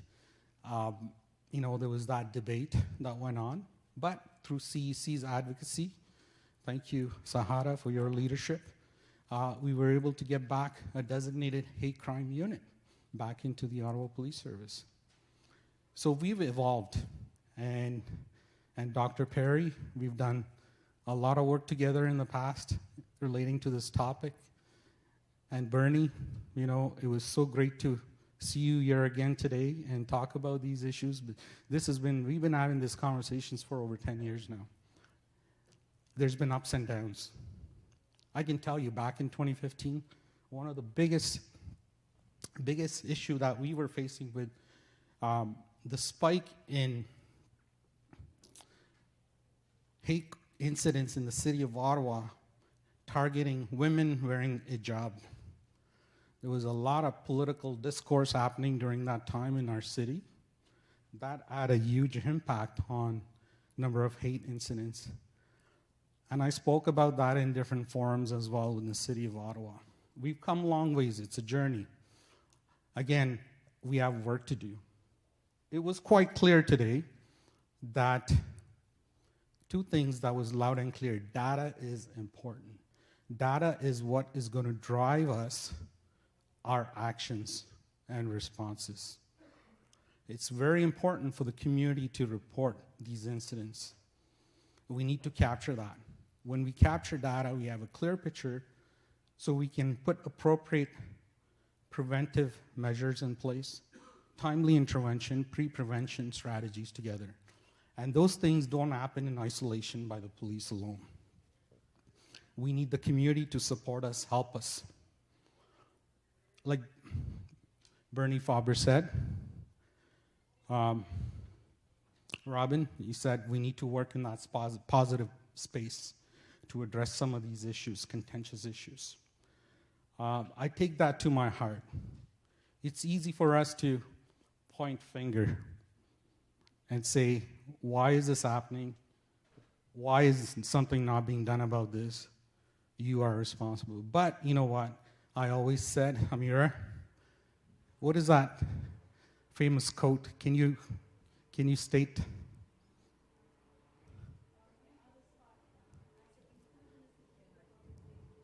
That's right.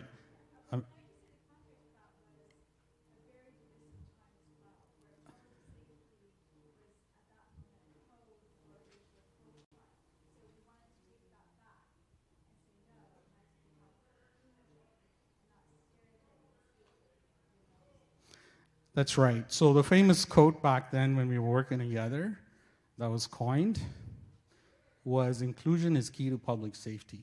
We need to work together in this issue. This is a society issue. Police, yes, we have an obligation to enforce laws and try and prevent these incidents and this crime happening. But in terms of pre-prevention, intervention, it starts with conversations at home, with the kids, in schools, education.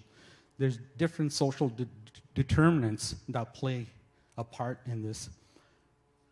I want to say this because we are in a time where we live in a very polarizing society right now. A lot of divisiveness. In order to address this, hate crimes, hate incidents, the intent of the impact of that is exactly what that is, to create divisiveness, us versus them. We need to put that behind us. We need to move forward. In order to move forward, we need to be inclusive. We need to work together. When you see something, you say something. It starts with the thinking, then it moves to actions. You know, it starts with simple as implicit biases. Then it moves to explicit biases. Then it manifests into discrimination. Then from there, it moves on to racism, the actual act. That's what breaks our communities. So we all have a shared responsibility to do that. So I urge, this session put some spotlight into the importance of working together. One good news about data, I can tell you, is we are constantly trying to improve. We just recently hired a race data specialist within the Ottawa Police Service. Data is very important. So our plans are for next year to have a race data strategy. I don't want to speak out of line, but my colleague here, the executive director for strategy, is not here today, but he would have a lot more to say to this, but we are looking at a robust data strategy, how we can capture some of these things and how we can plan and prevent some of these things from occurring.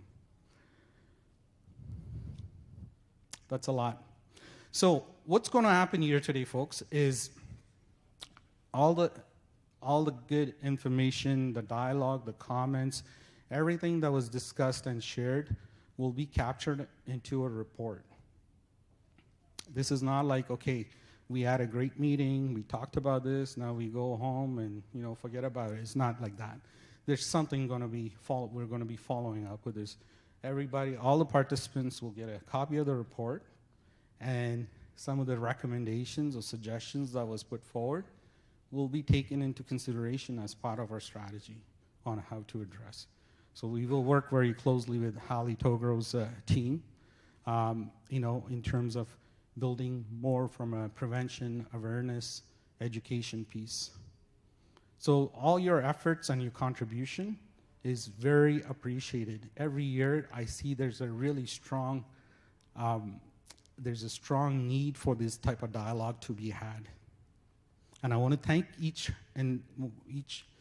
one of you for participating, having, taking the time out from your busy schedule to be here. Again, I'm going to do my last sequence of thanks.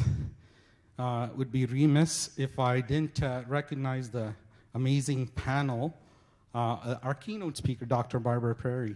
Thank you very much. I know you've been a strong ambassador, champion to address this issue. When I'm feeling down, sometimes I send her a message to lift me up.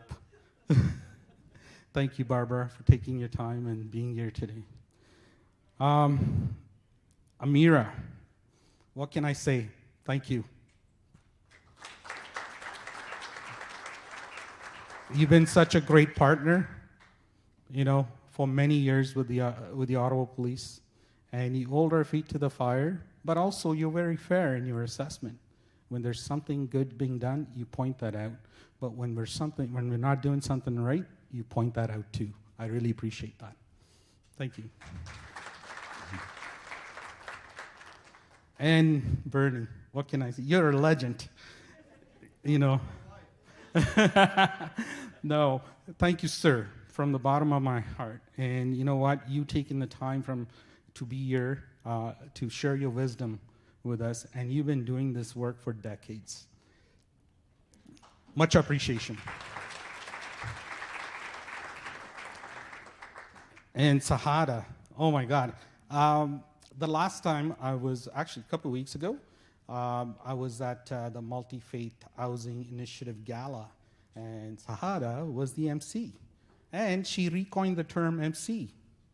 She basically called herself QC, Queen of Ceremonies.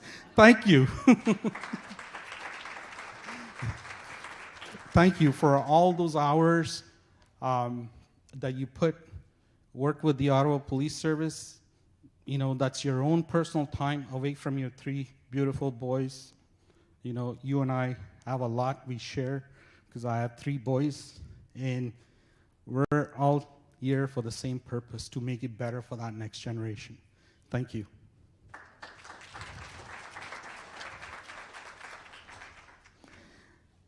Would be remiss if I, don't thank the youth. My God, that was powerful. Thank you. Isha and Amtur, thank you very much from the Ahmadiyya community. And folks, I will tell you, the Ahmadiyya community is one of the communities within the Muslim community that is highly,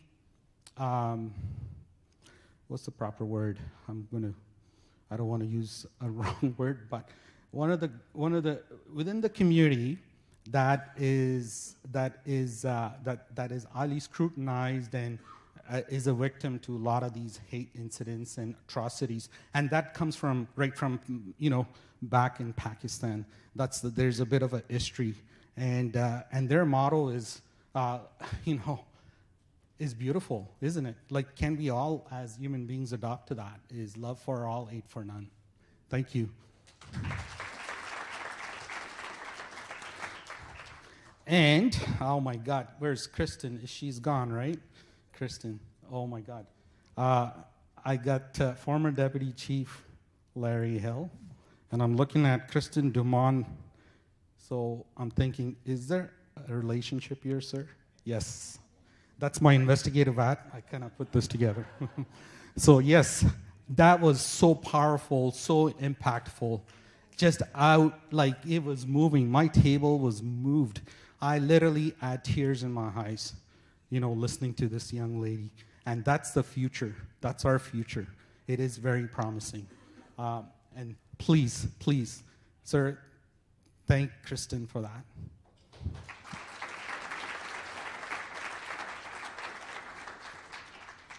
Abidjan, many of you don't know, but Abidjan is actually, it's midnight. When he did his presentation, he actually did it through Zoom from Pakistan. He's actually visiting his family back home. Isn't that show a sense of strong commitment to work with the community? When he came on the screen, I looked at my clock and I go, it's 12:03 a.m. in Islamabad. Wow. You know, generally people are asleep at this time, right? You know, that's commitment, you know. Amit, please thank him if you're talking to him. I don't want to miss, again, Ali, get over here. Come here.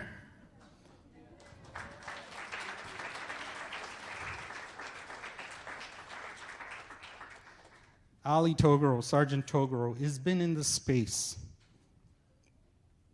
He works hard. There's a lot on his shoulder, you know. I'll tell you, you might see, some might see hate incident as one incident, but they don't see the impact it has to the entire community. Like, for example, when a swastika is, shows up, that is intergenerational trauma for the entire Jewish community, you know. But the dedication and the commitment Ali has done in this space, it's second to none. And I want to thank you for taking some of those tough questions today. You did a great job. Thank you for your service.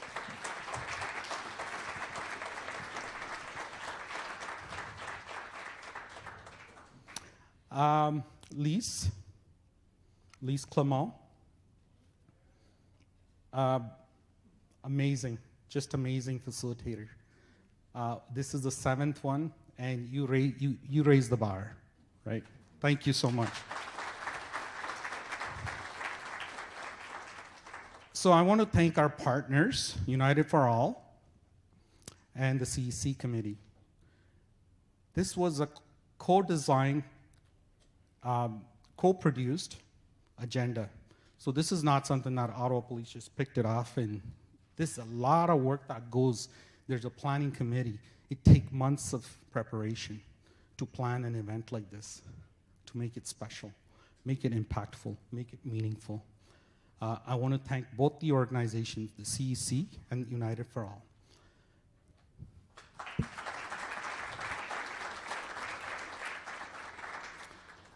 Now, I have to ask this team here to come up on the stage. I know I'm taking time here, folks, but it's very important. It'd be remiss because there's a lot of work that goes behind the scene to put something like this together. Amit, you're the captain. Get over here. Milgo, get over here. Amanda, get over here.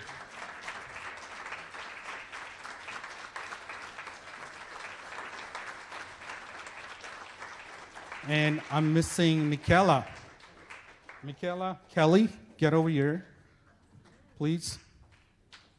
Where's Michaela, the student, our student? Oh, okay, she had to leave. We had a master's student who's doing her placement with us. Actually, today or tomorrow is her last day. But she was part of the planning committee to put this together. This is a dedicated, passionate team that actually doing this. It's not just a job for them. This is a purpose. They're driven by purpose. They want to make this world a better place. They want to make our city a better place for the next generation. And I want to recognize them, and I want to thank them from the bottom of my heart for all your efforts, your time, your dedication. And Milgo, I spoke to your husband, and he said, you didn't go to bed till 1, 2 in the morning for the last week. So that's how much time that goes into this. Amit's going to give you a day off tomorrow, so that's awesome. So, there is someone pointing something out there for me. Outreach recruitment. We have outreach recruitment over there.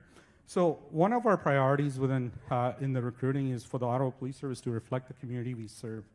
And we have a dedicated team there.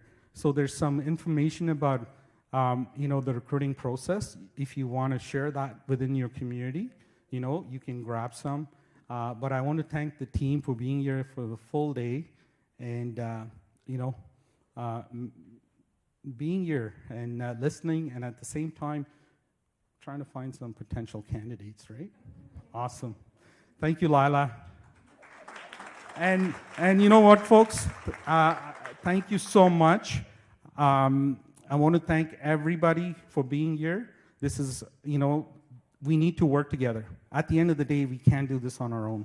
We need to work together, and that's the only way we move forward. This is a journey, not a destination. Thank you, Megovich.